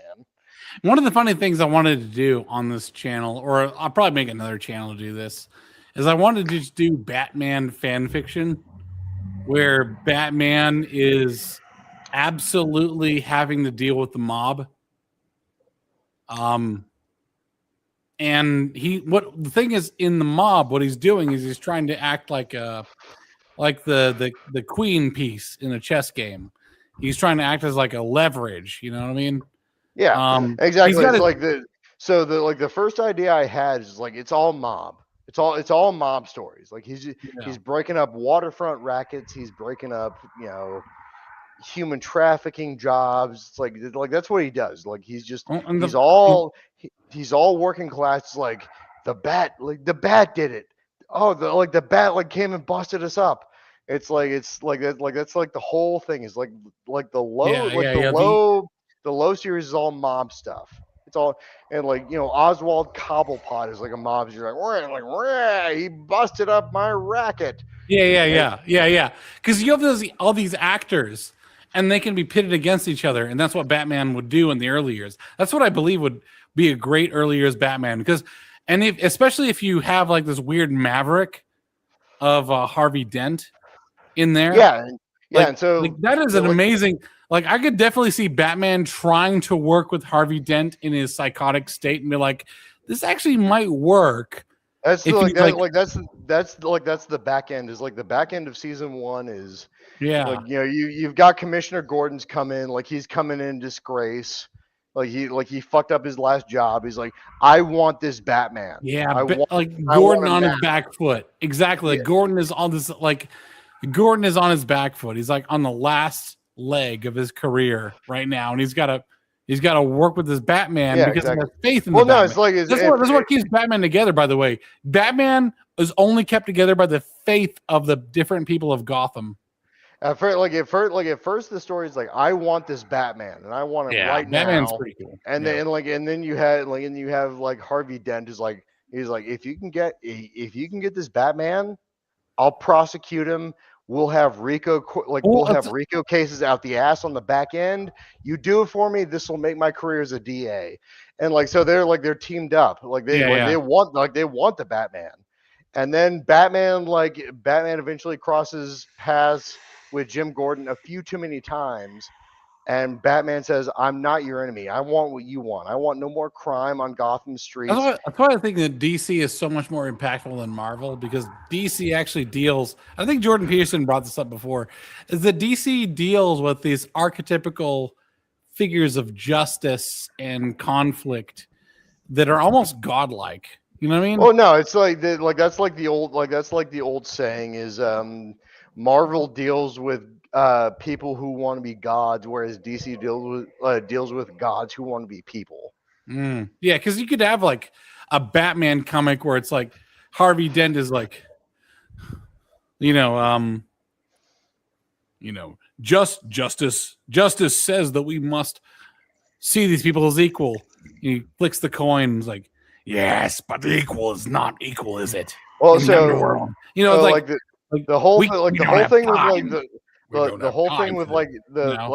with how I planned is like, eventually Gordon's like, okay, this Batman guy, listen, you, me, Harvey, we can trust each other. We can do something here. Like the three of us, we can clean up this town. And they have something now at the end of the first kind of like halfway through the way I planned it is like halfway through is like Batman's doing his thing. He's working class, it's like he's just beating up the mob guys. But a few crazies come out, a few like insane people they're kind of like in the fold.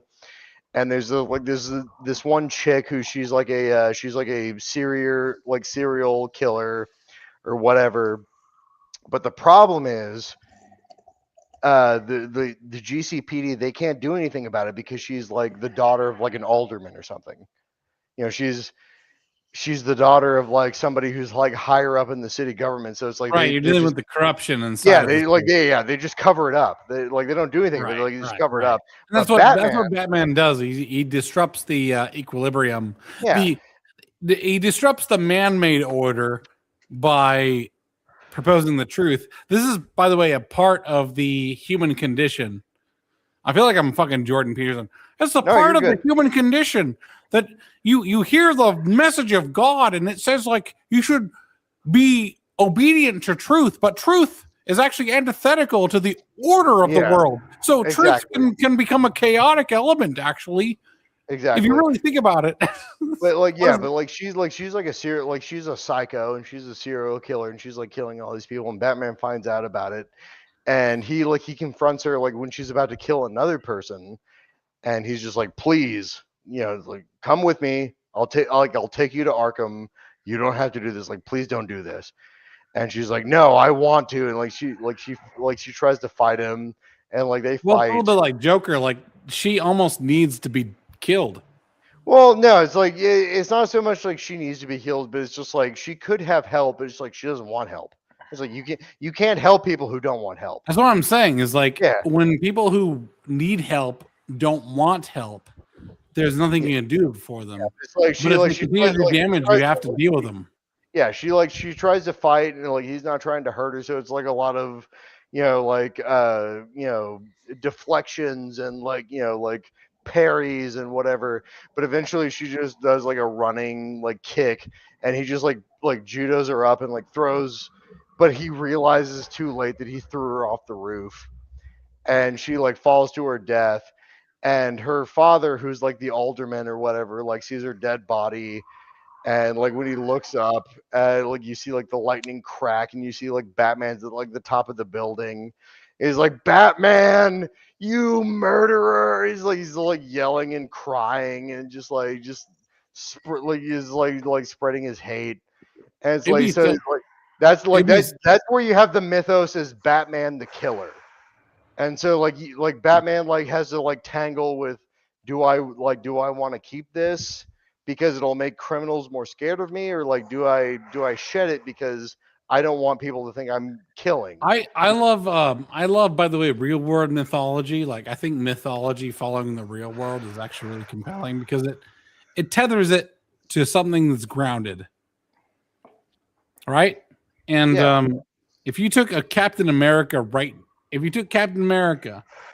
and said that he is the indefatigable spirit of America right now, to like very long weave this thing back into current events, Captain America would just be pounding ass and not even giving a shit.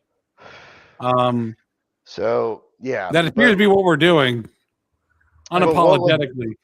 But one thing I would do after that is like that's like the moral implication of Batman after that is just like, do I tell Gordon the truth that like I didn't do it on purpose? That's why Captain America is not Batman. Like Captain America would pull out a Colt 1911 and blow your Nazi ass. Yeah, it's like, but like Batman doesn't want people to think he's a killer. He wants people to think he's Hope. But at the same time, it would scare the bad guys more if they thought he was a killer. So he's Captain America is like, fuck yeah, I'm a killer.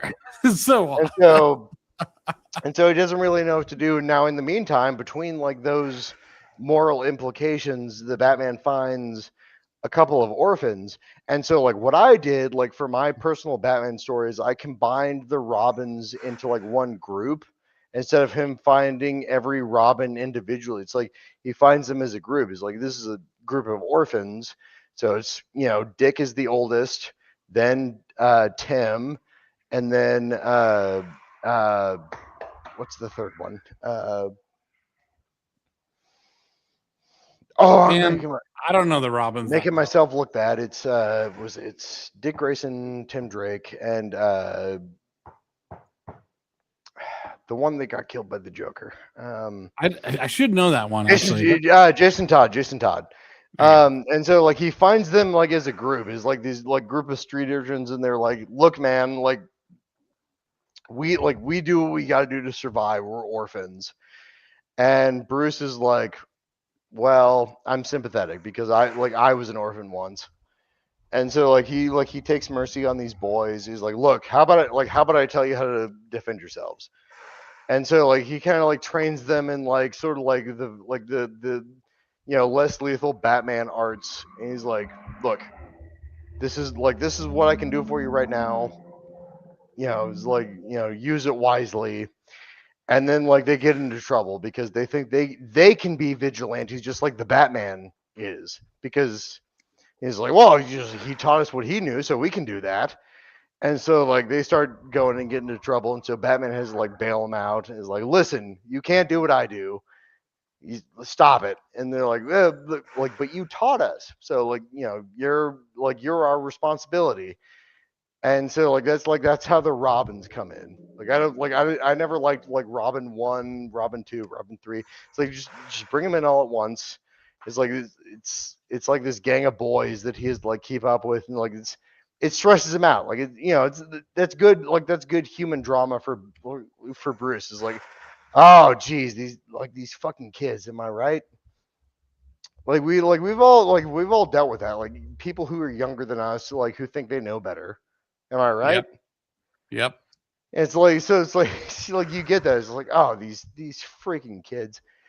And it's like all they do is like we're gonna beat up the bad guys, and like he's like, you're not strong enough to do that, and like he like keeps having to like swoop in.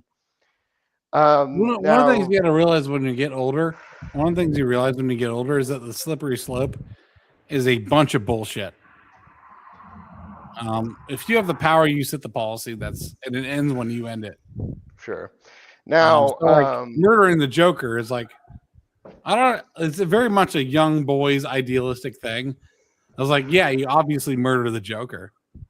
Well, once you get to a certain age, you're like, because the thing is like, what happens is if you murder the Joker, it's like, do you think that Bruce Wayne, Batman, is going to fall down some slippery slope? And you find out when you're older that slippery slopes don't actually exist unless you want them to exist. They're always an excuse. It's always bullshit. You know what I mean? Well, yeah, yes, but like not for like certain like idealized stories. Now, that's idealized stories are for young men. Well, yes, but you want those young men to believe it. You can't have them believe the worst of humanity at all times altogether.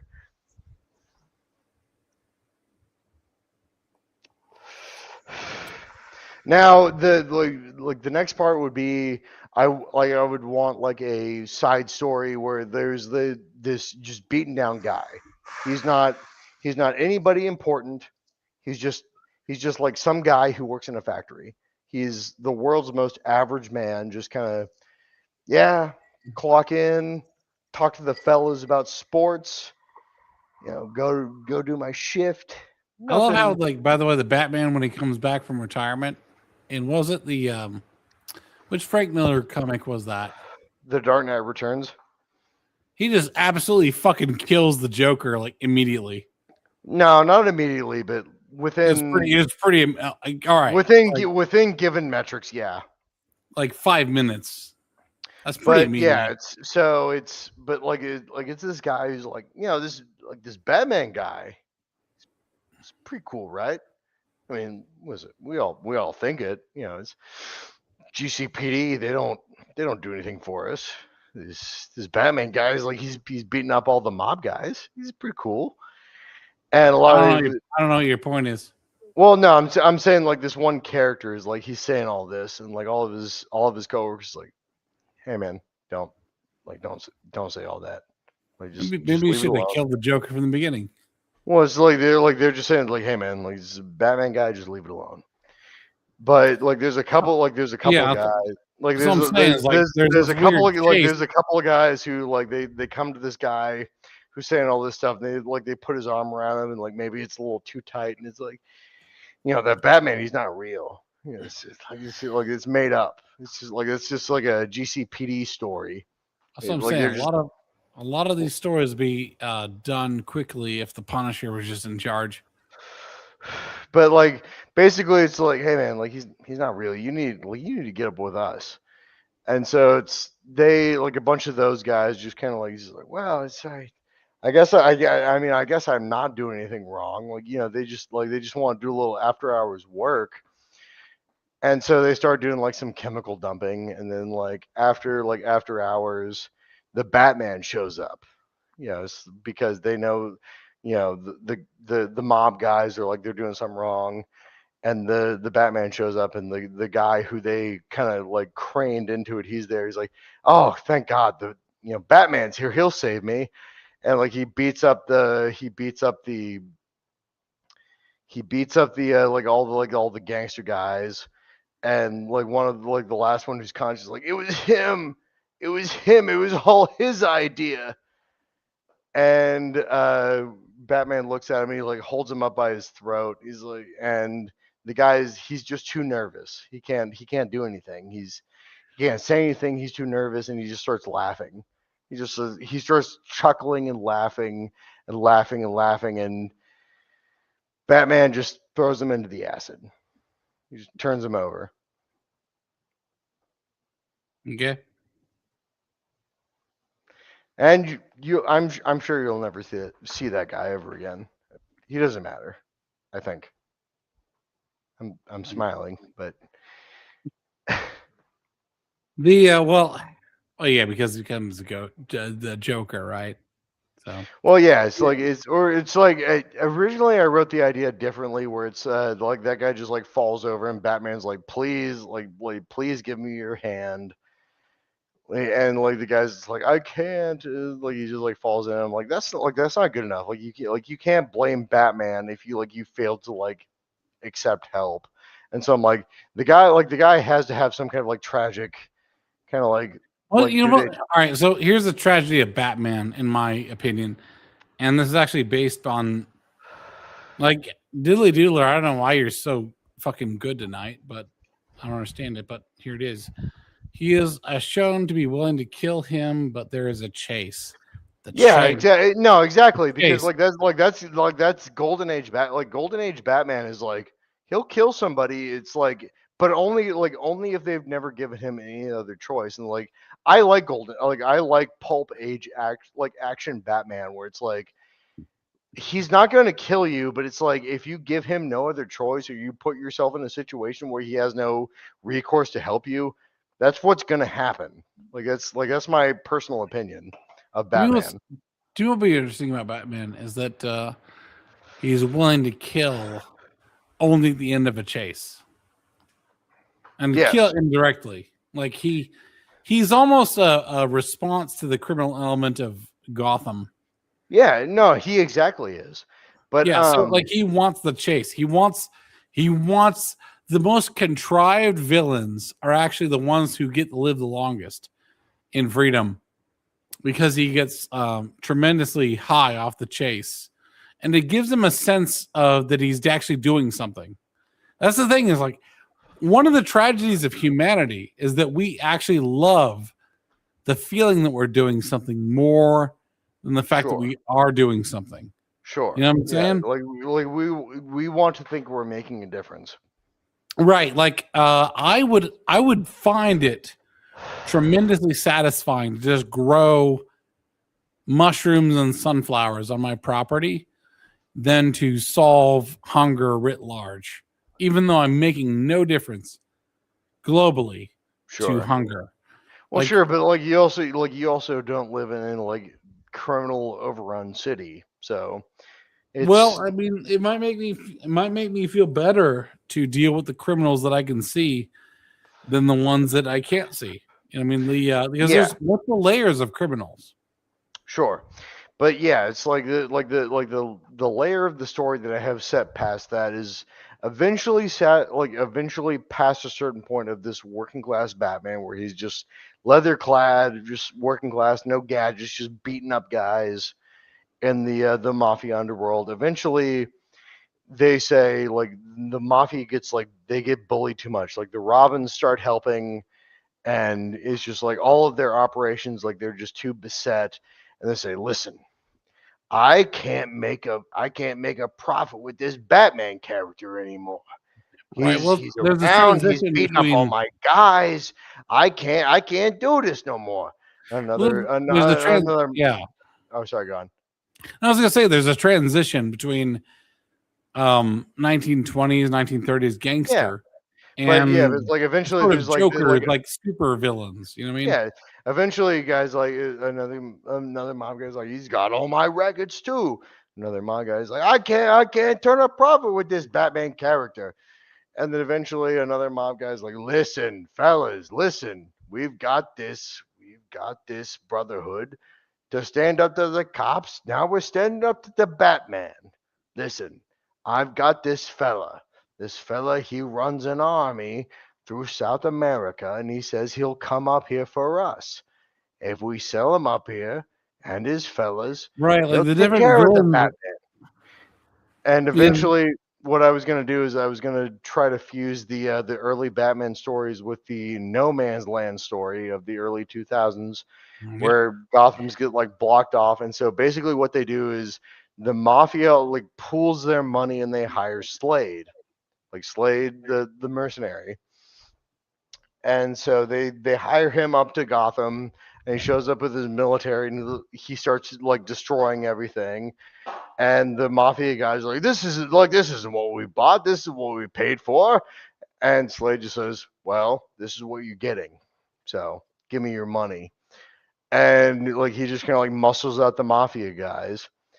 And so Batman is now at odds with something he's never faced before. He's never faced a military force, so he has to kind of like beef up his tactics. Well, it's interesting because in American history right now, we are not fighting the cartels, which like we've had incursions in Ecuador, obviously Venezuela, but Venezuela is more of a leadership transition. And Cuba is looming. It seems that like we're as Americans about to fight South America, maybe. And a lot of oddly enough, like for Bane is strictly South American. Well, I didn't say Bane. I just said I know. I know. Yeah, Slade, who's like he's like the mercenary guy. Yeah. That's what I'm saying though, is that like a good fiction is a parallel to real world events and is a depiction of the extreme of what could be as well as what may be. You know what I'm saying? You're right. Okay, so yeah, maybe we could make it Bane. Maybe we could make it Bane from South America and Mexico. And well, this is what happened in World War II is that we would have essentially, all right, so fiction is about avatars, okay? So fiction about avatars. Captain America, Batman, whoever it may be, the Shadow, are avatars of the American authority, right? Like whether it's crime authority or our military, whatever it may be. Sure. What I'm saying is that fiction should follow real world events and also preempt them. No, you know what I'm saying? You're right. No, I get it. Yeah. So okay, so here's a possible derivative. Okay, so instead of Slade, it's let's say it's Bane. Like Bane is like a mercenary guy, because I mean like they established that in Arkham Asylum Origins. It's like Bane is like he's a mercenary leader, and he brings in his boys from like Mexico and South America, and he's just like he's like all the mafia guys this is what we paid for. So you expect one of us in the wreckage, brother? Yeah, bro, this is not what we expect. He's like, well, this is what you're getting, pendejo. And so it's it's like there's still like it'd be so funny to recast the like Hardy depiction of Bane with an actual proper Hardy Bane is actually Hispanic. good if you look. It's actually pretty good if you look at the like explanation of like why he chose the voice he chose. But anyway. But but anyway, like do explain a little bit. That sounds okay. So he based it. I forget the name of the guy, but like he based it off this guy who's like he was like a gypsy chieftain from like North England who, he was a famous boxing champion who had like a bunch of titles in England. But he was like a gypsy, and he spoke with this very particular voice, and he was very proud of his gypsy heritage. That's such a good impression of it. And so Tom Hardy was just like, that's actually that's actually pretty good. This is a proud man. Like this is a proud man who's not going to cede any of his pride. So. Yes, I think I should make him sound like this. Yes. And so he came up with like the muted voice, and that's how he came up with Bane. Like was like copying this like gypsy chief. But anyway, um, but yeah, it's like it's the idea of like just like Gotham is become a no man's land where like no one can help them. And I thought that Slade would be better than Bane because Slade is like explicitly a man who has like battleships. He's a man who has planes. He can do stuff that like Bane can't. So the idea that like Slade could be like, yes, sail in our aircraft carriers, bomb all of their bridges. We can do this. We can justify the expense on the back end. And so like that's why I said Slade instead of Bane. But it's like the idea for the end of like part one of my Batman series, like you have to isolate Gotham to the point where it's like it's crazy. It is complete anarchy. Like that's what you have to live with. The idea that like somebody has like let everybody out of Arkham, the idea that like there is no help coming, the idea that there is a mercenary force that is overwhelming and the GCPD cannot stop them. It's like that's what you have to deal with. And like that's what a Gen 1 Batman has to deal with. Now, what I said should happen is eventually Batman would do battle with Slade's forces and beat them with additional help from the Gotham City Police Department, and then eventually Slade would do battle with Batman and Commissioner Gordon, and they would uh there's a bit I'm forgetting. There's a bit of like forgetting like a good set like to me a good set piece would be in the interim before this, Gordon had been demoted to like SWAT captain. So he can't actually do anything for like real police work, right? And then like eventually it's like he's like, okay, you're just gonna do SWAT work and like that's your job. Like he's like kind of like demoted, and then eventually once the shit hits like the fan, like when everything's like ruined, it's like the active commissioner like takes a phone call from like the mayor's like like yo yes of course Mr. Mayor, yes, like we've got everything in control, yes of course we do. Oh, strike Captain Gordon. Well, we actually just demoted him. And it's like you just hear like a bunch of like angry chatter on the other end. You hear like a bunch of like angry chatter on the other phone. It's like, uh, yes, Mr. Mayor, I will give Strike Captain Gordon my job. Yes, of course. Thank you, sir. And like you just see like Gordon just like pick up his badge and gun and be like, pick up the phone. He's like, yes, this is Commissioner Gordon. What can I do for you, sir? Like talking to the mayor. Like, what do you think? You like that, Alex?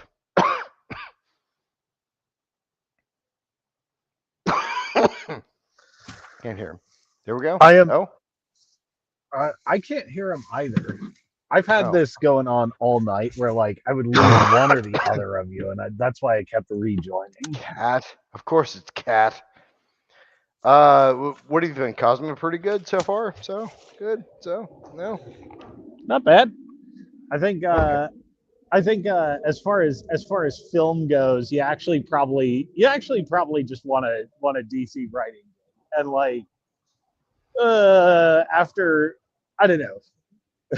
DC's not. Is DC's this not is going to this give going to me be writing like credit. So well, I mean, are you going to sell less copies than the LGBT Batman? I'm not gonna abandon this, but I'll tell you, Cosmo. The reason why I never stopped trying to like workshop this concept is because I always wanted a like deep working class Batman story, and essentially I got given it by the Robert Pattinson movie.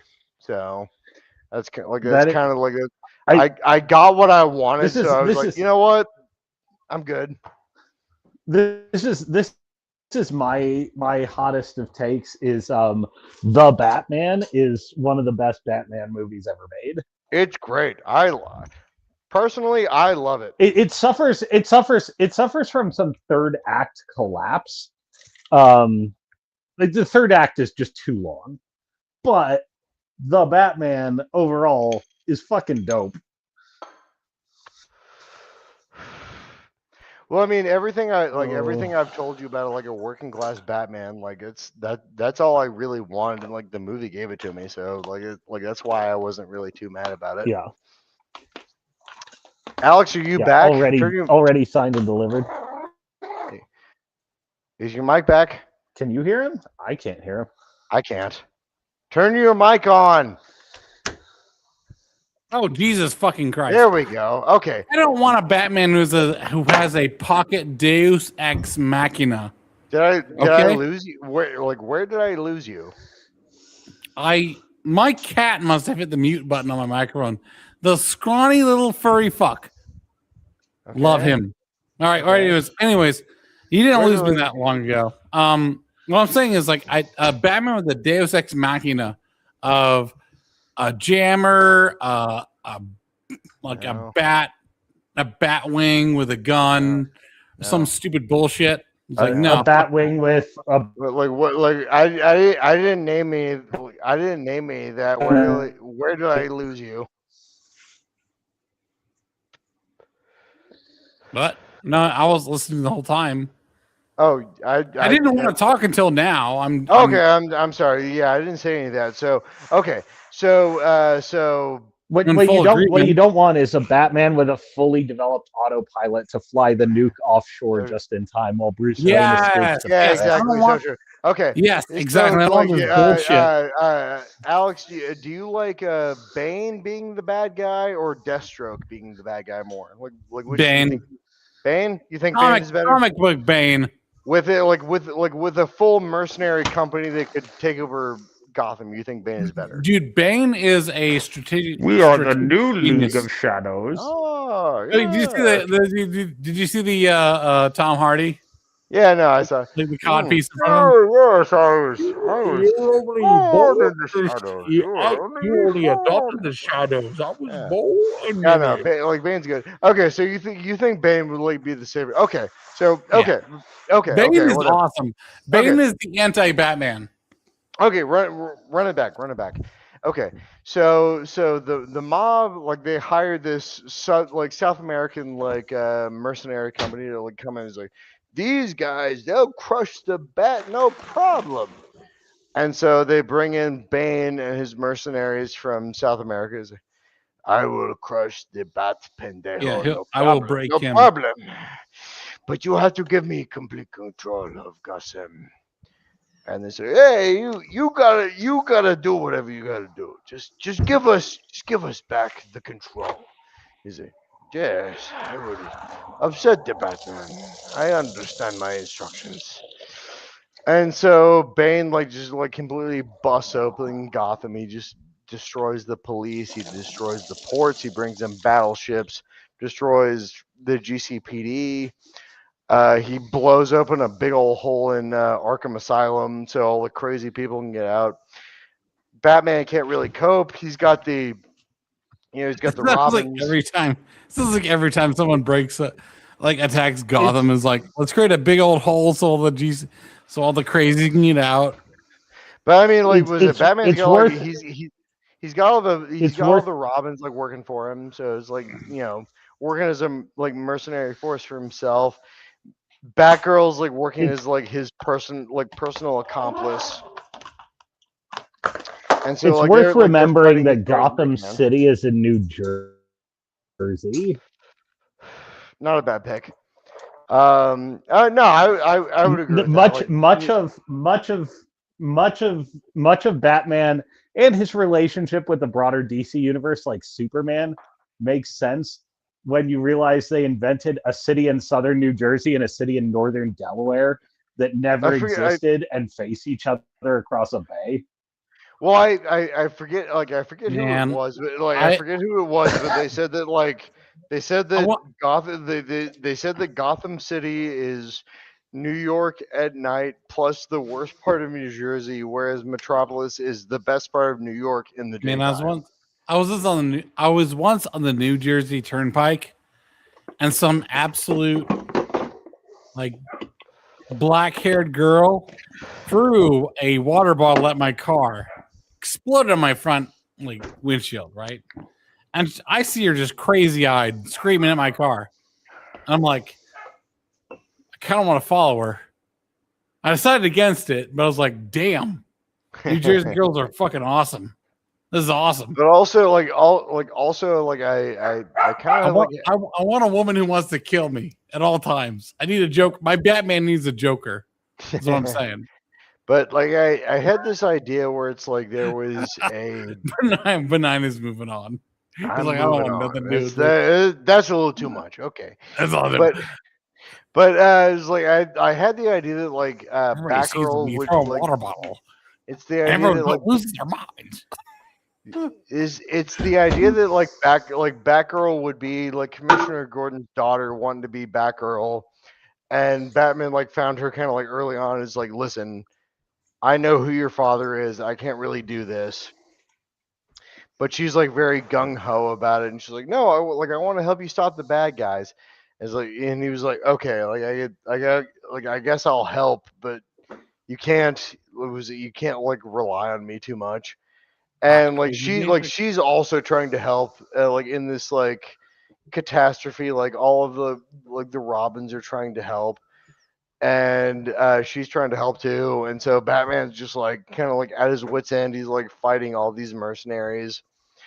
And eventually, like the GCPD is like, okay, we're gonna help, and they rush out and they do their thing. It's like yes, oh, go on, Batman, you do your thing, because he's like he's popular now, and he goes up to fly, he goes up like to fight like Bane 1-on-1 before he has like the the Venom, like so he's just like a regular guy more or less. And also Commissioner Gordon shows up. He's like, I'm gonna help you too. And he's trying to fight. And Batman's like, yeah, like get away, Jim. You don't know what you're doing. Like, he puts on like brass knuckles. Like, as former Golden Gloves, I know what to do. And so they just start just like beating up Bane. Like two on one, just like beating him up, just like show him what for. It'd be so funny if Gordon just like did the splits and just punched him right in the dick. No, he's a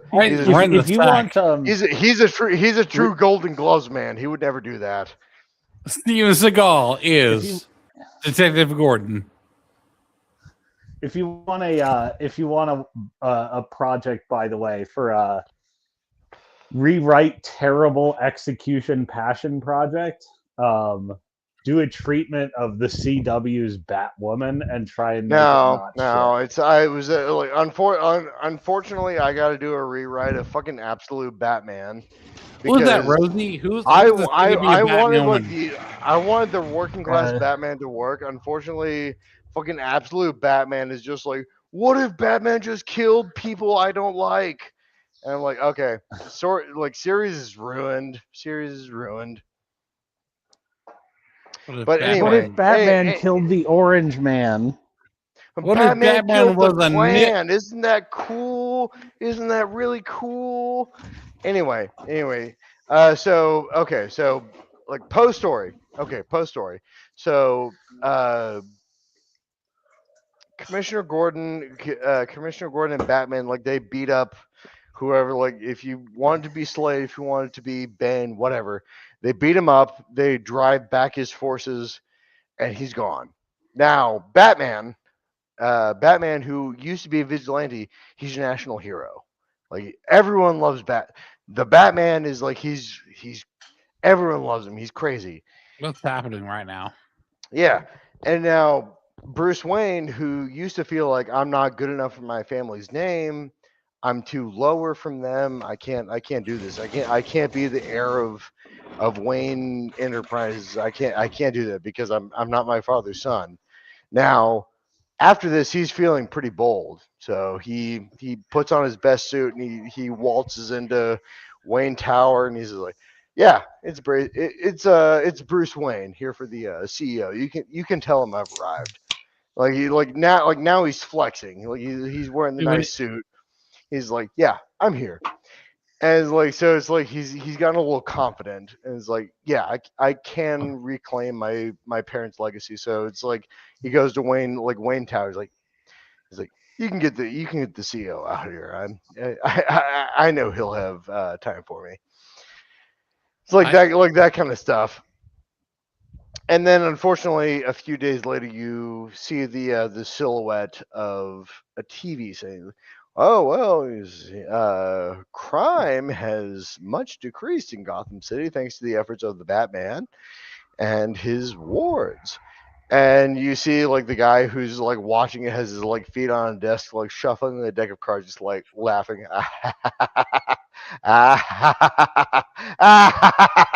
It just kind of like shuffles his cards like at the TV, and then you see the next episode that comes up is I think it'd be funny if the Joker was played by Gavin McInnes. yeah maybe, but Batgirl has been kidnapped, and it'd be funny if it was Gavin McInnes and then Nick Fuentes were like the Joker too, because there's 3 Jokers, right? I could buy Fuentes as Harley Quinn. Oh my gosh. Yeah, it's like Gavin McInnes is. Oh, you thought you had control, Batman, but did you say all the different breakfast cereals while you're being beaten? But no, it's just like do the killing joke as like a storyline, like How do you know do bat, those, like bat, man? like Batman, like you know How do you- Batman's riding high, like he's like I can do it, I can actually like fight corruption in this city, like he's riding high, he's like feeling good. Tight And white then, and feels this right. well, How it's do like you do it? I had my way, Nick Fuentes. How are you here? My God, I'm barely here. Oh my gosh, but by the way, the like whole entire political landscape is filled with how should I say, proper commentaries, like proper commentariats, and then like absolute cuckolds. Howdy doodler. Oh my gosh, can I get the words out? This is my conflict with you. Is that there's so many cucks that needs to be sunk. We And can call you them think you should- kunks. Kunks, yes, the kunks need to be sunk. It's like our side is so rife with retards. You must be done. There must be something done about it. I would love it if there was a Batman universe where you just dress up as a bat and beat the shit out of podcasters while they're live. yeah, fuck yeah, yes. If there's a Batman for beating the shit, Batman, you need to consider the other side, His Batman. Batman. The griper. The gripers. There's like a Batman's beating the shit out of the gripers. No. It's a villain name, the Groiper. The Groiper, yes. There's an arch Groiper. He has the body of Megyn Kelly, but the face of Nick Fuentes. This is a weird, strange, intrasexual being that must be punished. Honestly, the state of our politics is this. Is the most damaging thing is the most gay and retarded thing as well. Like we must, and the thing is, you must fight retard cartoons on the plane of retard cartoons. We must send our most able retards to the fight. You merely adopted Groiper. I was born into it. You merely adopted the retardation, but I was born into it. Lifted among it. Yeah. By the way, Tom Hardy saying that to his dog is the funniest shit. Yes, Batman, you need Yes, to Batman, discern yes. yourself. The Yes. Jews. The Jews, The Batman. Jews. You were merely born You into merely subsidizing born. Israel. You were not You adopted the forced. Jews. You adopted the circumcision. I was gonna start a subreddit called r/intact. Is that open? That'd be so funny. Batman, my foreskin I simply created the r/intact. It's just dudes posting their uncircumcised penis. Anyway, can I continue or no? No, you should not. I sleepy. Did you guys like my story or not? We love your story. It's the best story. It's the greatest story. Listen, it's the most uncircumcised story that's ever been. Anyway. Batman bigger, longer, and uncut. Anyway, how about for real? How about that? I want to die. No. We're listen. We're retarded, but we're still with you. Listen, this is the retards you. This is the retards you had merely adopted the retardation. I was born into it. Don't worry. This is like the Fort Knox of Batman retards. They'll never get this. It's locked in a vault. They'll never have this. And then I'll suck scum. Just kidding. Excuse me? What? Oh, sorry. I was plugging in my headset. I was just saying, yeah, my Batman idea is it'll go to the grave, and no one in here will be able to elaborate. You gotta make a proper screenplay, my friend. But then they might steal it. They might steal it. If I wrote a screenplay, they might steal it. So I don't. It's the most important thing about all ideas is that no one cares. It's all up here, like the library of Alexandria. Nothing gets lost and nothing gets forgotten, right, Fred? Right. No, I'm kidding. But I'm trying my best. What was I gonna look up? Oh my gosh, I was gonna look up something. Doesn't matter. Who gives a shit? Okay. Yes. So storylines. Bane. Completely fucking underused, by the way. In The Dark Knight. By the way, The Dark Knight is not a good movie. It's not a good movie. It's okay. It's a movie. It's fine. It fucking sucked. Wait, do you mean The Dark Knight or The Dark Knight Rises? Rises. There you go. The Dark Knight like Rises. All right, I guess. No offense, but like Heath Ledger should have killed himself for something better than that. Oh my god. It's not that. It's the Dark Knight wasn't that good anyway. It's like I like The Dark Knight personally. I mean, I liked it too, but it was like my personal opinion. My father, he was an animal. How do you want to know how I got these scars? Well, but the Joker has to be the Joker has to be just kind of like idiosyncratic and unsettling. So it's the Joker's. We gotta watch another Heath Ledger movie. We gotta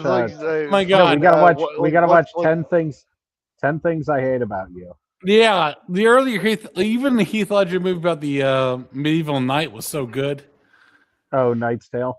Yeah, Knight's Tale. But also what's that one night about the guy who played like Joker for the Brendan what's his nuts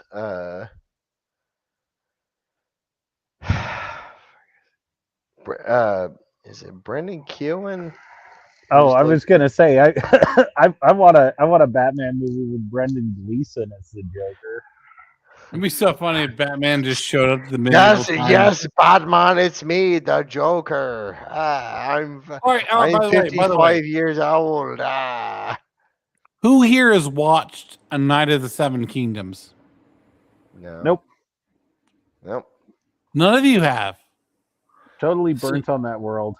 This is very I interesting. know that like the Joker is like Brandon like Keelan or whatever his name is, because he's also in like the Nothing to do with the Joker. he's also in the Peaky Blinders. It's like I don't know why you're talking about the Joker. I'm wild. I'm the Joker. It's like okay, like do you acknowledge the Batman? It's like Is Batman Jesus? No, it's just like Hollywood is like terrible, like acknowledging the Joker as like a character for their TV shows. Wait a second. What does that to do with the Night of the Seven Kingdoms? It doesn't, but okay. we were talking about way, Batman, so like whenever we were talking about Batman, so we talked about Batman. Young man lesson. Whenever it feels like we're shitting on you, we're actually just retarded. Okay. I know that my Batman series is actually good. I just know there's no one who wants to produce it. So I choose Seppuku. Do it, Seppuku. No, I'm kidding. I'm fine. God damn it. Shit. I'm gonna lose a lot of money on the betting website. Oh, I'm sorry. I'm sorry. You're. Have you seen these betting websites? They're like people put their faith in these betting websites and they get surprised when they fuck them over. Have you seen this last betting? No, because they're talking about the Ayatollah. Like they're like, oh, betting the Ayatollah will die, and then like they just move the goalposts and then decide the bet is the other way. It's like, well, what do you expect? Well, why are you betting on the internet? You fucking psycho. Anyways. Yeah, it was the thing that's important right now is what story from the Dark Knight is actually useful for us. Like right now, like we were talking about the Dark Knight. Dude, what is your opinion of your personal self in life? Are you a man who is young, who can still produce something, or are you a man who is too old and yet you might save something? How do you feel? Tell me. I feel like I'm a man who wants to just tear the stuff down. I think the Dark Knight was actually a shit movie. Fuck the Dark Knight. Tom Hardy hates it. So you are Rorschach from the behalf of The Watchmen. Thank you. Yes, that's excellent. Actually, why did you give me a golden chariot to ride upon? Because such hard considerations are hard to ride upon. However, that title is fair. For those of us who are out, it is a little bit less, because The Dark Knight by Christopher Nolan's Batman wasn't good since Batman Begins. Like Batman Begins. No, it wasn't that great. It's okay. No, it's okay. Dark Knight was okay. Okay, like Dark Knight was okay because of Heath Ledger, but honestly, Heath Ledger was a promissory note for a check that didn't exist. You know what I'm saying? Like he was setting up stuff that didn't actually come to fruition. All right, and we're gonna go back. He didn't live. He didn't live to see it to fruition. He died. Well, that's immaterial to the art. Excuse me. That's horrendous for me to say, but I actually think that if the art cannot transcend the artist, you got a problem. Look, okay. Can you name one person since past that like delivered the Joker aptly and perfectedly? You're saying the Joker, but I think that's restricting it too much. It's not. The Joker is a very specific archetype. So, well, you're putting it to one role, right? The Joker, there's many roles. There are many roles that have been picked up by a different artist. Is the Joker. He is a man who can do comedic strong comedy, comedic weak comedy, or comedic punch. So that's the 3 Jokers. Who are they?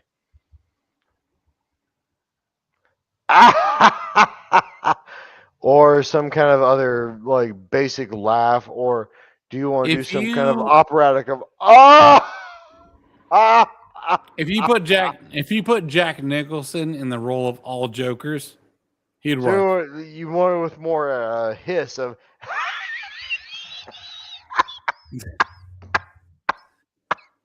Alex, help me out here. This man has lost his mind. I'm giving you. I I'm giving don't you even. the I don't Jokers. even know what we're talking about anymore. I'm giving you the Jokers. It's Jokers have specific laughs. They all have specific intonations. The Jack Nicholson We're all so laugh tired is and- hiss. We're all so Jack- tired and drunk. All right, I'm saying Jack Nicholson could be all the Jokers if he wanted to. Heath Ledger was a very good Joker. There are many Jokers. Who is that one recent Joker? God damn it. Joaquin Phoenix. No, he was actually really good. Who's the one that was shitty? I'm sorry, but Oh, Jared Leto. Jared Leto. Jared Leto. He was shit. Joaquin Phoenix, Jack Nicholson, Heath Ledger, good Jokers. You're actually- missing the best. You're missing the best. You're gonna say Cesar Romero? I am gonna say Cesar Romero. Really? Was he You're also good? you're both for No, the best was Heath Ledger, but Cesar Romero. is no. funny. You're both. It'd be so great to use AI to make Cesar Romero, Heath Ledger, and Jack Nicholson into the Jokers. Hold the Like, hold okay, the fort. Hold Cesar the fort. Romero is the fuck around. He's pie in the face Joker. Uh-huh. Jack Nicholson is the mobster Joker, Mhm. and then Heath Ledger is like the maniac, Okay. right? Because that's the thing. Jokers aren't they? Okay. Are they not? Hold the fort. Have you heard? What's his name? Who played Pennywise? Oh gosh, I know who this is. Yeah. I can see his It's some face. fucking Nordic bastard. He was from fucking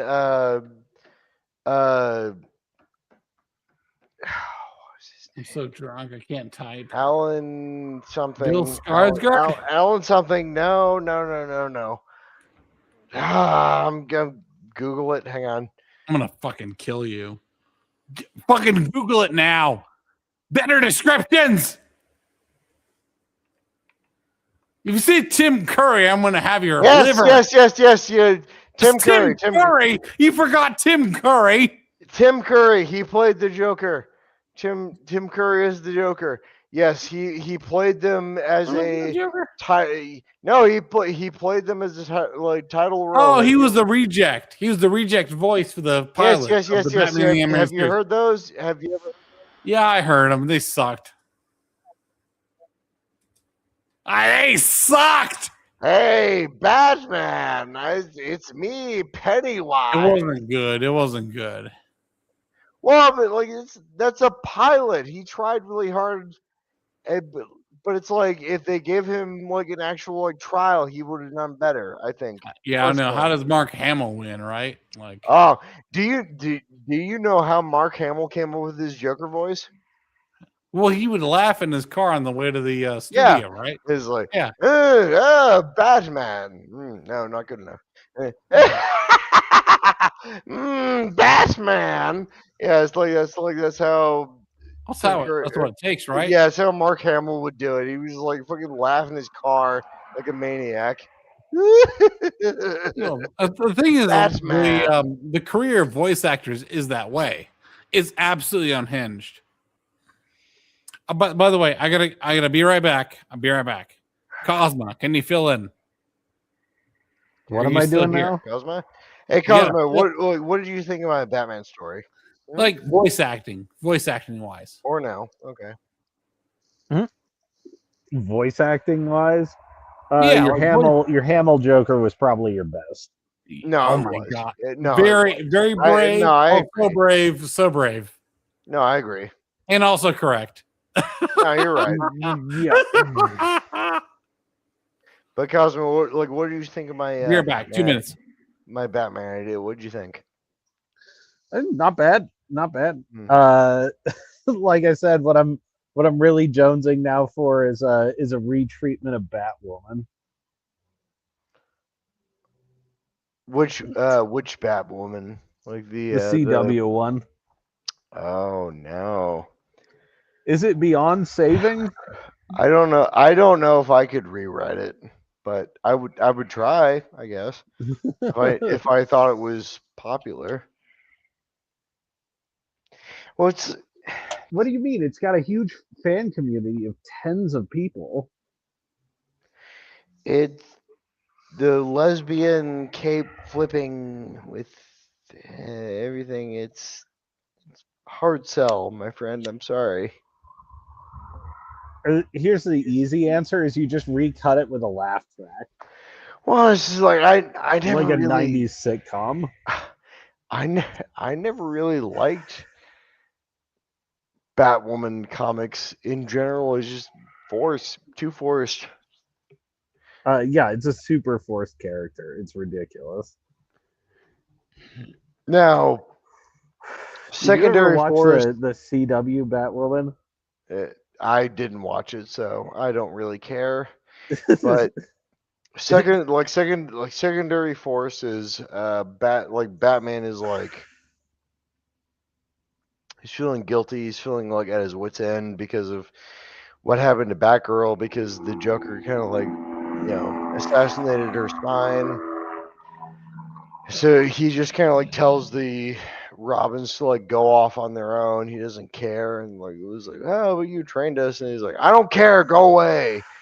And they leave, and eventually the Joker also kills Jason Todd. Meanwhile, back in the ephemerate, it's Commissioner Gordon's like, please, Batman, you have to know how to save my daughter. I can try something, but I can't guarantee that it would work. Blah blah blah. And yeah, he tries it. It works. He's like, "Thank you, thank you." He's like, you shouldn't thank me. She's not gonna What- walk. She'll what- live, what- but like she can't walk because she'll be a paraplegic.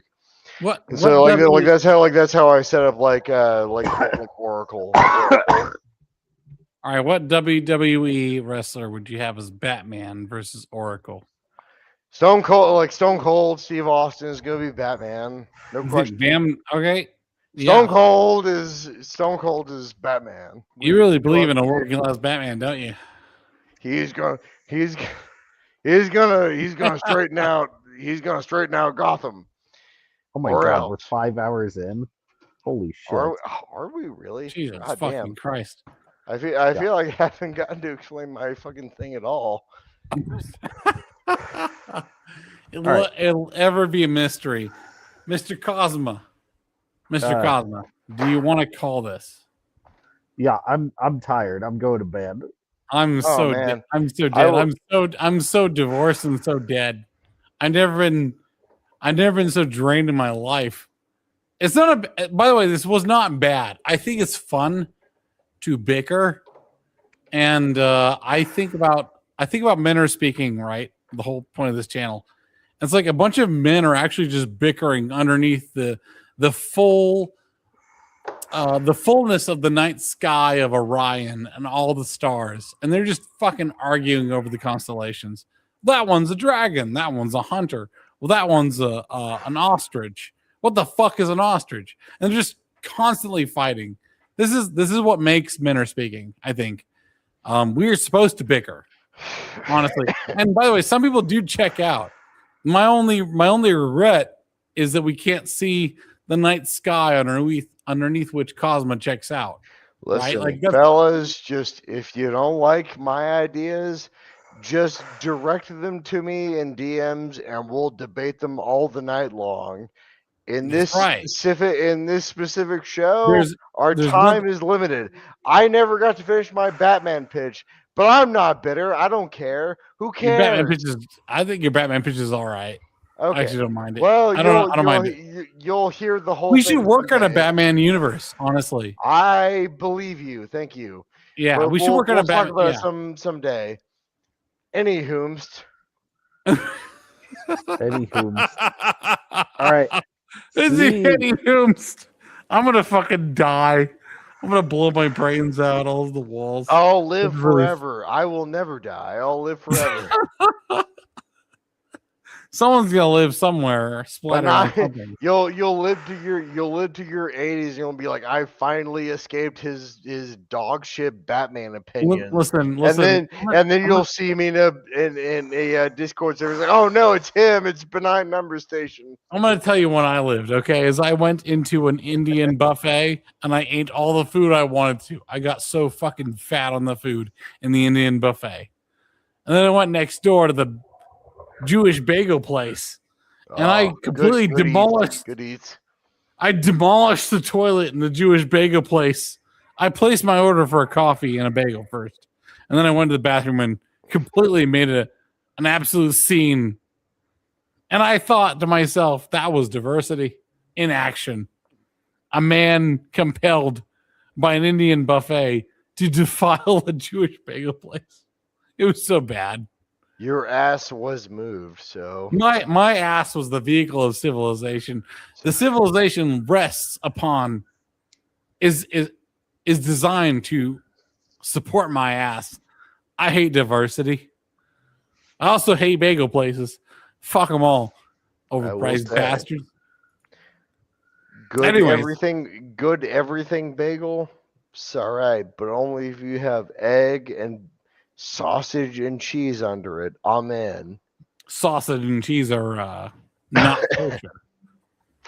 I don't care. I don't think I care. I don't think I'm Jewish. Last time I checked. By the way, my 3-day fast went pretty well. It was actually not that hard if you want to do a 3-day fast. No, it is. My supposition is to stop being a bitch. However, if you want to have a keto diet, I think if you had meat and cabbage, I think you'd be all right. I'm gonna try this the next couple of weeks. I've been in the middle of a divorce, so I've been eating a lot of burgers. I don't know what the association is between divorce and burgers, but I've been eating a lot of burgers. They tasty. So good. Steak and Shake is really like up their game. I know you like what was the Texas place? A Whataburger? Whataburger is good, but that's not the point. Listen, just laterally Jesus assume Christ. burger. What no. What the fuck? 20-day fast? How'd you do it? Good for you, fella. Jesus Christ. Woo. Did you drink blood from virgins? Like water fast, I guess. Pretty good. My God. Pretty good for you, fella. I mean, the thing is, you can do a fast for as long as you want. It's like, well, for about 30 days or so. Anywho, listen, fella. The wife says no, so just trade off of fish or such. My personal opinion. Anyway. all right, I'm gonna go for the fish. Sleepy time for Kosma. Kosma, you're gonna stay up, fella. Yeah, you can stay the fuck away, Kosma, you son of a bitch, you motherfucker. You want to hear more of my dirty Batman, bitch? Come on, bitch ass Batman. I'm just kidding. You can go to sleep. All right, okay. we're going to bed. What time is it, by the way, Kosma? Is it like 9? 10:16 p.m. Texas time. Yeah. What time is it for you, Cosma? Yeah. 9. 9. What the fuck is going on? What? Get up. How are Come you on, sleeping? fella. Come on, get up. Oh my God. That's when I start listening to Johnny Cash music videos. Oh, he's okay. He's not. Listen. I feel so. Cosma's a functioning human being. We're a bunch of alcoholics. Listen, okay, all right, Cosma can go to sleep. I appreciate you being here, man. Me and BenignNumbersStation are a couple of alcoholics. How did you? I bet you lost fucking 20 pounds. Cut Jesus out. Christ, 1 pound a day.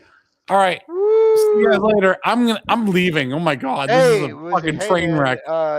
Just cut out Kosma for a second. Hang on. I didn't cut him out. He left. He's gone. He's gone. Well. He hates us. He thinks we're a bunch of faggots. I'm going up to Knoxville in about a month. Really? Wednesday. Yeah. Oh shit. Okay. Well, no.